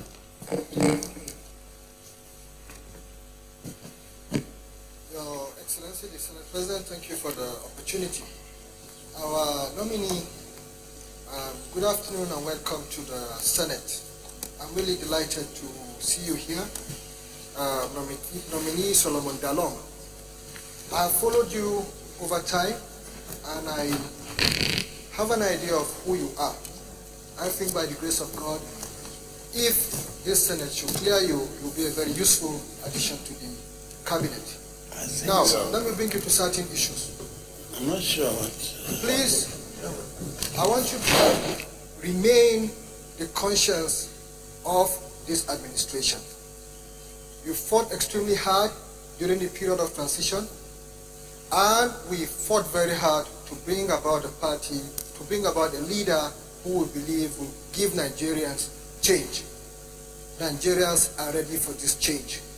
We are poised for this change. I have read our party manifesto, but I want us to go beyond this. In the area of planning, the party manifesto has given us guidelines, but then at this stage, when you join the cabinet, I hope that you will come up with a clear-cut master plan for Nigeria. Change cannot be just a matter of... Distinguished Senator, put the question. So in a very clear way, we need to have a master plan for Nigeria that will enable us to actualize change. What role will you play with regards to that? Because the next time you appear before these chambers, if all things being equal, I will ask you the same question. And I hope by that time we have moved forward. Thank you very much. Senator George Akume.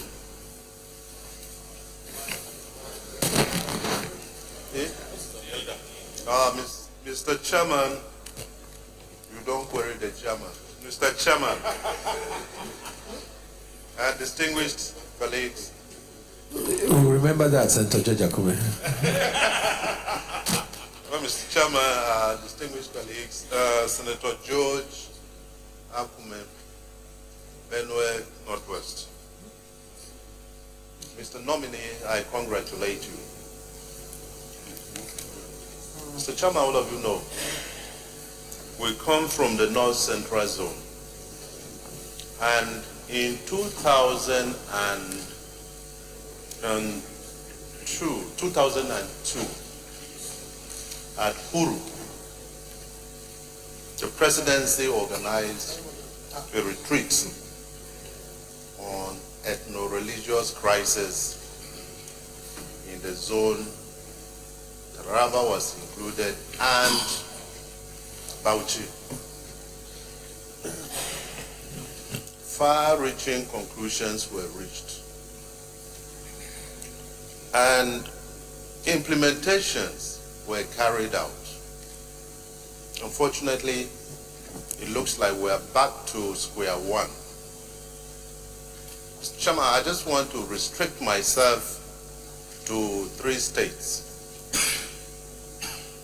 which, for want of a better expression, I call the triangle of crisis. Plateau, Nasarawa, down to Benue and up there. So you have Jos, Lafia, Makurdi, Jos. Killings, destruction of properties, and of course, rustling, cattle rustling, and so on and so forth. You are an activist. You are also a committed patriot. Nobody doubts that whatsoever. Now, Barrister, you've seen the quantum of destruction in these places. I want to leave out the Northeast because there is some form of a Marshall Plan for the Northeast, and they deserve it. In these states, excluding Kwara, excluding Kwara. This is you have to put the question. No, Mr. Chairman, I just wanted to inform some of my colleagues because the feeling has always been that there is no problem in the North Central Zone. It's just for emphasis that I want to put this.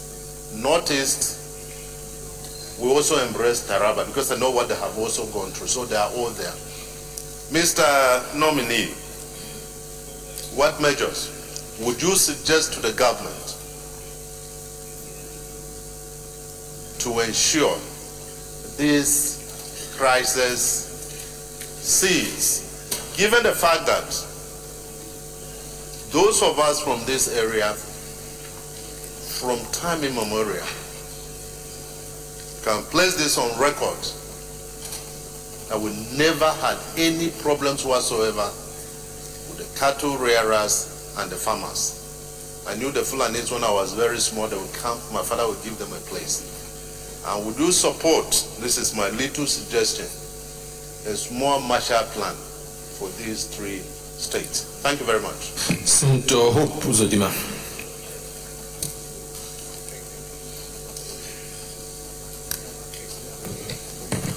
Thank you, Mr. President, distinguished colleagues. Mr. Nominee, let me congratulate you for being nominated to be one of the ministers. You are an anti-corruption crusader.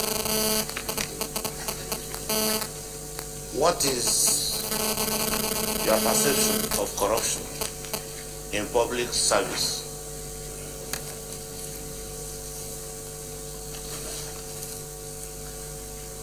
And you mentioned here that you have a passion for national unity. In what order would you rank the dictates and potentially conflicting needs of the followings? 1. Religion, ethnicity, nationality, gender, and the geopolitical zones, vis-a-vis attempt to enhance national unity.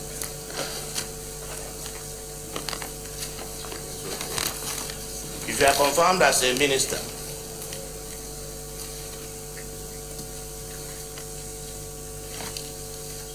what is your understanding of the responsibility of the National Assembly relating with the executive as it has to do with the oversight functions?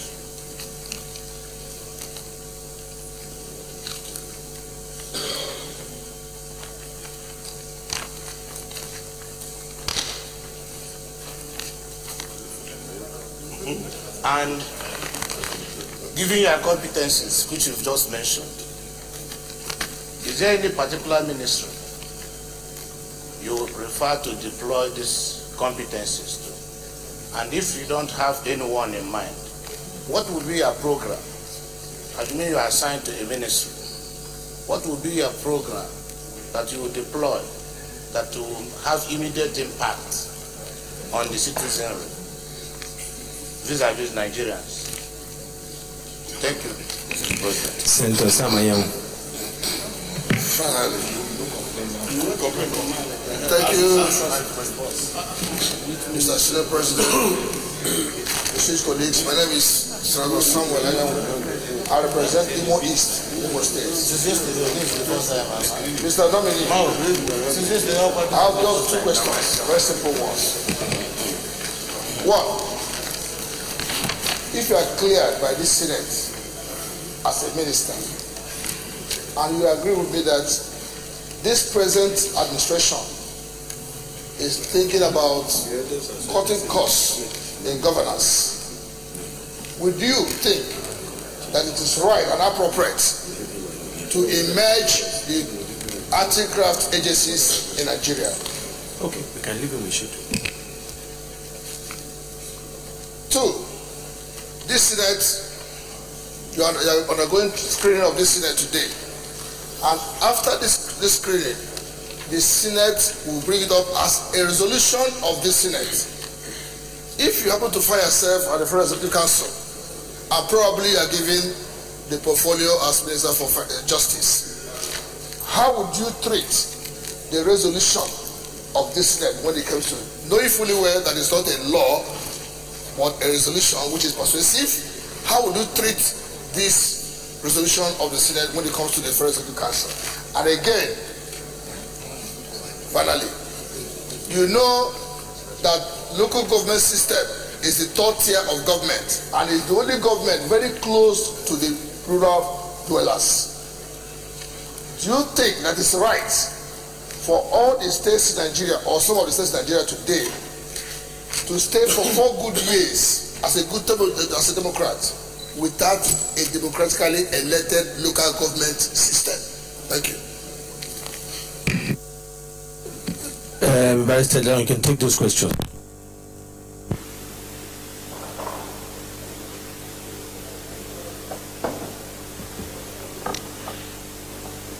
The President, distinguished members of the Senate, I will start from up to down. I will take first the issue of prison congestion. Indeed, prison congestion is a very serious problem looking at the criminal administration of criminal justice in Nigeria. And it has a very long history. Even when I was in service, it was still a problem. And this has to do with the administration of justice as it relates to what happened in our courts and then the attitude of our lawyers. Indeed, there is the presumption of innocence of an accused person.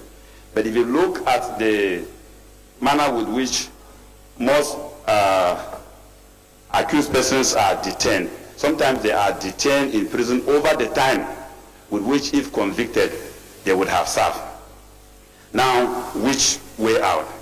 I think there is a need for us to come up with a comprehensive policy that would review the issue of congestion in our prison system. The various chief judges of the state high courts and then the chief justice of the federation must admit the fact that we have a problem on our hands. More so that even the facilities available in the prisons are even not enough to accommodate the awaiting trial prisoners. In some instances, you have even the ATM more than even the number of convicted persons living in conditions that are far, far beyond what is even recommended by best known practices of detentions of persons. So if in the position to be able to advise, I will come up with a policy that will be presented to the council to see how a synergy is forged between the key actors in the administration of justice, lawyers, and then the corrective reform systems, which are our prisons, so that cases where persons does not necessarily need to be sent in prison, there could be granted bail, and on very serious cases, there could be remanded. That will also assist in the congestion of the prison. Lawyers must also live up to their responsibilities of perfecting their briefs and standing by their clients once issues come up in court, because most of these problems sometimes arise from the attitude of the lawyers who might not be in court and the accused person is sent to prison. So there is a need for a comprehensive synergy to approach the issue. And I think if the policy is actually initiated and supported, it will go a long way. The chief judges of the state high court can also visit prisons and look at the situation, and those situations that require either releasing them or granting bail, they can do that. That will help. Then the issue of a master plan, which Senator Nyako came up with the issue of the master plan that will give direction to the government and the role I will play. Indeed, I have lived with an opinion for a very long time as to how things should be done. And this is a personal commitment that I have made to myself. So finding myself in government will not look different. I think if we must move this country forward, then we must insist on ensuring that things are done according to laid down rules and regulations, and opinions should not matter unless they have been legislated upon as laws to guide. And this idea of every government coming in and abandoning existing policies, coming up with new ones, and after another government will come in with new ones, is responsible for the culture of lack of maintenance, which has characterized our public life. So I think the change government, coming from the word change, will have to adopt the attitude of Karl Marx, who said, for you to appreciate and predict the success of a phenomenon, you need to review the history of that phenomenon. So change can only be effective when we will take into consideration where we stopped and review those things that are compatible with the change agenda, take them along and jettison those ones that are not necessary and maintain it so that we can develop a consistent culture of our national policy.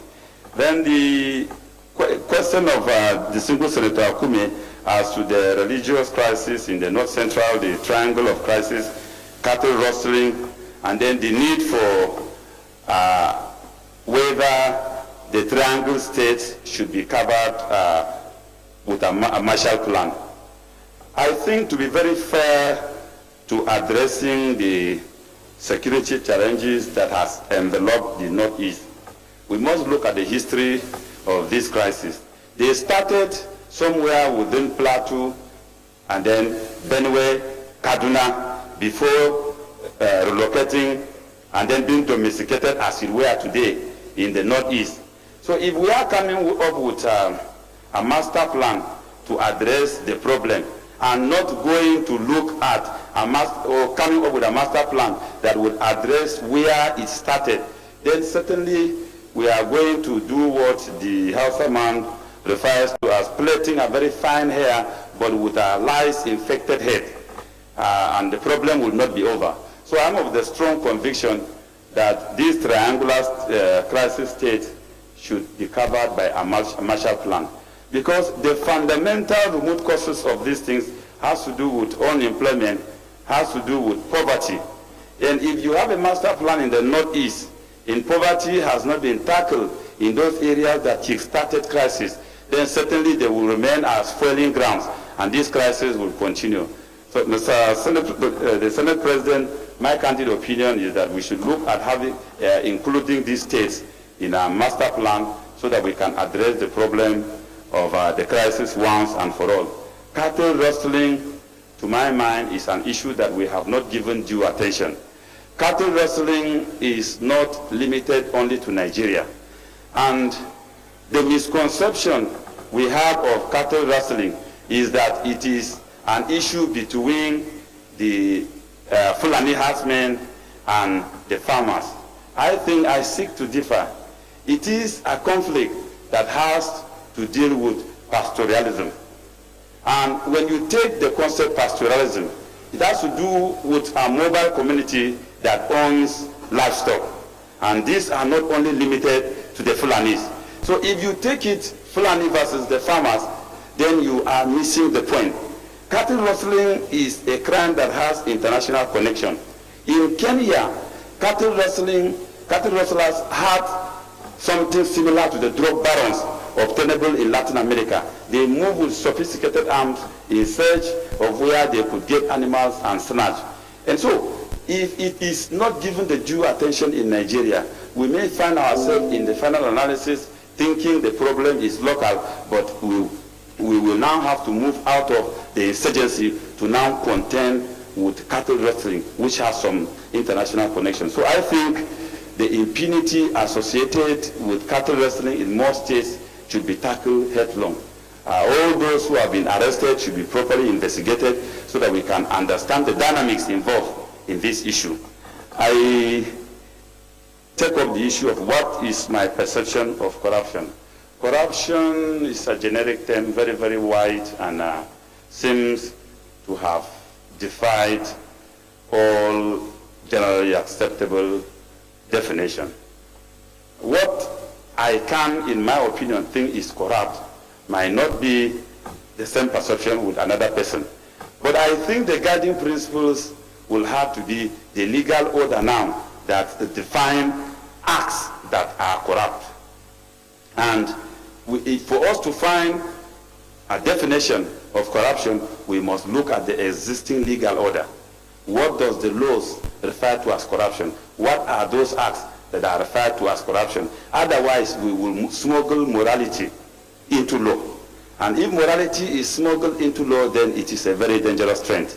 We will have people bringing their own personal opinions into it, and the war against corruption will end up in a wild goose chase that we might not get the desirable results. So I reduce my perception of corruption to what our laws define them to be. My passion for national unity and then the relationship between the National Assembly, and if I find myself in the Ministry of Justice, how do I handle resolution? I think my passion for national unity integration is born out of the conviction of the experiences this country has gone through. As a young person, I was made to go into the trenches in the 60s. And when I grew up, I had to ask my parents, why was I forced as a young man to run into trenches? And they said, we were fighting civil war. And I now developed the interest of what was the cause?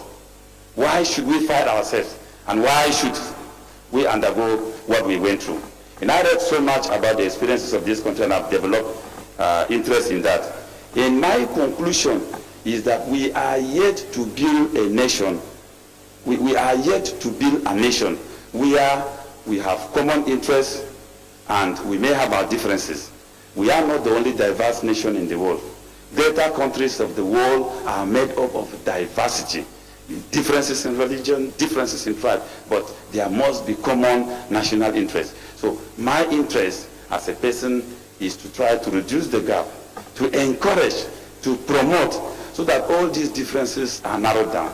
I find difficulty in understanding why there should be differences between Christianity and Islam. I can't reconcile why there should be a disagreement to the point of killing each other between the people in the north and in the south, and so forth, and so on and so forth. So I think for the religious differences, let's go back and look at our books. What do the revealed books provide? For Christianity, love your neighbor as you love yourself. And your neighbor cannot be a Christian. Your neighbor must be somebody who is not a Christian. That's why he's a neighbor. You must love him. For Islam, Islam is a religion of peace. And of course, it has a very good foundation of support of Christianity at the initial stage. What basis have Muslims to hate Christians? So I think if we begin to think like this, we will be able to narrow the gap. If we begin to see ourselves as Nigerians, we'll begin to narrow the gap of differences in tribes. And once we do this, we'll be able to build a nation where our children can be proud. Then coming to cutting of course and merger of the anti-graft agencies. The proliferation of the anti-graft agencies, to my mind, made the situation a duplication of effort. Somebody is invited today to go to EFCC on the same charges. Tomorrow he is invited to go to ICPC on the same. And then the next day he goes to another agencies.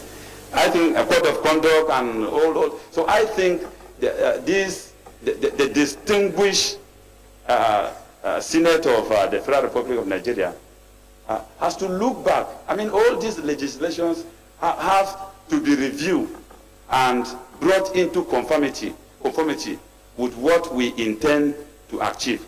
But the proliferation of these agencies doing the same thing, I think, is responsible for the crisis that has infected even our definition of what is corruption. So my opinion is I stand boldly to support the merger of these agencies so that we can have a solid anti-graft agencies that will discharge the obligation imposed upon it by law.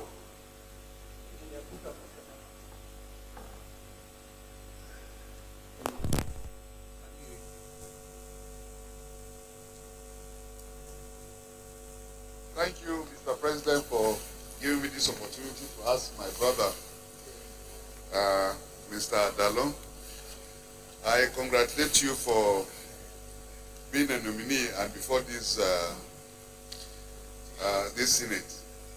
I have just short 2 questions for you.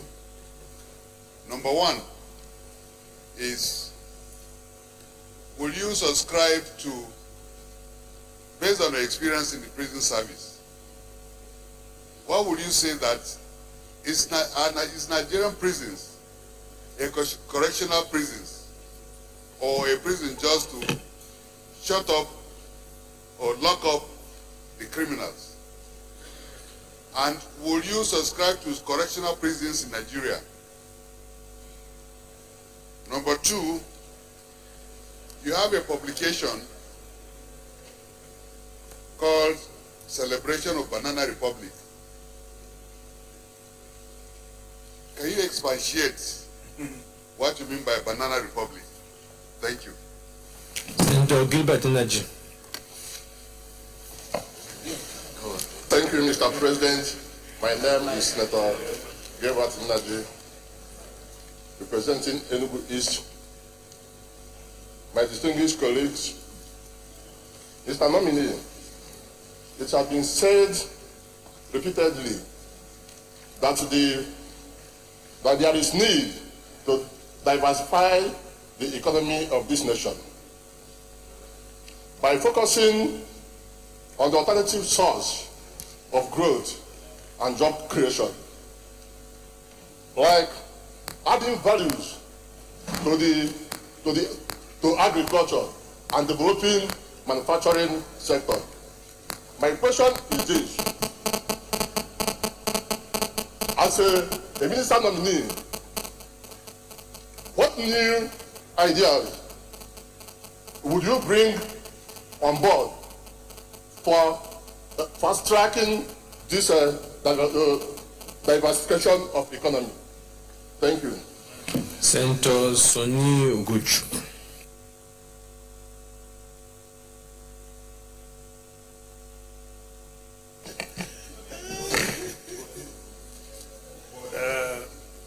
Mr. Nominee, as I look at what you presented to us on your CV, I see here human rights advocate, international political analyst, anti-corruption crusader, and corrections officer. That means you are really looking at the society with the intention that there should be a new order. And you are coming from the party that says that they want to create change. And the party that says that they want to bring change. I want to ask you this question. Is it possible for change, especially the battle on corruption, to take place just by one man's disposition or by institutions that exist in the polity?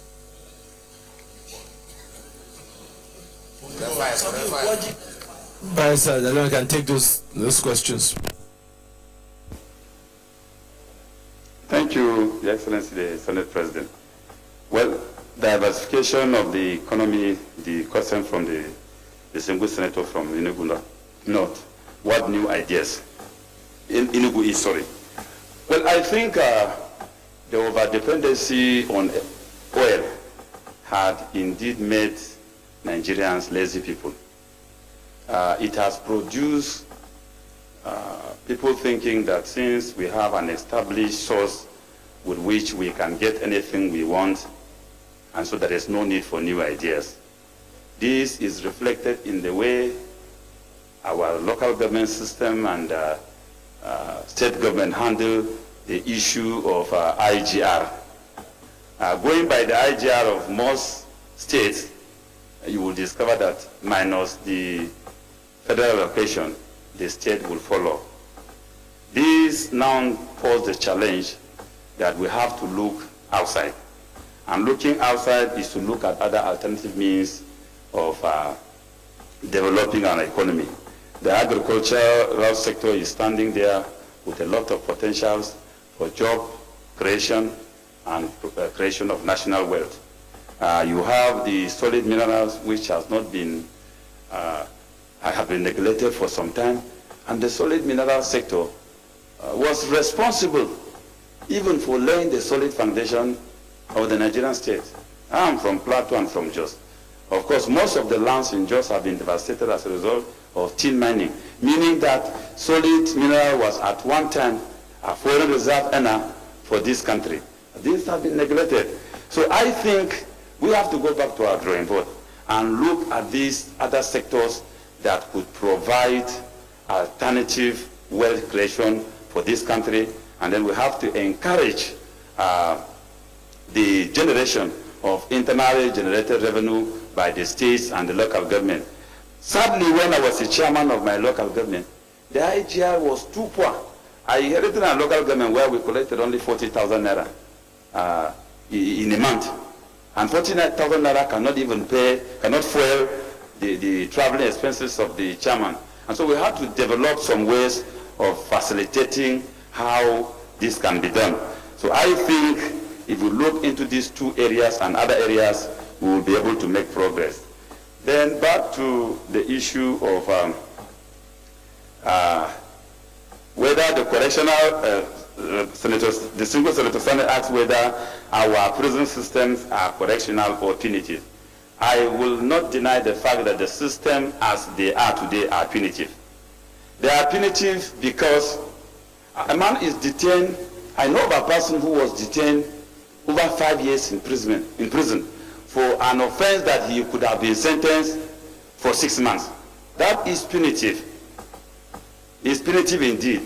And if you look at the conditions with which people are detained in Nigeria. They are so deplorable.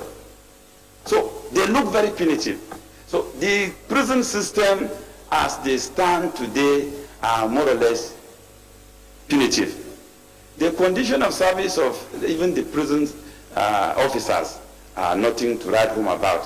When I was a young prison officer, I do know that when you escort either an awaiting trial or a convict to a court outside the prison, you are entitled to sleeping night allowance.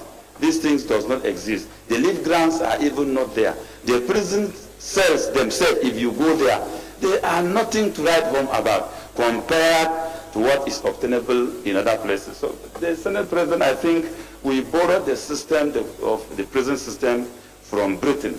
And so if we must make progress, there is a need to understudy the progress and development recorded in the traditional home with which this system was borrowed, and then we make amendment to bring it into conformity with our own peculiarity. That will do us much justice.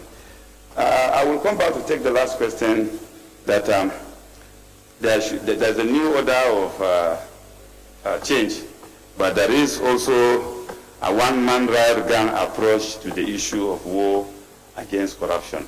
I think what the 2015 election has unveiled in this country is the introduction of politics of ideology. Change is not just a concept, but it's an ideology. It's a driving ideology. Those who subscribe to change are those who believe that things should not be done the way they have been done so many years and giving us no results at all. So I think it's an ideological aspect.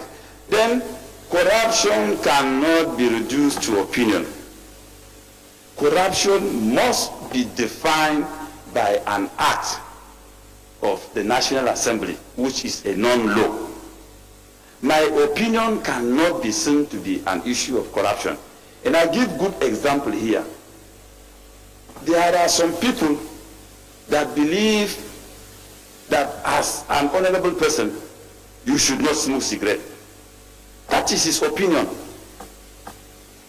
And there are those who believe that it has nothing to do with my conduct. So I think corruption is an act that borders on impugning the conscience of a person. So when an act touches on your conscience and you are convinced that that act is morally not sound, we are talking about corruption. So of course I don't know of anybody who is prosecuting a one-man riot gang corruption. If that is known, we will also advise that it should not be done that way.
Yes. How do you describe a corrupt person? And what mechanism will you put in place to ensure there won't be any corrupt practices in your ministry as a minister?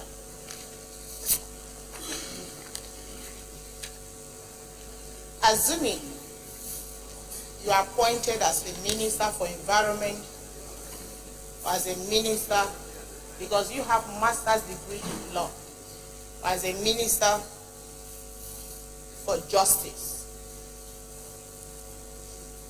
80% out of 100% of all the motions on this floor are on environmental related issues. Even today, we had a motion on flooding on the floor of this Senate. So we have a lot of environmental degradation in this country. So if you're appointed as a Minister for Environment or Minister for Justice, how will you ensure that public institutions adhere to environmental laws in this country? We have environmental impact assessment, for instance. A lot of environmental institutions, public institutions, do not adhere to environmental laws, especially environmental impact assessment. And that is why we have environmental issues, especially people building on floodplains, people violating environmental laws with impunity, especially public institutions. So can you tell me the mechanism or the policies you're going to put in place to ensure that public institutions adhere strictly to environmental laws? Thank you very much. Senator Durufashi. Thank you, Mr. Chairman. I'm Durufashi from Ikiti Central District. Mr. Nominee, I want to take you up on foreign affairs.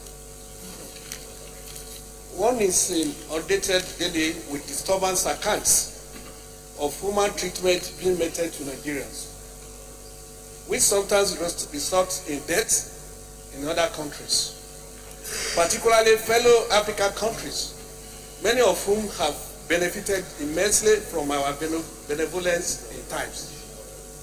How do you intend to make Nigeria the centerpiece of our foreign policy in this dispensation if eventually you are appointed Minister of Foreign Affairs? Mr. Dalong, you take those questions.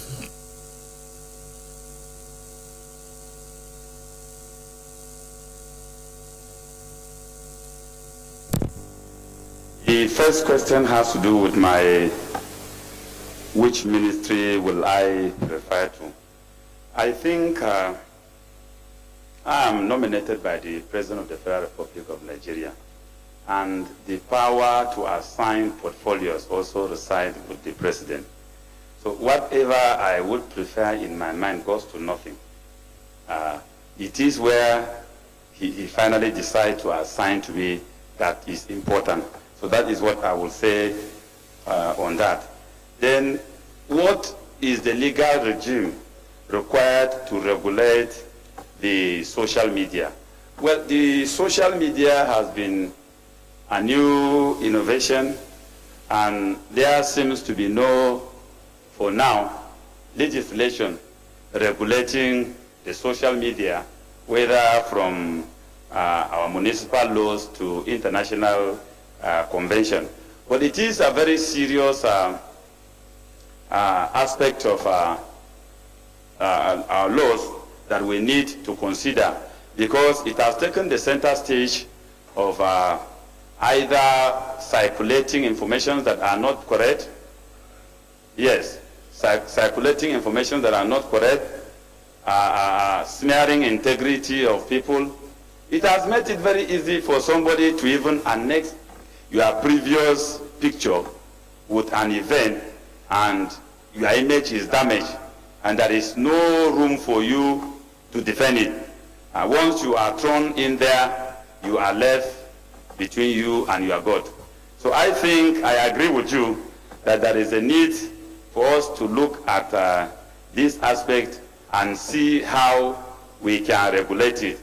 And I think regulating it will have also to do with enforcement of laws that has to do with libel and slander, defamation of character. If a publication on the social media defamed the integrity of a person, that person should take it upon himself to institute a legal action challenging it, and the issue should not be resolved by withdrawal. Let it be determined so that it can serve as a deterrent. But where these issues are allowed to be settled out of court or using the mechanism of friendship, it will encourage it, and the social media is likely going to be one of the social institutions that will cause chaos and cause trouble in most countries. Now, most of my publications are found on the social media, and they are referred to as journals. And I don't have any book in my publication. Yes, I don't have any book that I have published. I must admit that. And most of the written publications are through my blogger, which I rightly cited. And I think that is not, to my opinion, unacademic per se. Although it may violate the tradition, the required tradition of the academic publication. You have to publish, it has to go through processes. But that is the easiest way down where we can transmit our ideas.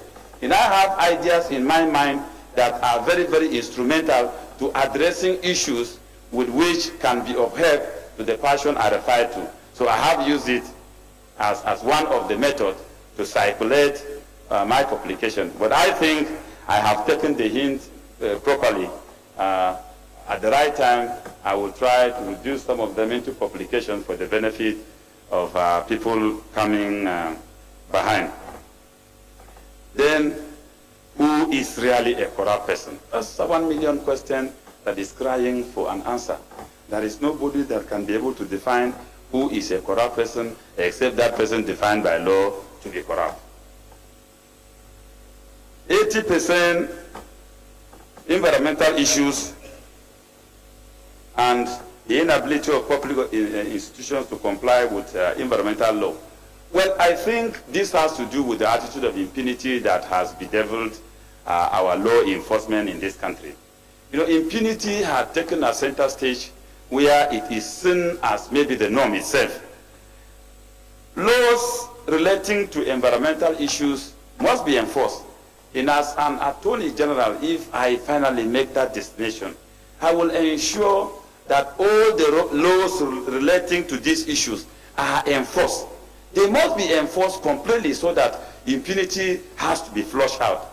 Then another issue is that because we have allowed impunity to flourish, our reward system too had collapsed. In this country, we have decided to abandon rewarding conducts that are good. Integrity is not rewarded. Honesty is not rewarded. But we celebrate wrongdoing. We celebrate wealth, undefined wealth. We celebrate people that are coming from nowhere. This has gone to even discourage people to admire education. Because there are some people that have graduated and have very wonderful certificates. They are in the village. But having lacked the privilege to express themselves, they are nobody. And there are people now that are privileged, maybe by virtue of their parents or close relationship and have money, they are celebrated. I think we must revisit also our reward system.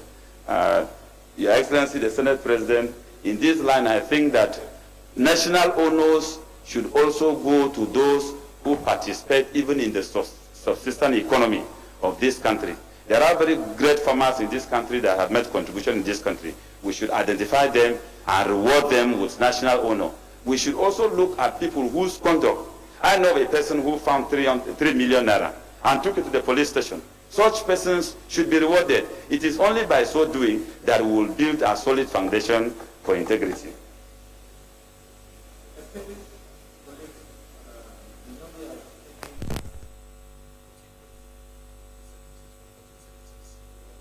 Yeah.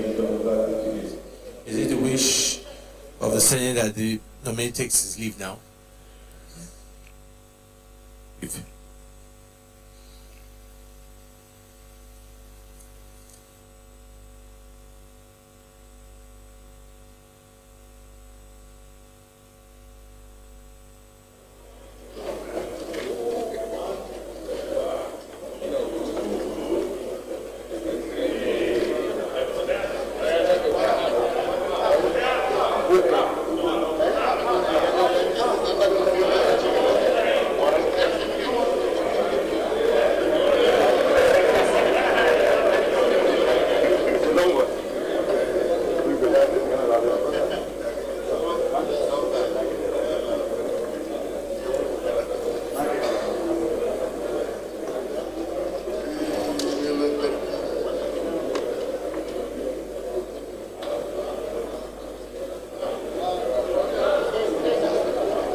That was Barrister Solomon Lalong, a nominee from Plateau State, a lawyer, an academician, an international political analyst, human rights crusader, and anti-corruption crusader as well.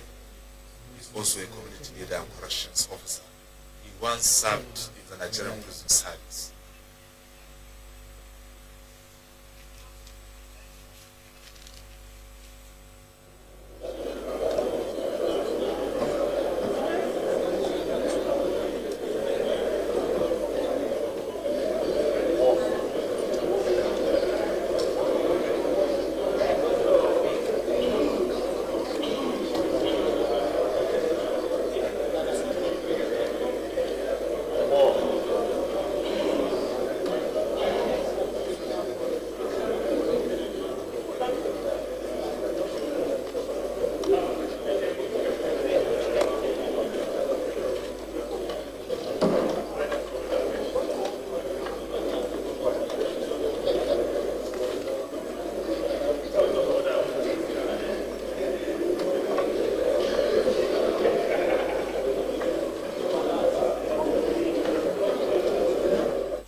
The next nominee is Kemi Adeosun. Kemi Adeosun is the immediate past Commissioner for Finance in Ogun State. Prior to her appointment, or rather nomination, she founded and managed Vadi's Partnership after she held sway as the Chief Executive Officer of Chapel Hill Denham Management for about 8 years. She had previously worked as a senior manager at PricewaterhouseCoopers, London, United Kingdom.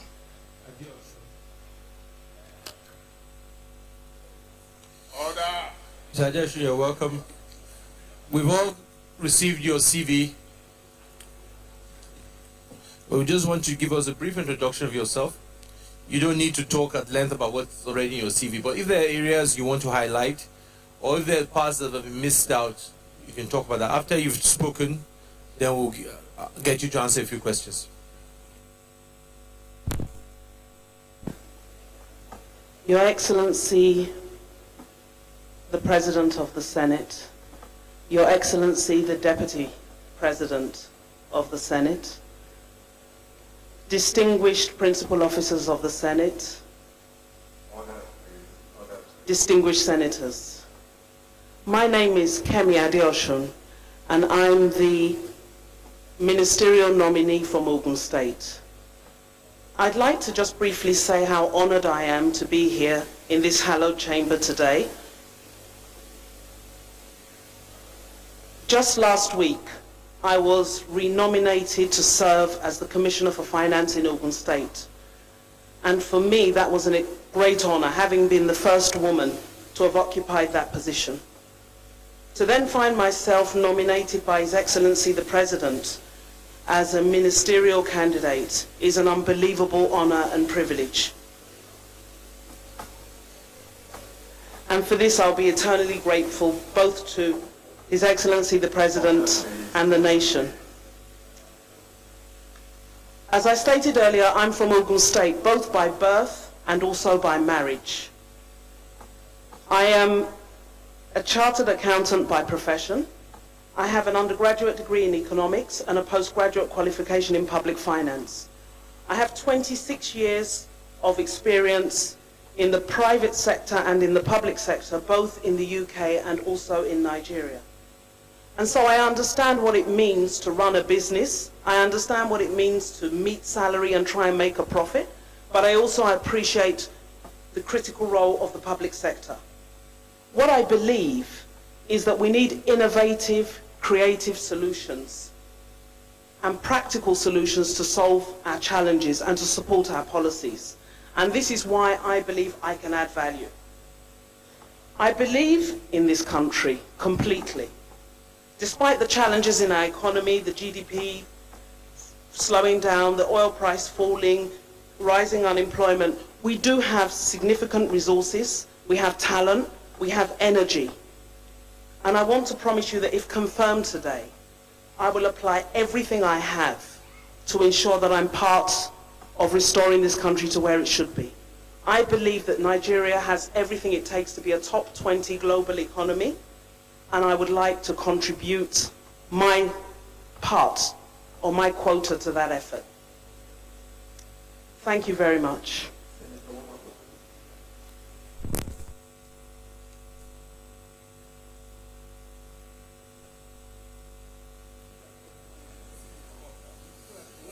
Mr. President, sir, my colleagues, my names are Aliyu Maga Takarda Wamaku, representative of Constituency of Sokoto States.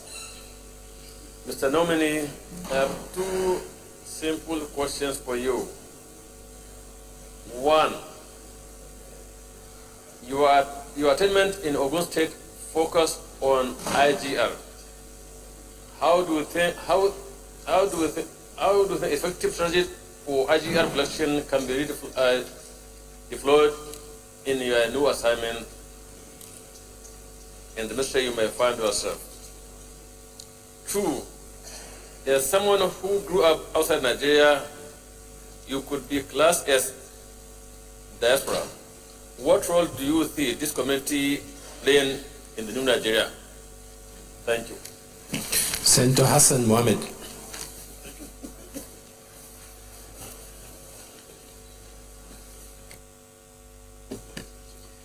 Thank you, Mr. President. My names are Mohammed Hassan.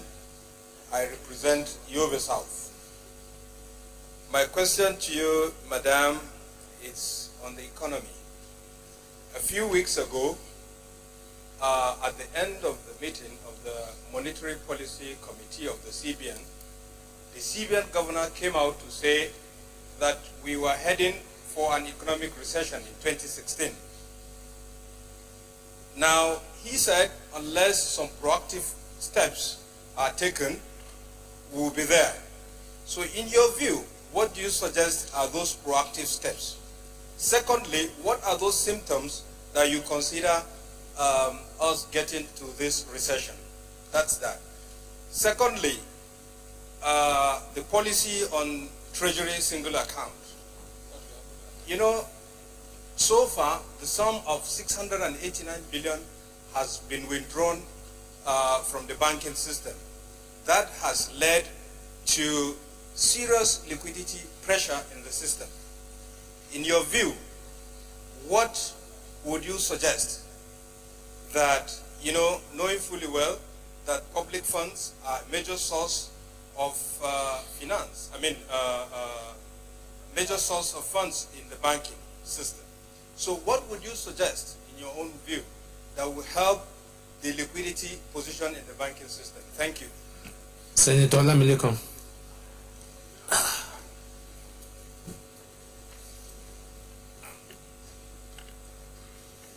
Thank you, Mr. Chairman. I remain sincerely yours, Adeosun Solomon Olamilekon, representing Lagos West Senatorial District, the biggest senatorial district in Nigeria. Yeah, in terms of order. Mr. Chairman, distinguished colleague, let me join other distinguished colleagues of this Hallowed Chamber in congratulating Mrs. Kemi Adeosun as one of the ministerial nominees. Yes, I haven't gone through your CV. I painstakingly look line by line and notice that you have a wealth of experience in the area of financing. Let me start by saying one, if peradventure you are posted to the Ministry of Trade and Investment with your over 26 years of cognate experience in both private and public sectors, what will you be advising the Federal Executive Council in attracting foreign investment into this country? Two, looking at your background, and the president decide otherwise, that with your curriculum vitae that you've given to us, you should go to the Ministry of Finance. The following. Order, please. Looking at the budgetary system of the Federal Republic of Nigeria, as it currently were, we have a budget where we have over 78% of the total budget in financing recurrent expenditure, and just a paltry sum of 22% in financing the capital expenditure. Will you support, one, the reduction in the number of agencies from 601 to 106 as proposed by the Oronsaye panel report? Two, will you agree that the recurrent expenditure should be reduced at the expense of the capital expenditure? Three, with the burden of looking for finances in financing the capital expenditure of this country, and it is put before you that there is need for us to deregulate the downstream sector, will you support, and why? Four, looking at the Treasury single account, which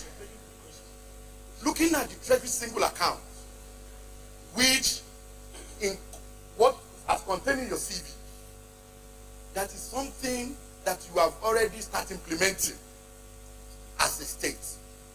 And looking at the line of the budgetary expenditure of the federal government, which is divided into three.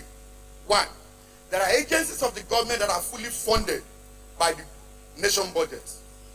Two, there are agencies of the government that are partly funded by the federal budget. And three, there are agencies that are self-financing. How will you implement the Treasury single account? Five, I put it before you, Mrs. Kemi Adeosun, going through your CV and your duty as the Honorable Minister of Commissioner for Finance in Ogun State, I noticed that while recommending for the state various sources of financing, what is ascribed to be the cheapest source of financing, that is approaching the capital market, you are silent on it.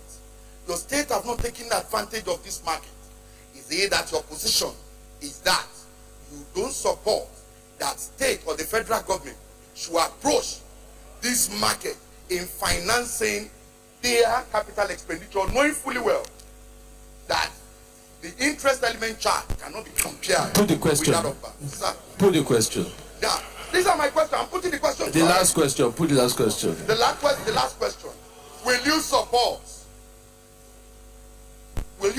and recommend to the Federal Executive Council the use of capital markets in financing the budgets of the Federal Republic of Nigeria? Lastly, Mr. Chairman, I would like to rest my case. Thank you. Mrs. Adeosun, you take the questions. Any other you prefer? Thank you very much, distinguished Senator. Senator Wamako's question about IGR and the role of IGR at the federal level. As we all know, the oil price has fallen. In fact, yesterday it closed below $50. And we had been getting oil at as high as 110. Now, oil represents just 9% of our GDP, but it represents 75% of government revenue. So what that's telling us is that the majority of the economy is not actually contributing much to government revenues. So IGR, non-oil revenues, which is what we're really talking about, become absolutely critical. So we need now to implement strategies to improve our IGR, to improve our collections. And that's something I was involved in, and we did in Ogun State, where we moved the IGR from 750 when we came in, and we went as high as 6 billion. It's come down a little bit now with the economy slowing down, but it can be done. It's about mapping all the processes, seeing where the money is leaking, and plugging those leakages. And that's what needs to be done, and it needs to be done very urgently across all government. All revenue generating agencies of government need to be part of that process. The other thing is we need to chase out cash. Everywhere that people transact in cash, there are leakages. So we need to ensure that we engage technologies and different channels of collection so that people are not paying cash, because wherever in our culture we tend to send people to do things for us. If you do it yourself through electronic channels, the money doesn't leak. So government revenue as a percentage of GDP in Nigeria is just 5%. The standard in developing economies is 20%. So we need to set ourselves very aggressive targets to plug the leakages and to get in additional non-oil revenue. And that will help us to deal with the oil price, the effects of the oil price decline. The question about my representing the diaspora, I think yes, I do, and I'm very proud of that. I think the diaspora have a huge role to play in any developing economy. If you look at Israel, their diaspora are a huge part of their economy. If you look at Ireland, which became the Celtic Tiger, the Irish in America supported them. We have Nigerians in virtually every country of the world, and they can support us through diaspora bonds, financing. They can also support us with skills, and I think that it's an asset we need to harness. And so I'm very happy to be referred to as diaspora. Senator Hassan's question, that the CBN governor said we are potentially heading for recession unless we take certain steps. We're not in recession, we're in slowdown. And actually the GDP is still positive. And it's, even though oil's contribution is negative, the GDP is still growing. So that tells us that the non-oil sector is growing. And if we can harness that, we can actually come out of the problems. And where is the growth? The growth is in agriculture, the growth is in services, the growth is in trade. So if we put policies in place to support that growth, we can avoid recession. And what are the policies that we need to look at?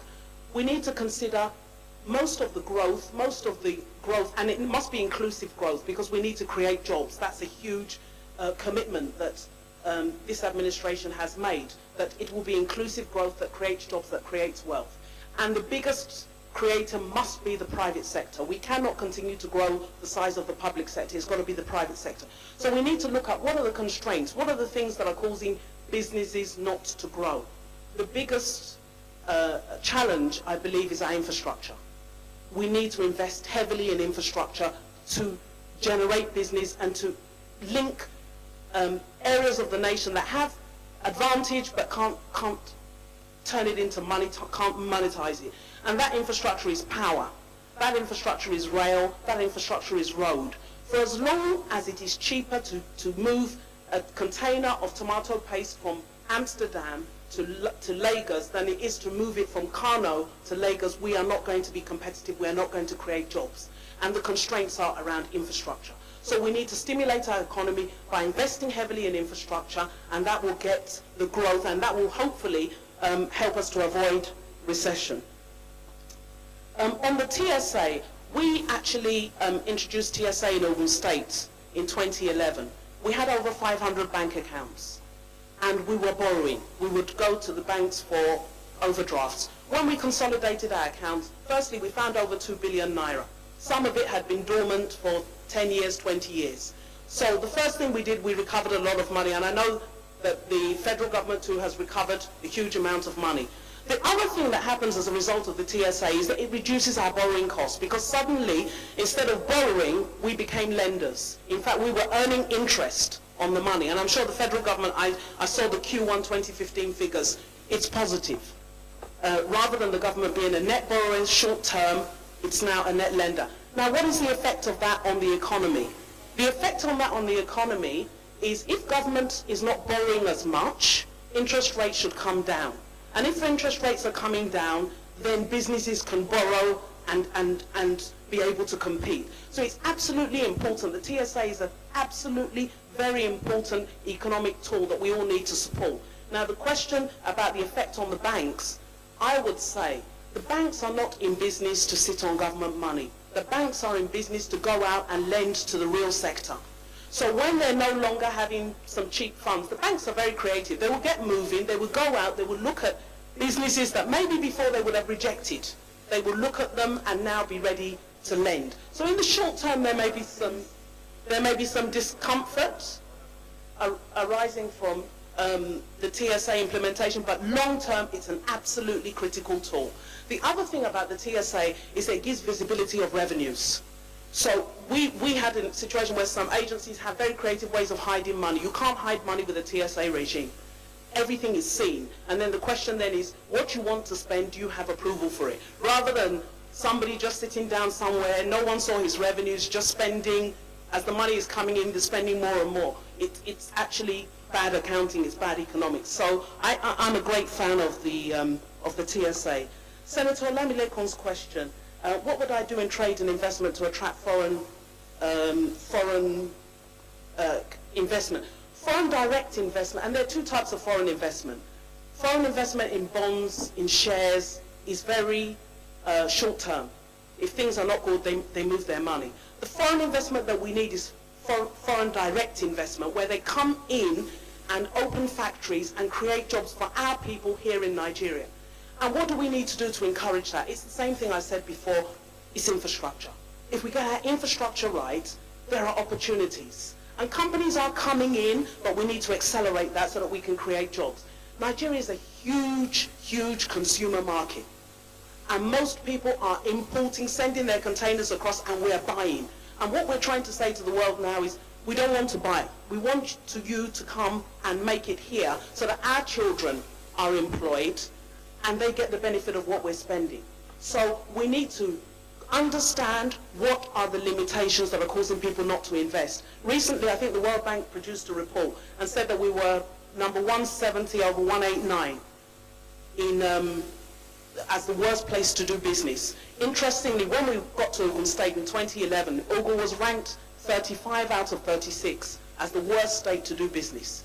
And what was done under the auspices of the governor was a team was put together, multidisciplinary team, and we sat down and we worked through what are the issues, what is the problem. Sometimes it was just cumbersome documentation, sometimes it was confusion, sometimes it was agencies not cooperating. I think we need to do the same thing at a federal level, and I think we need to set ourselves target. They can't just keep on coming year after year and telling us we're bad and we're not doing anything. We need to set ourselves a target that we want to move up by 10 places.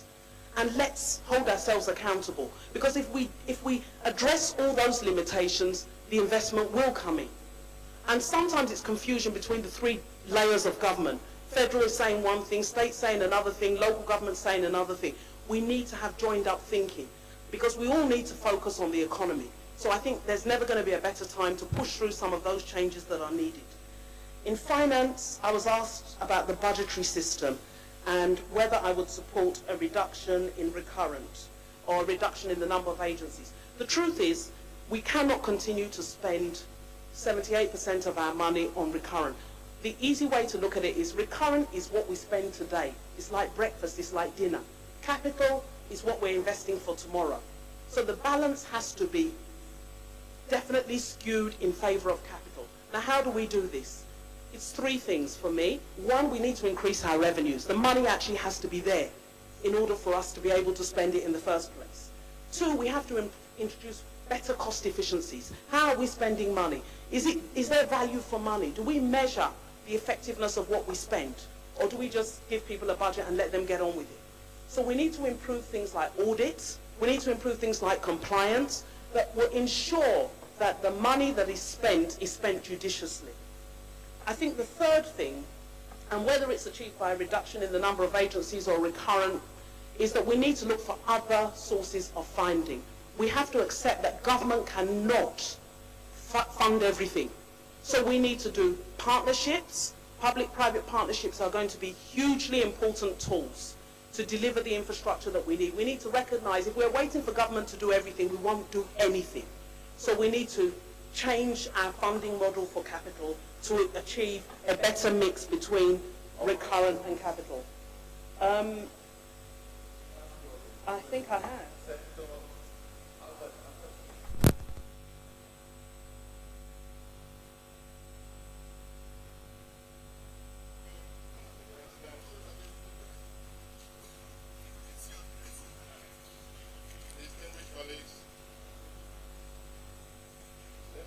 My colleagues in saying congratulations to Mrs. Adeosun. I've had the privilege of working with you. Order, please. Order, please. And I know the valuable contributions you make towards the management of funds. And on the basis of what we have seen on your CV, you are nothing more than a financial expert. So I'm only going to concentrate my three questions in the areas of finance. 70% of our population, active populations, are unemployed in Nigeria. And studies have shown that by 2020, Nigeria will have minimum of 100 million unemployed Nigerians, which of course you know is a social crisis. How can we, or how can you advise government if after the confirmation by your confirmation in the Senate, you are posted to the Minister of Finance? What will be your advice to the government, and what economic policies will you prefer to help government solve the massive unemployment crisis in Nigeria? Then another issue is in budgeting. There have been comments made on a zero budgeting system. How do you think this can be attained?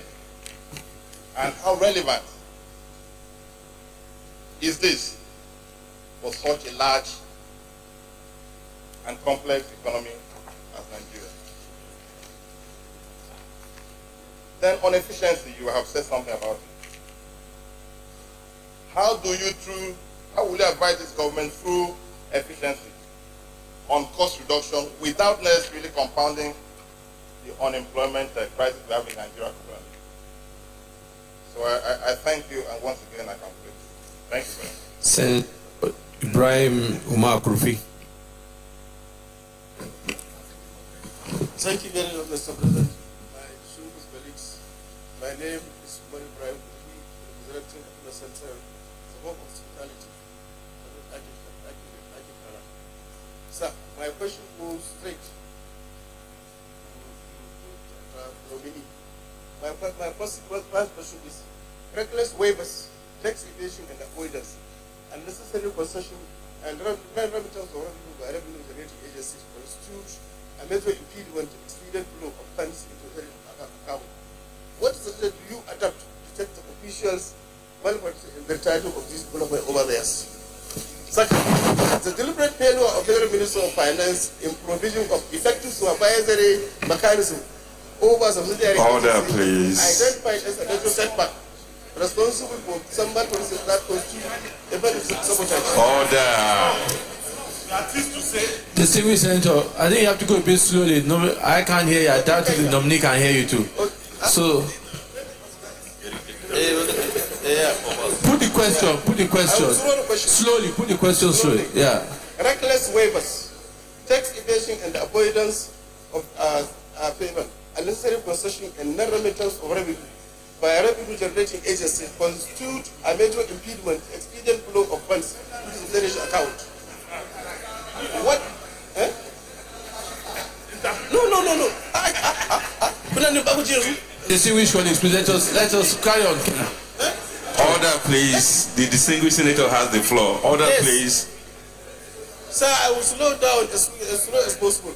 What I'm simply saying is reckless waivers, tax evasion and avoidance, unnecessary concessions, and non-remittance of revenues by revenue-generating agencies constitute a major impediment to efficient flow of funds into the federation account.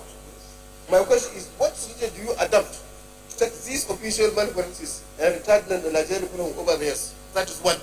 My second question, sir, the deliberate failure of Federal Minister of Finance in provision of effective supervisory mechanism over subsidiary agencies has been identified as a major setback responsible for some malpractices that constitute economic sabotage. What strategy do you employ to reverse this and resettle lastly? That's my question. Senator John. Mr. President, my name is John Owen Eno, Cross River Central. Madam Nominee, my first question is, a few weeks ago, JP Morgan delisted some of the federal government's bonds. Are you satisfied with the case made by JP Morgan? Are you satisfied with the combination of monetary fiscal policies that the CBN is pursuing in this regard to be able to respond to this? That's number one. Number two, you've spoken about the need to expand the tax base, revenue base, all that. Earlier on in the day, the former governor of Lagos State came here and talked about, when he became governor, how many more people were brought onto the tax net, about 5 million, and says there's a balance of about another 5 million. How challenging really is it to expand the tax base as a major source of expanding the revenue base for the country? The last question has to do with AMCON.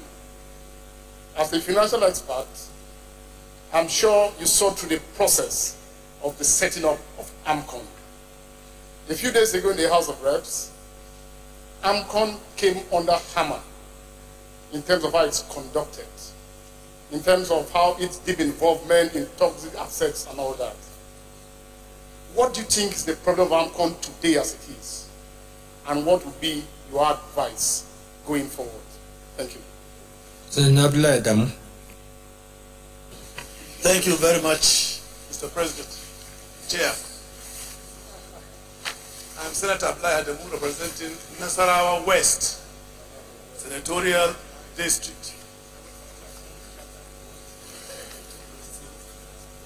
The Right Honorable Nominee, over the last 25 to 30 years, on the mid-80s of the 20th century to date, there has been pressure from different directions on Nigeria to formally devalue its currency. Given the type of economy we have, a one-line revenue-based economy that you've just told us, reminded us, as a huge consuming economy, what is there for us to consider whether or not we accept to devalue our currency? In other words, what is the advantage or disadvantage of such a step if we are to contemplate it at all?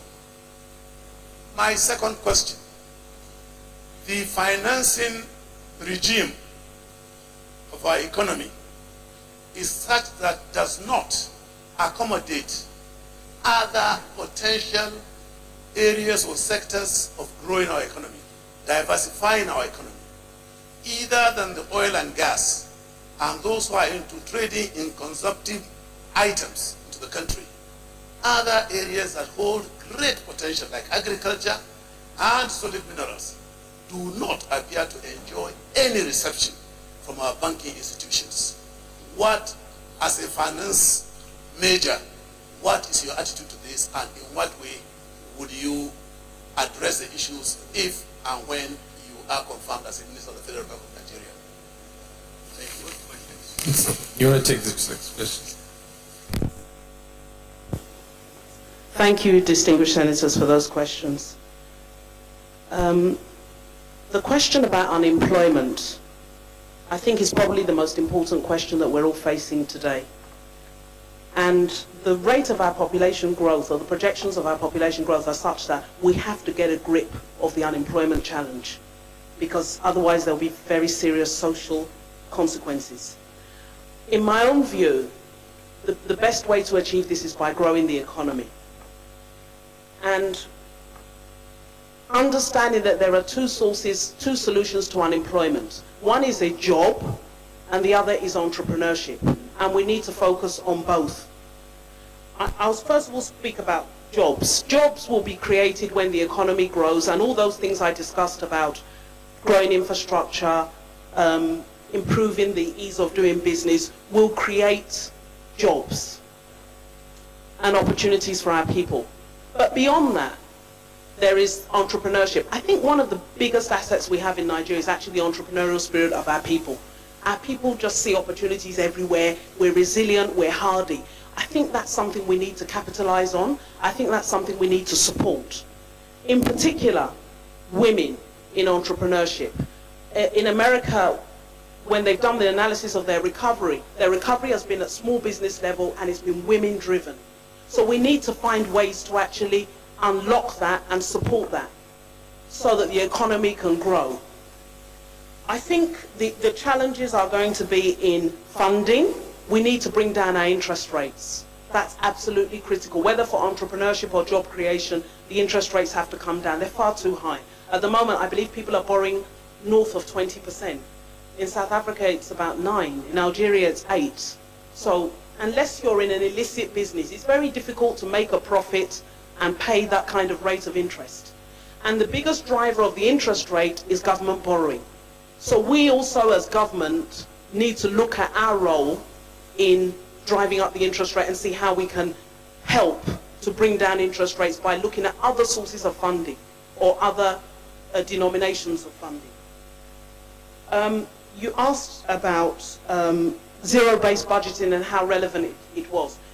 With the deficit that we're facing on the fiscal side, we have to reconsider everything. What zero-based budgeting simply does is start from scratch. So every single line of the budget has to be justified from scratch. Whereas what we do at the moment is incremental budgeting. We just look at what we did last year and we either cut it or we increase it. And so, of course, there's a lot of inherent inefficiency that just gets carried over. So zero-based budgeting will be an amazing tool to use. The only problem with zero-based budgeting is it's extremely complex and it needs a lot of time. So I think in practical terms, what we probably need to do is, what I would consider is, or suggest, is that you start zero-based budgeting with your revenue-generating agencies, because that will help you to produce a surplus, and then you roll it out successively with other ministries. And it involves a lot of price testing, and it really involves questioning everything. And the answer to why does it cost this much cannot be that's what we paid last year. We go out, we price test, we benchmark. It's a process I've been involved in the UK, and it does deliver significant savings. So I think it's something we ought to look at embracing. Efficiency and cost reduction are absolutely critical without, and I don't think it needs to create unemployment necessarily. I think we just need to be far more conscious that the money just isn't there to be wasted. Chase out waste, chase out frivolous spending, chase out duplication, and you can actually deliver cost savings. You don't necessarily have to begin to sack people. Senator McCarthy's question, I think, was on waivers and concessions. Did I get the question right? I think we need to review the use of waivers and concessions in its entirety. And I think the whole hygiene and process around it needs to be revised. And I'm very sure it's something that is very high on the list initiatives for the administration. Waivers, there must be a business case for a waiver, and there must be review of the waivers, and there must be constant, and there must be transparency around who has been granted waivers and for what reason.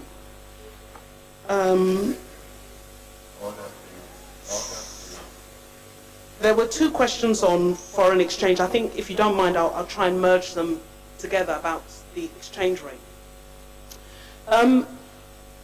We've just suffered an oil shock, and as a result of which we have devalued. Now, we're not the only economy to have devalued. Russia devalued, Venezuela devalued. All the oil economies have come under pressure with their currency. The problem is that markets tend to overreact. So if you leave the market to sort something out, the market will overreact. So what the CBN governor has done is just brought in some breathing space. Because if we allowed the market to continue, all our reserves would have been depleted. What we need to do is to strategize. And the solution will not just be exchange rate. Exchange rate is not a silver bullet. It's not a wonder drug. It has to be accompanied with fiscal policies and monetary policies and industrial policies. So, for example, I'm jumping back to the unemployment question. We need to increase made in Nigeria. Even me, we all need to buy made in Nigeria, eat made in Nigeria, drink made in Nigeria as far as possible to support the economy, and that will also help us to support the exchange rate. So there are pros and cons around devaluation. I think that adjusting the foreign exchange on its own, in isolation, will not solve our problems. And I think what the CBN governor has done is right. It's bought us some breathing space. Then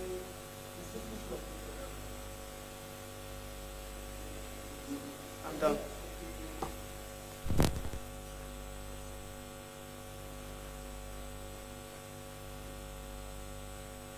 And she's been here for... So, is it the wish of the Senate that she can take her leave now?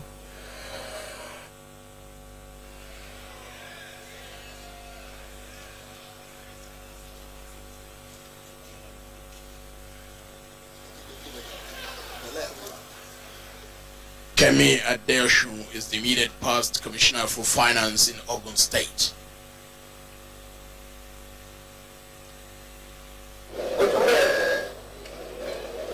She's a finance professional with more than 26 years experience gained in the United Kingdom and Nigeria.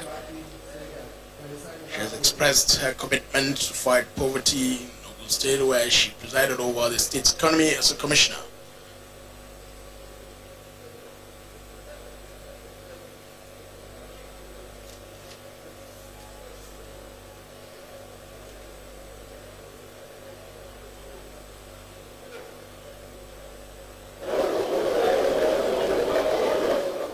Out of 10 ministerial nominees slated for consideration today, the Senate has so far considered and screened 7. We now have just 3 more to go. Senator Hadi Sirika, Barrister Adebayo Shitu, and former Executive Governor of Rivers State, Chibuike Robtimi Amechi. Coming into the Senate chambers is Senator Hadi Sirika. He represented Katsina North, Senatorial District of Katsina State in the last Senate.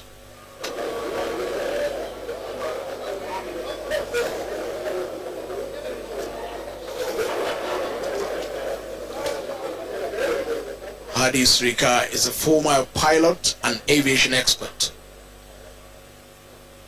He has had several years of experience in public and private sectors.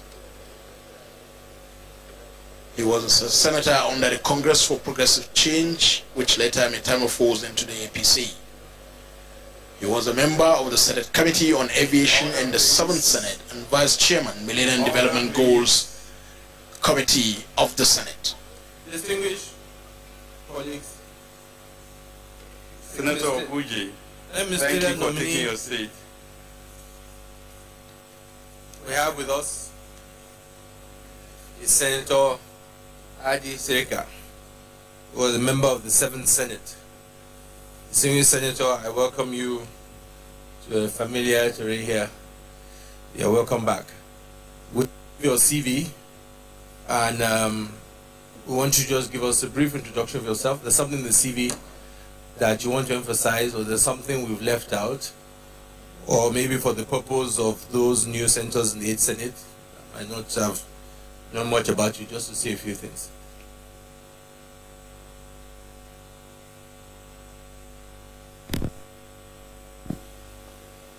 Most distinguished senators of the Federal Republic of Nigeria, ladies and gentlemen, I think, Mr. President, my content and character, person and personality has been long deposited in this hallowed chamber. I'm not too sure if there's anything left out. Everything about me must have been known, long been known, much as well also from the Green Chamber, where I migrated to here. Indeed, we're brothers and sisters and colleagues and friends hitherto, and we've worked together. So I think I have had enough deposited in this hallowed chamber, but I thank you for the opportunity. And regarding introduction of my person, as in name, of course, Hadi Abubakar Sirika. I come from Katsina State, and in Katsina State, Duzi local government, as is in my CV, and a little hamlet there in Dubawa, where I was born. Dubawa, by the way, came onto the map of the world courtesy of my late father, who was a forestry officer that decided to resign and build a small farmhouse, and where I was born. And we were the first set to go to school. And by providence and by the will of God, we've got several PhDs there, engineers, pilots, architects, accountants, pharmacists, and so on and so forth. We thank Allah for that. And of course, I was a member of the House of Reps 2003-2007, and that's the 5th House. And also a member of the 7th Senate, Mr. President. I thank you very much.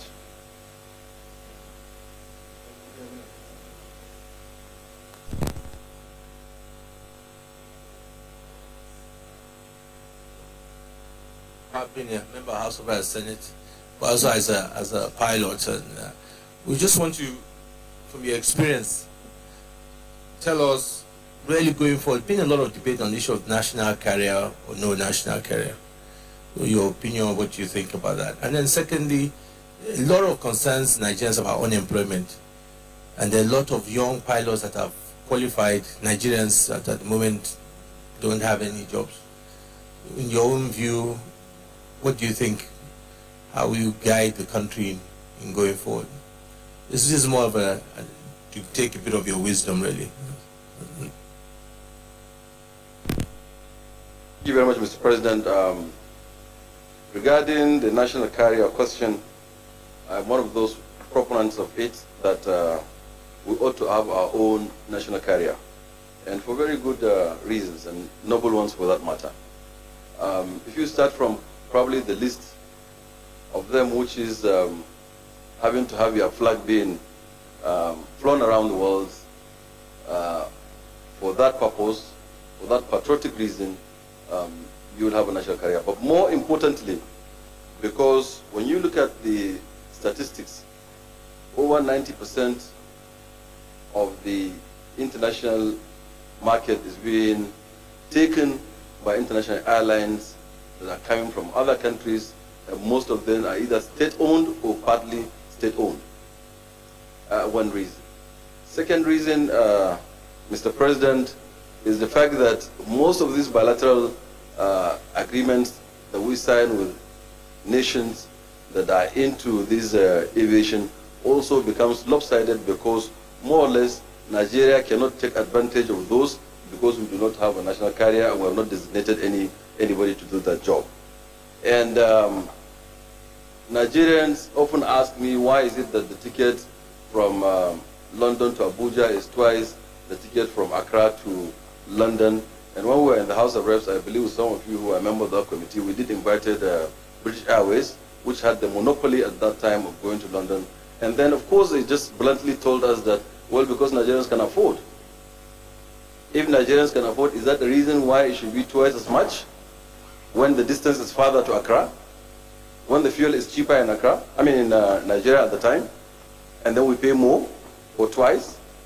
I believe we would address this, and not to preempt what government would do, I'm aware that there has been a committee that was set up by the Ministry of Aviation as it is now to harmonize all those submissions that were done in favor or against the national carrier, and they have turned in their reports. I don't want to preempt the contents of that report, but my own personal opinion that yes, there must be national carrier, yes, it must be strong, yes, it must be viable, and then of course coming to employment of our pilots is all about policy making. You'd have someone with a type rating of airplane, i.e. he's gone for training for a particular aircraft, and he's available in Nigeria, and he's very good for that matter.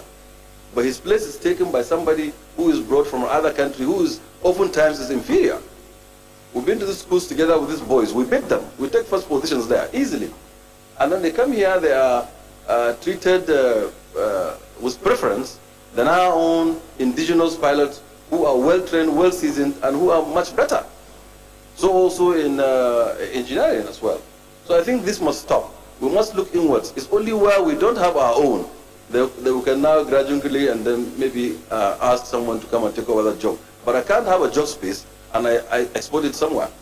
It's ridiculous. I think going forward we should be able to identify wherever we have our own people who are capable and competent, they take those positions before others. Mr. President.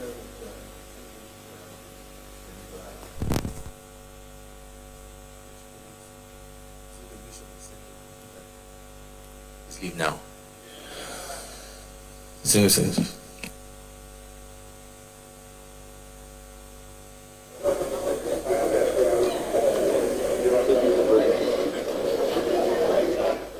And the tradition of the Senate, being a former senator, in fact someone who had just completed his Senate sojourn in the 7th Senate, he has been asked to take a bow.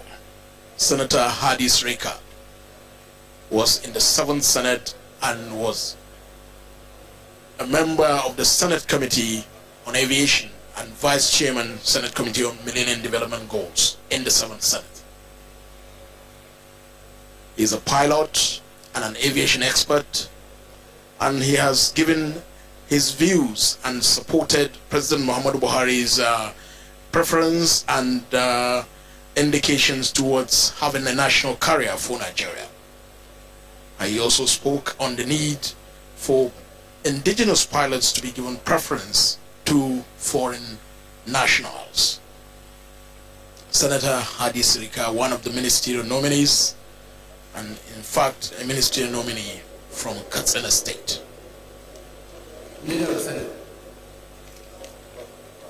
Mr. President, distinguished colleagues, I move that we stand down the confirmation of the remaining two to next legislative day. Mr. President, distinguished colleagues, I rise to second the motion that we stand down the screening of the remaining nominees till Thursday, the 15th of October. I so second. Those in favor that we stand down the review of the two that's from, say aye. Those against say nay. The ayes have it. Leader. The Senate leader had proposed and the minority leader had supported a motion for the standing down of the two out of the 10 ministerial nominees slated for consideration today. They are Barrister Adebayo Shitu and former Executive Governor of Rivers State, Chibike Rotimi Amechi.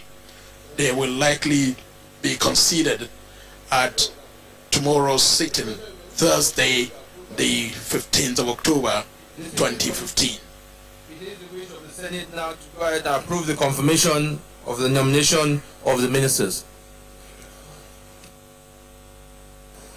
Those in favor that we go ahead and carry to go to next step approving the confirmation of the nomination, say aye. Those against say nay.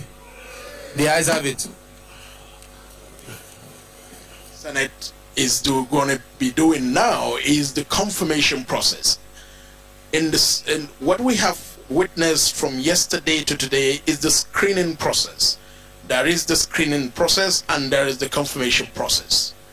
None of them, no nominee will have been considered to have been totally approved by the Senate of the Federal Republic in a committee of the whole until those two processes are administered. That is, screening involves questions by senators and then a response from the nominee. And then the confirmation process will take the form of voice acclamation, either for or against a particular nominee. Like I was saying much earlier, let me know if anybody has any comments. If not, I'll go to the first question. Thank you.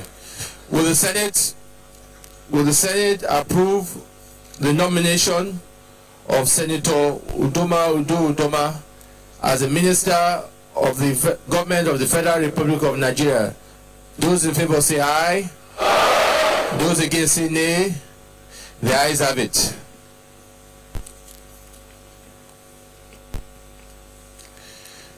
Will the Senate approve the nomination of Dr. John Kayode as a minister of the government of the Federal Republic of Nigeria?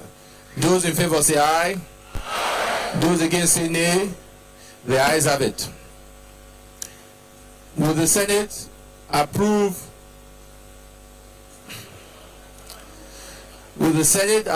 the nomination of Chief Audu Ogbe as a minister of the government of the Federal Republic of Nigeria? Those in favor say aye. Aye. Those against say nay. The ayes have it. Will the Senate approve the nomination of Dr. Christopher Ubonaun as a minister of the government of the Federal Republic of Nigeria? Those in favor say aye. Aye. Those against say nay. The ayes have it.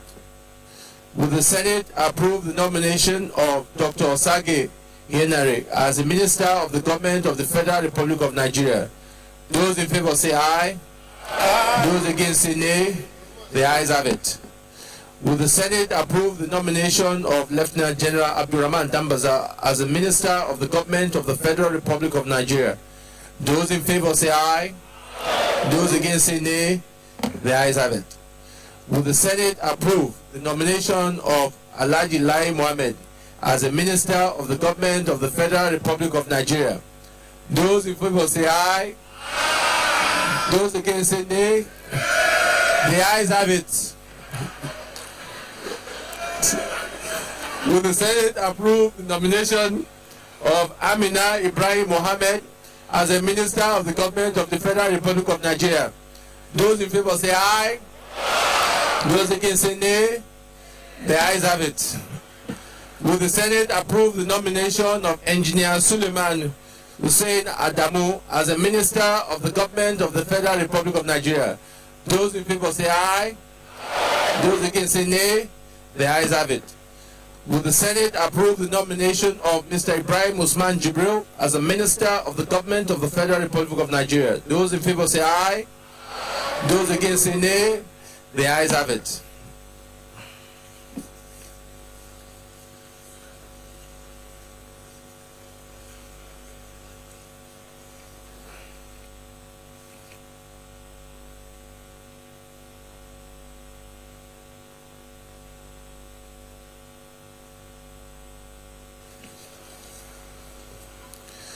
Will the Senate approve the nomination of Babatunde Raji Fashola as a minister of the federal government, as a minister of the government of the Federal Republic of Nigeria? Those in favor say aye. Aye. Those against say nay. The ayes have it. Will the Senate approve the nomination of Dr. Emmanuel Ibe Kachikwu as a minister of the government of the Federal Republic of Nigeria? Those in favor say aye. Aye. Those against say nay. The ayes have it. Will the Senate approve the nomination of Abubakar Malami SAN as a minister of the government of the Federal Republic of Nigeria? Those in favor say aye. Aye. Those against say nay. The ayes have it. Will the Senate approve the nomination of Dr. Senator Chris Nwabuzi Ngige as a minister of the government of the Federal Republic of Nigeria? Those in favor say aye. Aye. Those against say nay. The ayes have it. Will the Senate approve the nomination of Senator Aisha Jummai Alhassan as a Minister of the Government of the Federal Republic of Nigeria? Those in favor say aye. Those against say nay. The ayes have it. Will the Senate approve the nomination of Barrister Solomon Dalong as a Minister of the Government of the Federal Republic of Nigeria? Those in favor say aye. Those against say nay. The ayes have it. Will the Senate approve the nomination of Mrs. Kemi Adeosun as a Minister of the Government of the Federal Republic of Nigeria? Those in favor say aye. Those against say nay. The ayes have it. Will the Senate approve the nomination of Senator Hadi Sirika as a Minister of the Government of the Federal Republic of Nigeria? Those in favor say aye.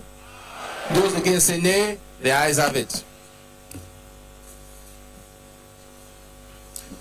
Leader of the Senate. Mr. President, distinguished colleague, Mr. President, you may wish to report progress. Minority Leader. Mr. President, I rise to second the motion of the President to report progress in plenary. Those in favor that will report progress say aye. Those against say nay. The ayes have report progress.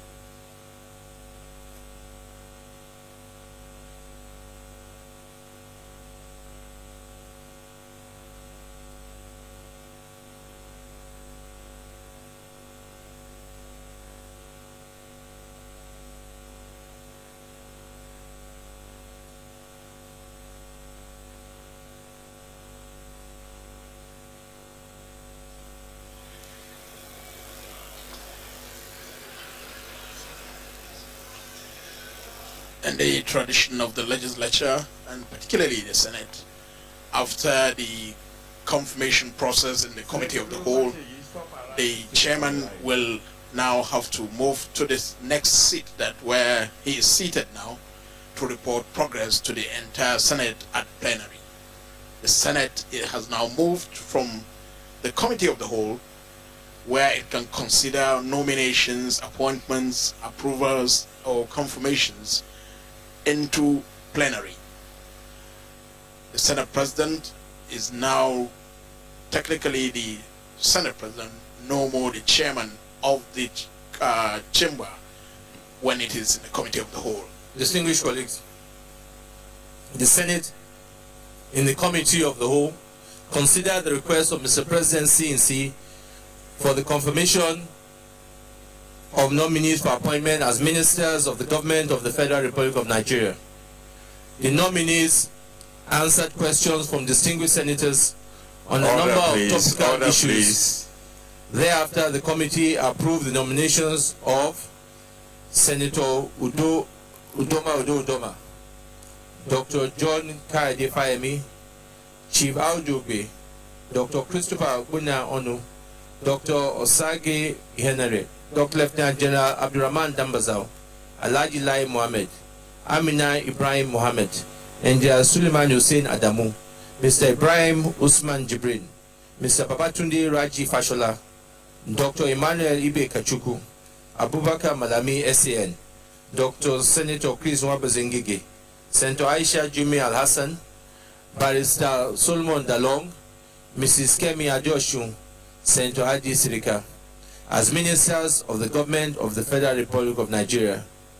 Is this a true reflection of what transpired in the Senate of the Whole?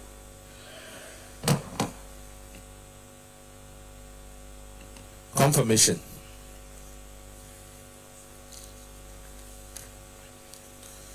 Will the Senate confirm the nomination of Senator Udoma as a minister of the government of the Federal Republic of Nigeria? Those in favor say aye. Those against say nay. The ayes have it. The nomination of Senator Udoma is hereby confirmed as a minister of the government of the Federal Republic of Nigeria. Will the Senate confirm the nomination of Dr. John Kaide Fayemi as a minister of the government of the Federal Republic of Nigeria? Those in favor say aye. Those against say nay. The ayes have it. The nomination of Dr. John Kaide Fayemi is hereby confirmed as a Minister of the Government of the Federal Republic of Nigeria. Will the Senate confirm the nomination of Chief Aujogbe as a Minister of the Government of the Federal Republic of Nigeria? Those in favor say aye. Those against say nay. The ayes have it.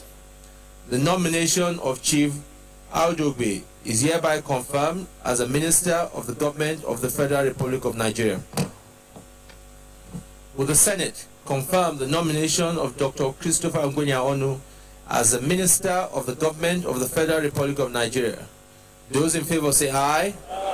Those against say nay. The ayes have it. The nomination of Dr. Christopher Ngwenya-Onu is hereby confirmed as a Minister of the Government of the Federal Republic of Nigeria. Will the Senate confirm the nomination of Dr. Osage Henry as a Minister of the Government of the Federal Republic of Nigeria? Those in favor say aye. Those against say nay.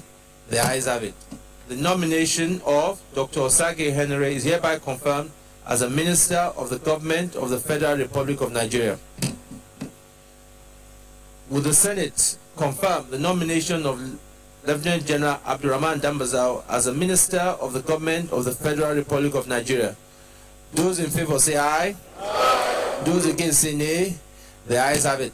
The nomination of Lieutenant General Abdurrahman Dambazao is hereby confirmed as a Minister of the Government of the Federal Republic of Nigeria. Will the Senate confirm the nomination of Alhaji Lai Mohammed as a Minister of the Government of the Federal Republic of Nigeria? Those in favor say aye. Those against say nay. The ayes have it.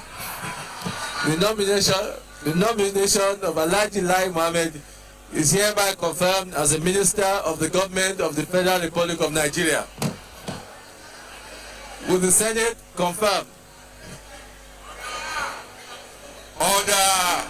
Will the Senate confirm the nomination of Amina Ibrahim Mohammed as a Minister of the Government of the Federal Republic of Nigeria? Those in favor say aye. Those against say nay. The ayes have it. The nomination of Amina Ibrahim Mohammed is hereby confirmed as a Minister of the Government of the Federal Republic of Nigeria. Will the Senate confirm the nomination of Engineer Suleiman Hussein Adamu as a Minister of the Government of the Federal Republic of Nigeria? Those in favor say aye. Those against say nay. The ayes have it. The nomination of Engineer Suleiman Hussein Adamu is hereby confirmed as a Minister of the Government of the Federal Republic of Nigeria. Will the Senate confirm the nomination of Mr. Ibrahim Usman Jibril as a Minister of the Government of the Federal Republic of Nigeria? Those in favor say aye. Those against say nay. The ayes have it. The nomination of Mr. Ibrahim Usman Jibril is hereby confirmed as a Minister of the Government of the Federal Republic of Nigeria. Will the Senate confirm the nomination of Mr. Babatunde Raji Fashola as a Minister of the Government of the Federal Republic of Nigeria? Those in favor say aye. Those against say nay. The ayes have it. The nomination of Mr. Babatunde Raji Fashola is hereby confirmed as a Minister of the Government of the Federal Republic of Nigeria. Will the Senate confirm the nomination of Dr. Emmanuel Ibe Kachikwu as a Minister of the Government of the Federal Republic of Nigeria? Those in favor say aye. Those against say nay. The ayes have it. The nomination of Dr. Emmanuel Ibe Kachikwu is hereby confirmed as a Minister of the Government of the Federal Republic of Nigeria. Will the Senate confirm the nomination of Abubakar Malami, SAN, as a Minister of the Government of the Federal Republic of Nigeria? Those in favor say aye. Those against say nay. The ayes have it. The nomination of Abubakar Malami, SAN, is hereby confirmed as a Minister of the Government of the Federal Republic of Nigeria. Will the Senate confirm the nomination of Dr. Senator Chris Ngige as a Minister of the Government of the Federal Republic of Nigeria? Those in favor say aye. Those against say nay. The ayes have it. The nomination of Dr. Chris Nwabueze Ngige is hereby confirmed as a Minister of the Government of the Federal Republic of Nigeria. Will the Senate confirm the nomination of Senator Aisha Jummai Alhassan as a Minister of the Government of the Federal Republic of Nigeria? Those in favor say aye. Those against say nay. The ayes have it. The nomination of Senator Aisha Jummai Alhassan is hereby confirmed as a Minister of the Government of the Federal Republic of Nigeria. Will the Senate confirm the nomination of Barrister Solomon Dalong as a Minister of the Government of the Federal Republic of Nigeria? Those in favor say aye. Those against say nay. The ayes have it. The nomination of Barrister Solomon Dalong is hereby confirmed as a Minister of the Government of the Federal Republic of Nigeria. Will the Senate confirm the nomination of Mrs. Kemi Adeosun as a Minister of the Government of the Federal Republic of Nigeria? Those in favor say aye. Those against say nay. The ayes have it. The nomination of Mrs. Kemi Adeosun is hereby confirmed as a Minister of the Government of the Federal Republic of Nigeria. Will the Senate confirm the nomination of Senator Hadi Sirika as a Minister of the Government of the Federal Republic of Nigeria? Those in favor say aye. Those against say nay. The ayes have it. The nomination of Senator Hadi Sirika is hereby confirmed as a Minister of the Government of the Federal Republic of Nigeria.